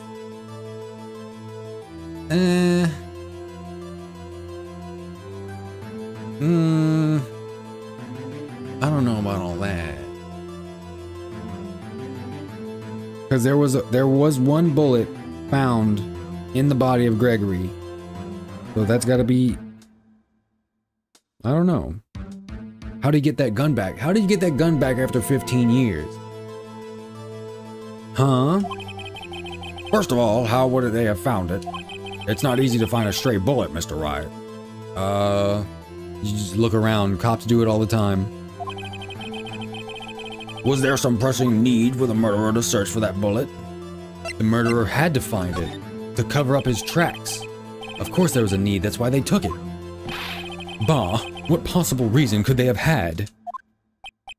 Well, the reason the murderer took the bullet away from the scene with them is the bullet would be proof. Maybe they thought that the bullet would be used as proof. Proof? It was a special bullet, so they took it with them. If that was the case, then they should have taken the bullet from inside Gregory as well. Are you okay? You're gonna take a bullet out of someone's heart in the middle of a crime scene? Really? Huh? Why would they only take one of the 2 shots fired? Because one was inside of a human body in a hole that was probably like half an inch wide. What are you what the fuck are you on right now? What are you smoking? Can I have some? Oh, right. Phoenix, don't just agree with him. Mr. Wright, have you really thought this through? I'm going to have to penalize you. What? He was being cautious. Oh, this isn't going well. Was there some pressing need for the murderer to search for the bullet? The murderer had to find it. Of course. What was the reason? The murderer was cautious.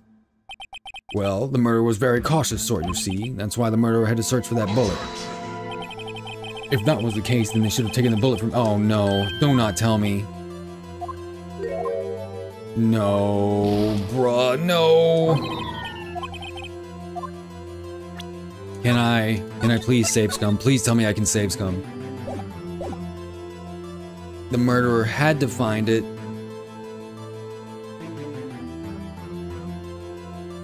Was there a pressing need? I guess he didn't need it. He wanted it? Why would the murderer have spent the time to look for the stray bullet? I haven't got a clue. What's wrong, Mr. Wright?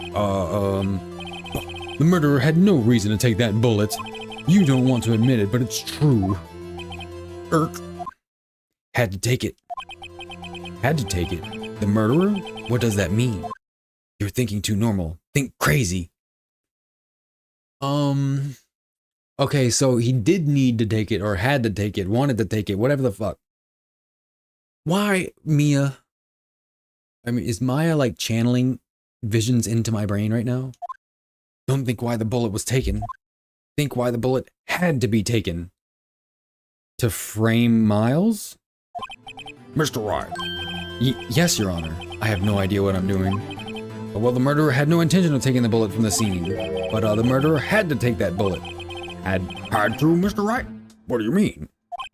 Well, for instance what? Maybe the bullet, hit the murderer? What?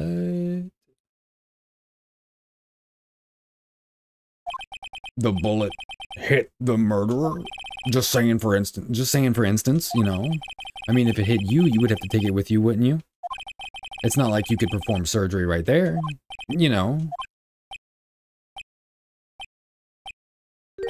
Wait a second. I was just talking off the top of my head, but what if that's really what happened? Let me get this straight. So at the time of the murder, the murderer himself was shot. And there was no blood found anywhere near where all this happened? And they left with the second bullet still inside of them, thus leaving only one bullet at the scene of the crime. Yes, I guess that's how it would work, yes. But there's a problem with that. The other two people rescued from that elevator, Miles Edgeworth and Yonni Yogi, were both unharmed. Okay, so the murderer was outside of the doors. Are we about to prove both of them innocent? So that would mean the murderer came from outside the elevator. The shots were coming from inside the elevator. Oh boy. The two men fight inside the elevator. Trying to stop them, the boy picks up the pistol at his feet and throws it. The pistol discharges, and the bullet goes through the elevator door and hits the murderer outside. The boy loses consciousness. Then the murderer opens the elevator door and sees the men inside.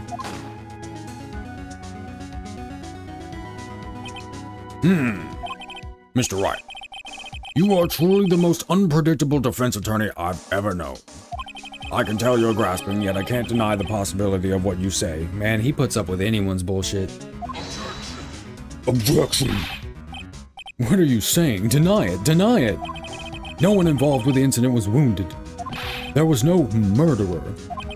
It was you, Von Karma, wasn't it? It was you. It was you. That's how the gun was able to get brought back. Okay, but that means there's two guns involved? It's the same gun. It's the same model. It's the same caliber. No one was wounded at the time of the incident. He's right. I can't think of anyone.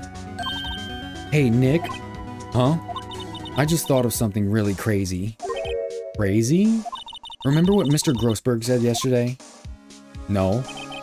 Gregory Edgeworth dealt a blow to his perfect trial record. Wow. It must have been quite a shock for Von Karma. He took a vacation for several months after that, you see. To heal. Oh. Oh. Shit. So he opened the doors to the elevator and shot Gregory? Yes, an unusual event for the man. That was the first and the last vacation he's taken in his many years of prosecuting. One vacation in 40 years, dog. Bro. That's wild. What if Von Karma didn't take that vacation because of shock, but took it because he was injured? That's... Bro. So he is the killer. Which would mean... It could only mean one thing. He was the murderer in the DL6 incident. He was the man who shot Gregory Edgeworth. It was von Karma. Oh man.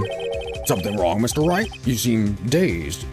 No, Your Honor. I'm in a courtroom against a murderer and a ghost. Well, you have indicated the possibility that the murderer came from outside. Can you give us the name of your suspect? Uh-oh. Should I come out and say it now?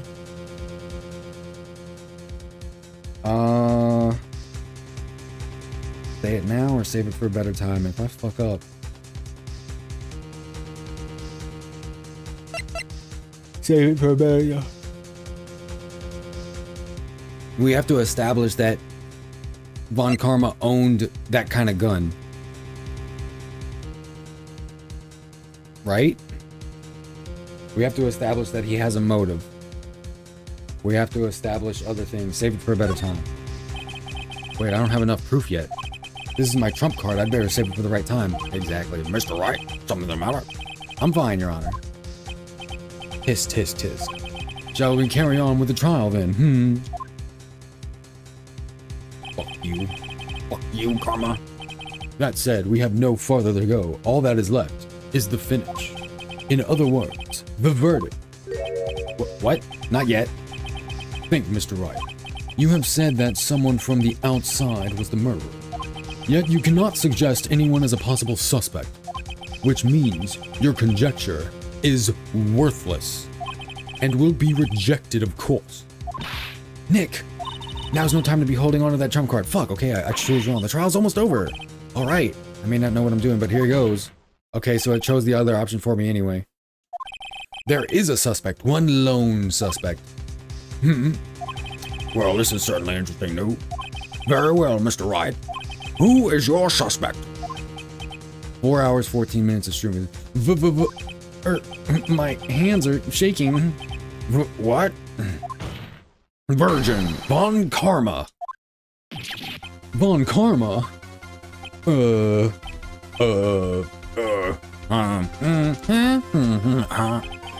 You mean the von Karma? The prosecutor? The one standing right over there? Points. Bah. You don't object? Humph. I see no need. Why honor this ridiculous outburst with my objection? Because you took a vacation for several months starting the day after the incident. Dude, bring up his medical records. Yet you pride yourself on a perfect record. Why would you take such a long vacation without any reason? So, you're claiming that I took a vacation to heal my injury from the incident? Fascinating. Prove it. I would have needed surgery, no? Where did I go under the knife at, Mr. Wright? Well, where'd you go on vacation? You probably went out of the country or something. Bring the doctor that operated on me. Have him testify. Nick, let's find out who his doctor is. It's no use. Edgeworth? I know von Karma, perhaps too well. He's perfect. He wouldn't leave clues. He went to China. He probably didn't undergo surgery. He did his own surgery? Kind of badass. He's like that guy. You know, he's like James Franco. That would leave a doctor as a witness. He killed the doctor. Grr, nobody's that perfect. He went to Mexico and he shot the doctor. So what, Nick? Did von Karma pull the bullet out by himself? Yeah, he did. That's insane. He is insane. No, he couldn't have. You can't just pull bullets out of yourself. What does Grossberg have to say? You can just pull bullets out of yourself, but you'd have to be a tough motherfucker to get that through to not pass out from the pain. Or have some local anesthetic or hella morphine or something. Wait, what does that mean? That bullet has to be somewhere. But where? I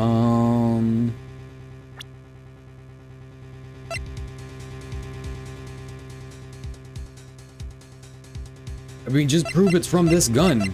Prove it's from this gun. You can connect the two.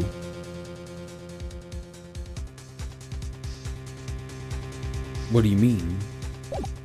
What do you mean? What do you mean by that? The ballistics on the old bullet are still visibly marked, so can we prove it's from the murder weapon of this case? Tisk, tisk, tisk. Well, Mr. Wright, can you produce evidence to prove that I was shot? Can I?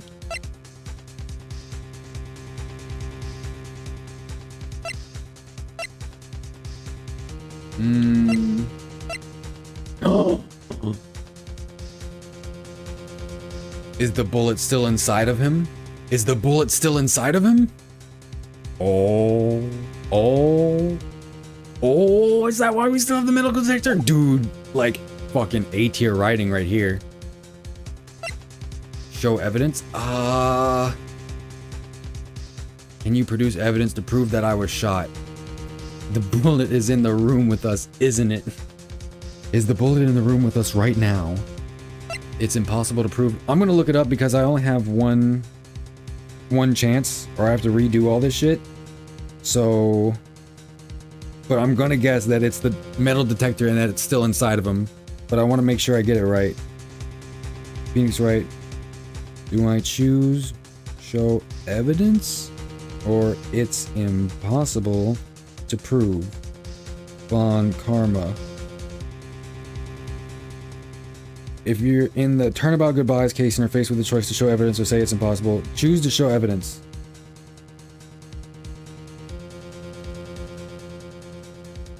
Okay. You need to present the second bullet. You should choose to show evidence. You need to present the second bullet found at the scene to contradict Von Karma's claim that he was shot by Edgeworth.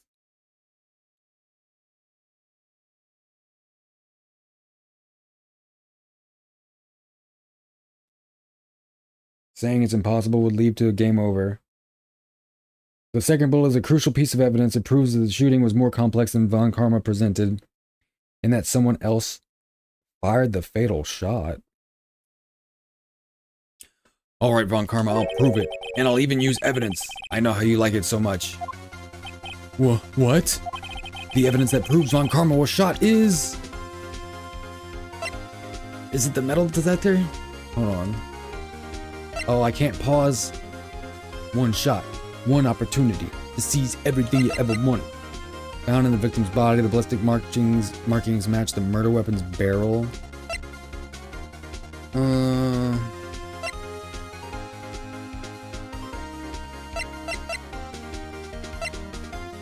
Taken from Gregory Edgeworth's heart, still bears clear ballistic. Is it? Do I do the metal detector? Hold on. I really don't want to.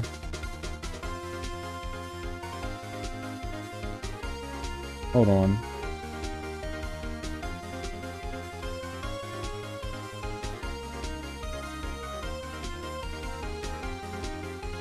Show evidence?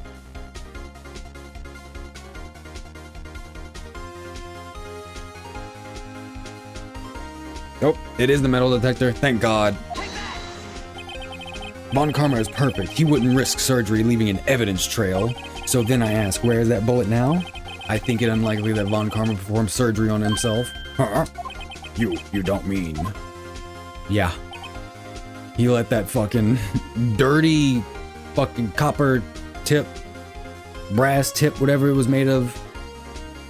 Thank God it wasn't hollow point. I do. There's the possibility that the bullet is still inside Von Karma. Holy moly. Holy shit. Is that even possible for all these years? Absolutely is. I'm pretty sure there was a story on, I used to have this big Ripley's Believe It or Not book.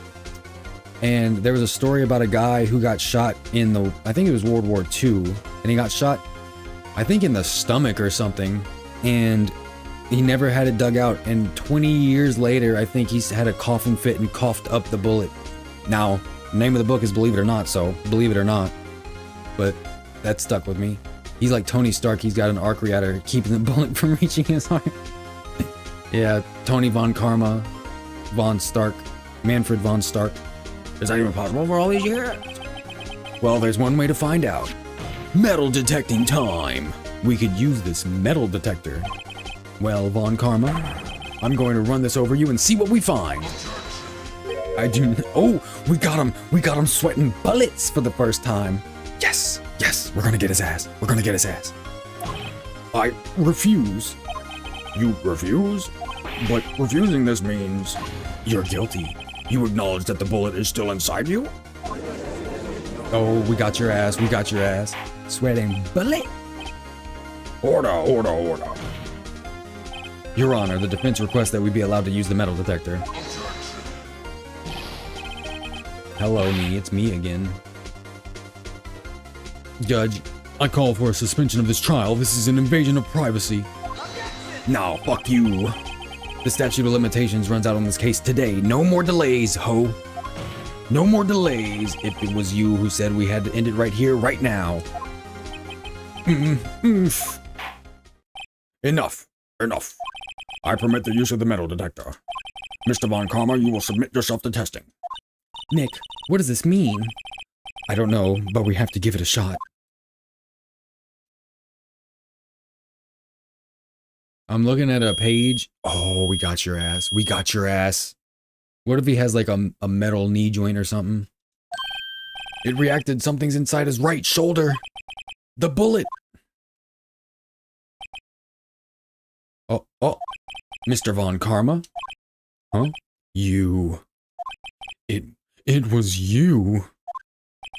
I was afraid this would happen. And so I remained silent. Indeed, there is a bullet in my right shoulder. However, it has nothing to do with this incident. Fuck off. What? I was shot in the shoulder long before the DL6 incident. Shut the fuck up. No, you weren't. I claim that the bullet in my shoulder has no relation to DL6. But Mr. Von Karma, can you prove that? Prove? I have no obligation to prove anything. You've been asking us for evidence for the whole fucking time. Let's shoot him again when we're done. It is Mr. Wright who must prove something here. Not I. Mr. Wright? Well, can you prove it? Can you prove that the bullet in Von Karma's shoulder was from DL6? Of course he can. You don't have any of the DL6 evidence. That's because you took it's because you took it out of the records room yesterday, you punk. With no proof, you cannot convict me of any crime.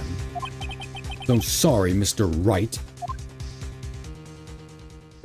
No, I'm the one who's sorry, Mr. Von Karma. We do have the bullet. What? You were close, one day away from freedom. But you see, I have proof. It's the bullet, isn't it? What? Who would have thought that you would dig your own grave trying to convict Edgeworth? I can link that bullet in your shoulder to the DL6 incident. And here's my final proof. I'm looking it up. I assume it's the other bullet.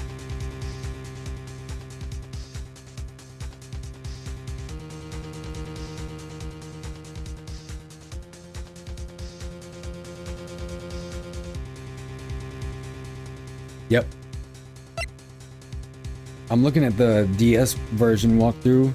The sprites look pretty cool, not gonna lie. It's the bullet from the DL6 incident.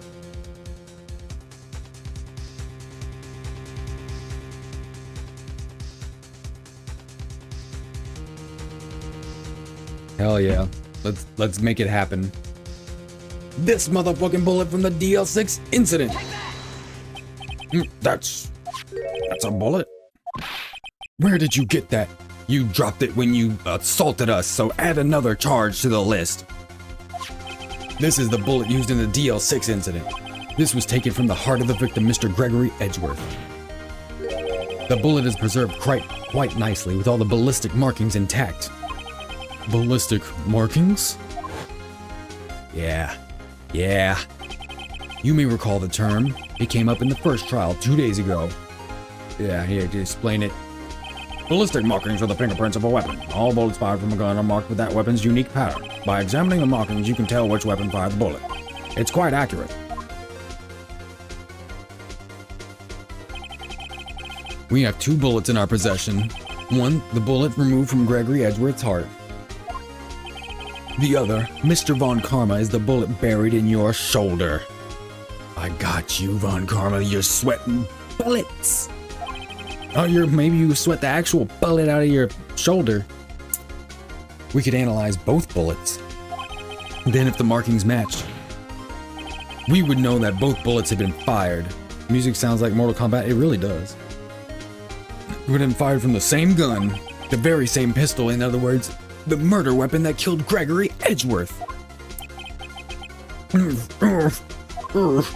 Mr. Von Karma, you will let us remove the bullet from your shoulder. Are you going to perform a surgery in the middle of a courtroom? Then we'll compare the ballistic markings to those on this bullet. I don't think you can do that and solve this case once and for all. Well, Mr. Von Karma?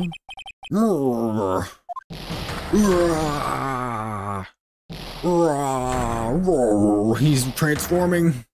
He's transforming. He is Giant Goldar. That scream. I've heard that scream before. Oh shit. Wait, I know. I remember. Help, I can't breathe. Just fuck it. Quiet, I said quiet. You're not making this any easier. Stop breathing my air. I'll stop you. Stop breathing my air. No, Daddy. Get away. Get away from my father. Bang.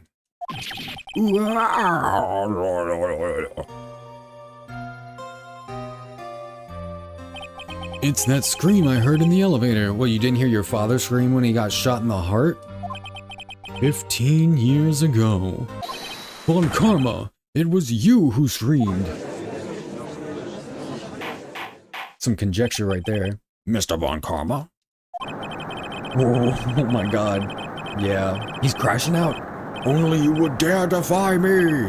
So it was you. You and your father are my curse. Your father shamed me with a penalty on my record. And you left a scar on my shoulder that would never fade. I'll bury you with my bare hands. To death, perfection. 15 years earlier. Chief Prosecutor, I'm sorry. Von Karma, it's not like you to make this kind of error.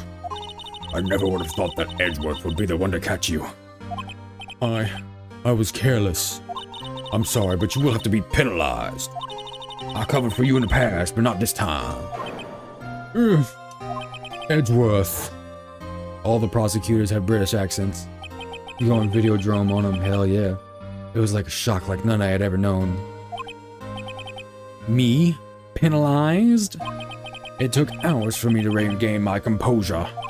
Suddenly I found myself in the darkness. I was in the court records room. I must have wandered in there without thinking where I was going. The room was pitch black. The lights must have gone out. I went out into the hall and felt my way into the elevator.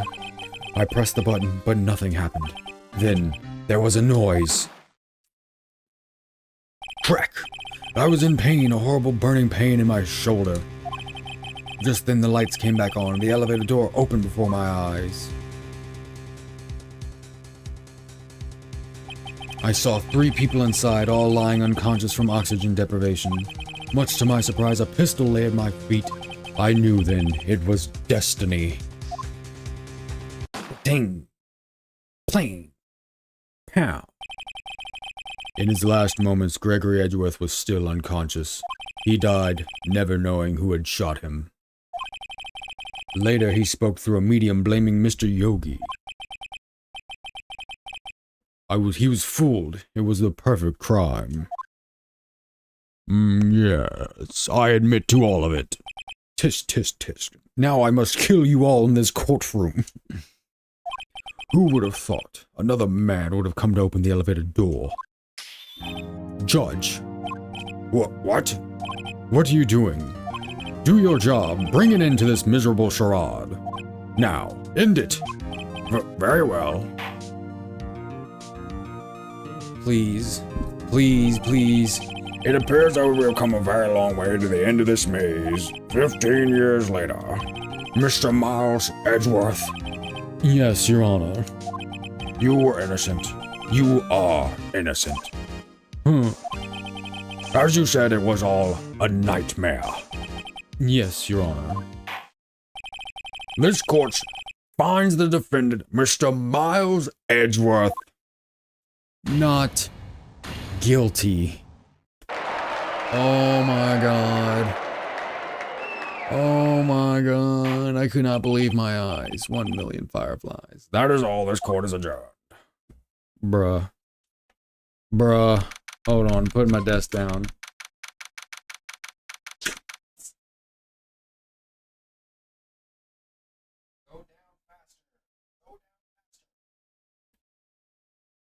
Oh my god. Dude, that still took 4 hours, 33 minutes. Holy shit. I'm pretty sure the one yesterday took... Hold on. Let me check. Let me check that shit. Let me check that shit real quick. Thank you for liking the stream, by the way. That's what people who don't kill people's fathers do. 5 hours and 10 minutes. So altogether, this shit took like 9 hours and 40 minutes. Holy fuck, these cases are long. And this is part 4. I think part 5 might have to be it. I don't know how many more episodes there are. Said the next one's supposed to be really, really long. Nick, we did it. Did you see his face? Von Karma looked even paler than usual. I didn't kill my father, he did that himself. He's pretending to be all cool, but inside you crushed him, Nick. Crushed. Well, yeah, he freaked out, dog. He went sicko mode. I gotta say, I'm impressed. And Mia barely showed up. I only caught mere glimpses of her titties. It was pretty close, though. I was sure we'd had it. I know, I was on the verge of tears the whole time myself. But now it's all just a good memory. Miles. So it's finally over, Edgeworth. Right. Yeah? Grr. I'm not sure how to say this. I'm in love with you. I know. Try thank you. I see. Thank you, Wright. You're welcome. I think you could have done better than that. Sorry. I'm not good at this sort of thing. I never apologize or thank people. You got a lot to learn, Edgeworth. She's got you there. Ooh. Amazing, pal. You pulled through just like I thought you would. I'll never forget this. I owe you one, pal. And tonight, let's party. Dinner's on me. Fucking wicked smart. Yeah, my salary went down a bit this month, but who cares? They've been doing a lot of budget cuts lately. See, Mr. Edgeworth, you should take a lesson from Detective Gumshoe. That's how you say thank you. Buy us food, please. I'm gonna be fat when I'm older. My boy's wicked smart. What are you in? What's your major? I see. Ahem. Whoop. I feel foolish. You are foolish. Don't worry, take it a little at a time. You'll get used to it. It's been 15 years since I've seen Edgeworth this unguarded. Hey, y'all. What's up, Lotta? Lotta! Y'all were great in there. Thank you. Yo, Edgeworth, congrats. Thank y'all very much. What the fuck? Why are you speaking all country? I knew you were innocent from the start, of course. Just look at you. You wouldn't stick your hand in the cookie jar, even if no one was there. You were the witness on the first day of the trial, weren't you? Yeah, well, let bygones be bygones, eh? Yeah, you just made a bunch of shit up, didn't you? Speaking of which, what are you doing now, Lotta? Who, me? Oh, I went back to college. That was fast. It's only been 2 days. Winter break isn't even over. What are you talking about?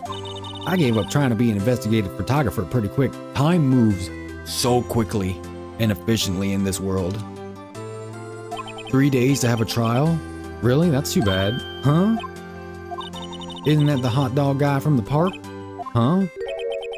It's over, Nick. My life is over. Let me guess, Keontae broke up with you.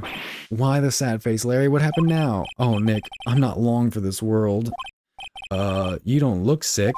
It's Beyonce. She's going to live in Paris. Paris, Nick. Bro got cucked twice by Paris. No, Larry. He's gonna end it all. He really is. She's leaving me behind. Should have seen that coming. Yo, Edgy, there you are. Yes, here I am. Congrats, Edgy. Here, a little gift for me in celebration. Celebration? That's unusual for you. Harry Butts, you come along tonight too? My treat, pal. His name's Larry. Huh? Thanks. Looking forward to it. Yo, Nick. That's the suit that questioned me. When he says treat, that's not police talk for prison food, right? Right? I think you'll be fine, Larry. Right. Yeah? What's up? That envelope that Larry gave me, it's got money in it. Well, yeah, that's not strange. People give money away to celebrate sometimes. Is it $38? Did Larry do it? It's $38, right? Huh. What a weird amount. I mean, it's not a little, but it's not a lot either. $38 exactly? Nick. Wasn't that exactly the amount of lunch money that was stolen from Mr. Edgeworth in school? $38. No. No! Larry, it was you! Why are you so surprised about Wright? Huh? Larry was absent that day from school, right? But that doesn't automatically rule him out as a suspect. What? Think back to that day 15 years ago. Larry took the day off, but he was bored, so he came to school anyway. Then he saw the money lying there, and the rest is history. I never was good at history. Heh. You're a thief, Larry. You were responsible for one of my most traumatic memories. I don't think I could be your friend anymore, Larry. Edgeworth, you didn't know, did you? I suspected. I just couldn't picture Larry protecting you like he did that day. Everyone else was saying you did it. The whole class was against you, remember? Yeah, too well. Right, you may not know this, but we used to have a saying back in school. When something smells, it's usually the butts. Bruh. I know. Really, Wright? I'm surprised you didn't figure it out. Well, this sure is an unexpected turn of events, eh? Meowth, that's right, looking ass. Edgeworth. You should have told me. Now, Nick, it was 15 years ago. Don't you think the statute of limitations has run out, Mr. Edgeworth? I'd say so, yes. There you have it. Where does that leave me? I became a defense attorney because of what you two did. Well, now you can continue being a defense attorney without all that baggage. Well, you always have been something of an insufferable emotionalist. Yeah, and you get worked up too easily too. Death. The death sentence for both of you. Man, if only I had known, I'd have become a prosecutor. My whole life. Can you be a prosecutor and a defense attorney at the same time? I mean, I guess one involves working for the government, so you'd have to apply for that. And you probably can't work at a private firm while you do that at the same time. Same goes for me, only the other way around. For the longest time, I thought I might have killed my own father. Don't you understand? A bunch of kids in class were yelling at me. I don't care about your trauma about killing your father. I thought I might be a criminal. I became a prosecutor in part to punish myself. If I had known the truth, I might have become a defense attorney after all. Are you going to switch sides? Are you going to switch sides? You want to be part of our firm? Miles, you want to be part of our firm? We could use another lawyer. Maya sucks. Edgeworth. Want to switch, right? Hey, y'all, line up. I'll take a photo. Hey, photo time. Let's go. And after that, dinner on me. Detective Gumshoe took us out on the town that night. We celebrate Edgeworth's newfound freedom, even though Edgeworth himself was still in detention. What? Why? He's innocent. You can always switch sides. It's true. December 29th, 5:02 a.m. Wright & Co. law offices. It's 5 in the morning. What the hell? Whoa, I went a little overboard yesterday. Homeboy's drunk, waking up in his own office. My head hurts. Hangover. Huh? It's still only 5? Maybe I should go back to sleep. What's this? A letter? Good morning, Nick. You were really impressive yesterday. Seeing you It made me think about what I'm doing here. I'm a spirit medium, in training of course. I want to help Mr. Edgeworth too. I wanted to help you, but I couldn't. I was useless. So I've decided to go back to my training. I'll become a full-fledged spirit medium for starters. I couldn't say it to your face, so I left this letter. Goodbye, Nick. No. No. Don Draper cigarettes. Rolled gold cigarettes. They're gay. Goodbye. What time is it? Gah. The first trains for the mountains have already left to the station. Maya, wait, please. I guess I'm too late. Lucky strike, but close enough. I think the Cumtown bit he said rolled gold. That's the only impression I know. I never actually said it. Lucky strike. They're toasted. Rolled gold cigarettes. They're molested. Hey, Nick. Maya. Meh. Meh. Meh. Meh. Meh. Meh. Meh. So you're leaving? Yeah. It's hard being a spirit medium who can't talk to spirits. And I think you'll do fine without me, Nick. Be good, okay? Don't tell her. Come on. Hold it, bitch. Wait. What? I never could have saved Edgeworth without your help. Huh? On the last day of the trial, I heard her. I heard Mia's voice. You heard my sister? Yes, only her voice, but still. It was at the very end when I thought we'd lost everything. Well, that's my sister for you. Detective Gumshoe helped, and Mr. Grossberg, and even Larry. I'm the only one who couldn't help. I was useless, Nick. You were here the whole fucking time. Are you kidding? But you were the one who stopped Von Karma, Maya. Huh? I didn't do anything. All I did was wander around in a daze. Sorry, but I have evidence that you helped. Evidence? Show Maya some evidence to cheer her up.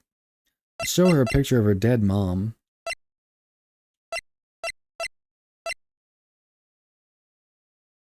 You helped with Polly. Huh? Sorry, Nick, I guess I don't understand. Uh-oh, now that I think about it, I don't understand this evidence either. She got Polly to talk, what are you talking about? It's okay, you don't have to try and cheer me up, but one day I'll come back and be useful, I promise. So, this is it. Oh my god. See you soon, Maya. Was there no evidence that she helped? No, bro. Thanks, Nick.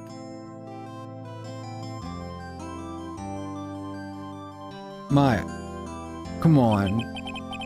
And so my story ends. Time to turn a new page and say goodbye to the novice defense attorney that I once was. Now a new story begins with the same old crazy cast of characters. Huh, don't think you've graduated yet, amateur. Mr. Wright, perhaps you'd like to rethink that claim. Yes, Your Honor. Uh-oh, I got a bad feeling about this.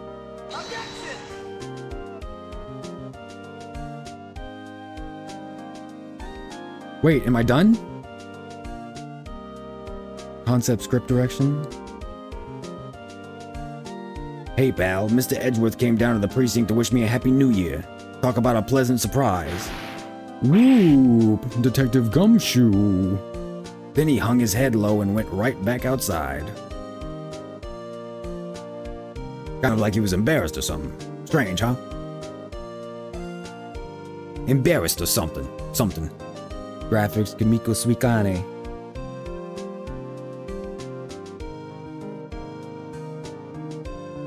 Huh? Nick? Nah, I haven't seen him lately. Who, me? Been working at a cheese shop. That Missy's a nice lady, but she's not exactly what you call a cheap date. Huh? Oh, she's in Hawaii right now, yeah. Bruh. Not again, Larry. Graphics Tatsuro Iwamoto. I think you won. Who? Wright? Yeah, I remember him. I hear he's been busy lately. You know, not to ring my own bell, but I sort of taught him everything he knows. You're a prosecutor, Payne. What are you talking about? I'm sure he's grateful. Main programming, Noriyuki Otani. Did I just finish it? I thought there was another episode. Earlier, Percy was saying, Bellboy, what's up, Phoenix, Wright? Ah, the defense attorney for whom I wrote that affidavit for, yes. Oh, you should know I've taken over management of the Gatewater Hotel recently. Should you be in the area, please stop by. Mogi, what's up?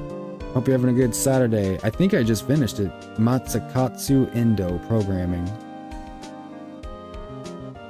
Oh, it's you. Phoenix Wright.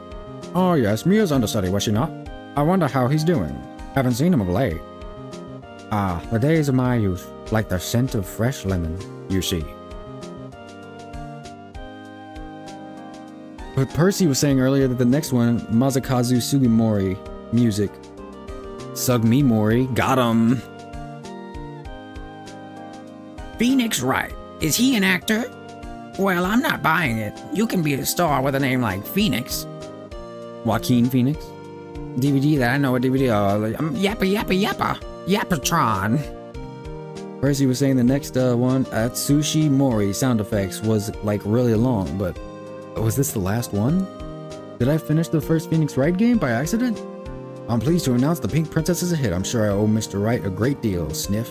Oh, and I'm keeping my face out of the public eye till the show is over. Rivers Phoenix. True. His brother. Wouldn't want to ruin a kid's dream. Publicity. Hiroshi Nakaya, Ayumi Terada. Penny! Oh, I got a letter from Maya the other day. It sounds like she caught a cold standing under a waterfall. I wanted to visit but didn't have time, so I sent her some Pink Princess trading cards. She says she can't buy them where she is. What kind of place is she living at anyway? It's called The Country, and it's based. Manual, Yumiko Uchida.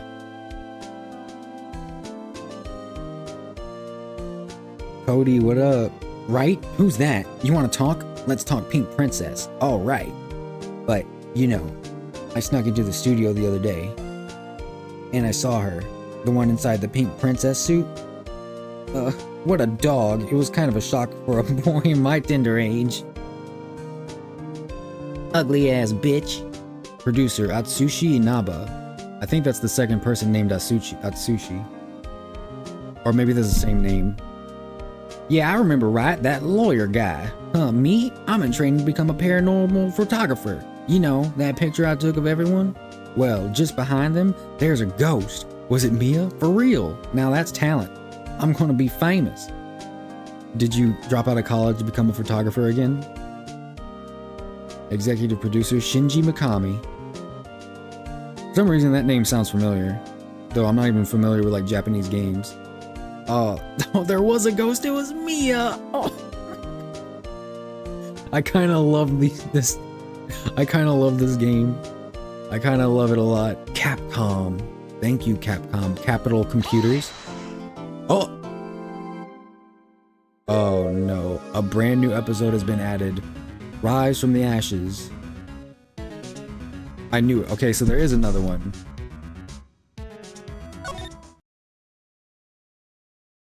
Okay, well, did I finish, like, Phoenix's story? Yeah, save. And I'm gonna Alt F4 if it starts the other one automatically.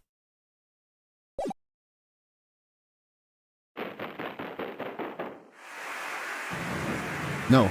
No. No. That's not happening. Not tonight. We're at 4 hours, 51 minutes. I do want to see something, though. I'm gonna go back to the main menu.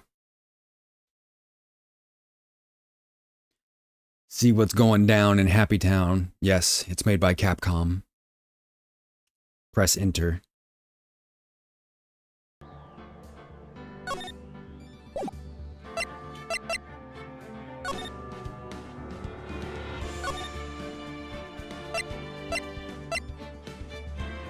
So Von Karma, Von Dracula, Miles, Maya, Mia, Maya,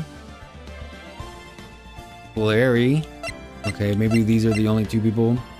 This feels different from these.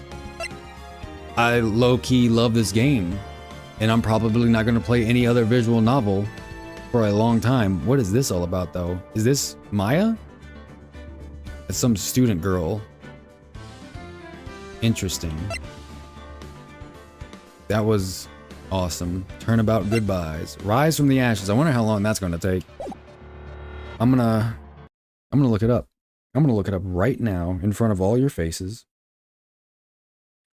How long does Rise from the Ashes take to finish?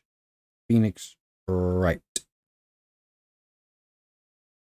7 to 10 hours. Rise from the Ashes, the fifth case in Phoenix Wright Ace Attorney, is a lengthy one, potentially taking around 7 to 10 hours to complete, according to multiple sources. This is roughly equivalent to the length of the first 4 cases combined. Holy shit. All right.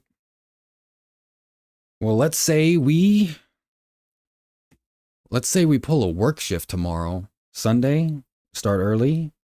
So if I want to go 10 hours, I got to do it at like noon. I got to start, but 7 hours, I can start at 3 and go to 10, but I don't know. I don't know about that. Maybe we'll split it into 2. Who knows? But for now, we say goodnight to Phoenix Wright and all the lovely characters and charming writing and idiosyncrasies they all show throughout our wonderful adventure. Let me see if I can take this last sip. Yeah, that's some good stuff. Better be drinking water too. And then I think that'll do it for tonight, though. I want to thank everybody who stopped by. Appreciate you liking the stream, you know, because that's what people who are just chill like that, you know. I couldn't think of anything this time, but that was great. And I'm going to do the last one. I will do the last one. So that's not the end of it. It's not the end of it. We will continue our Ace Adventure Attorney tomorrow. But until then, I want to thank everybody for stopping by. Steven, Tommy, Mogi, Eris, everyone else, Percy, all of y'all. Appreciate it. I hope you enjoy the rest of your Saturday and your Sunday. And I will see you on our next venture. Thank you for liking, commenting, subscribing, sharing, all that shit people ask for. And I want to wish you all the health, happiness, and humility you can cultivate in this lifetime. And also something I forgot I used to say at the end of videos, a life worth examining. I wish you as well, that Plato says is worth having, or Aristotle, one of those fucking people. And until the next episode, I bid you all a very lawyerly adeuces. Bye. Excuse me, sorry. Bye-bye.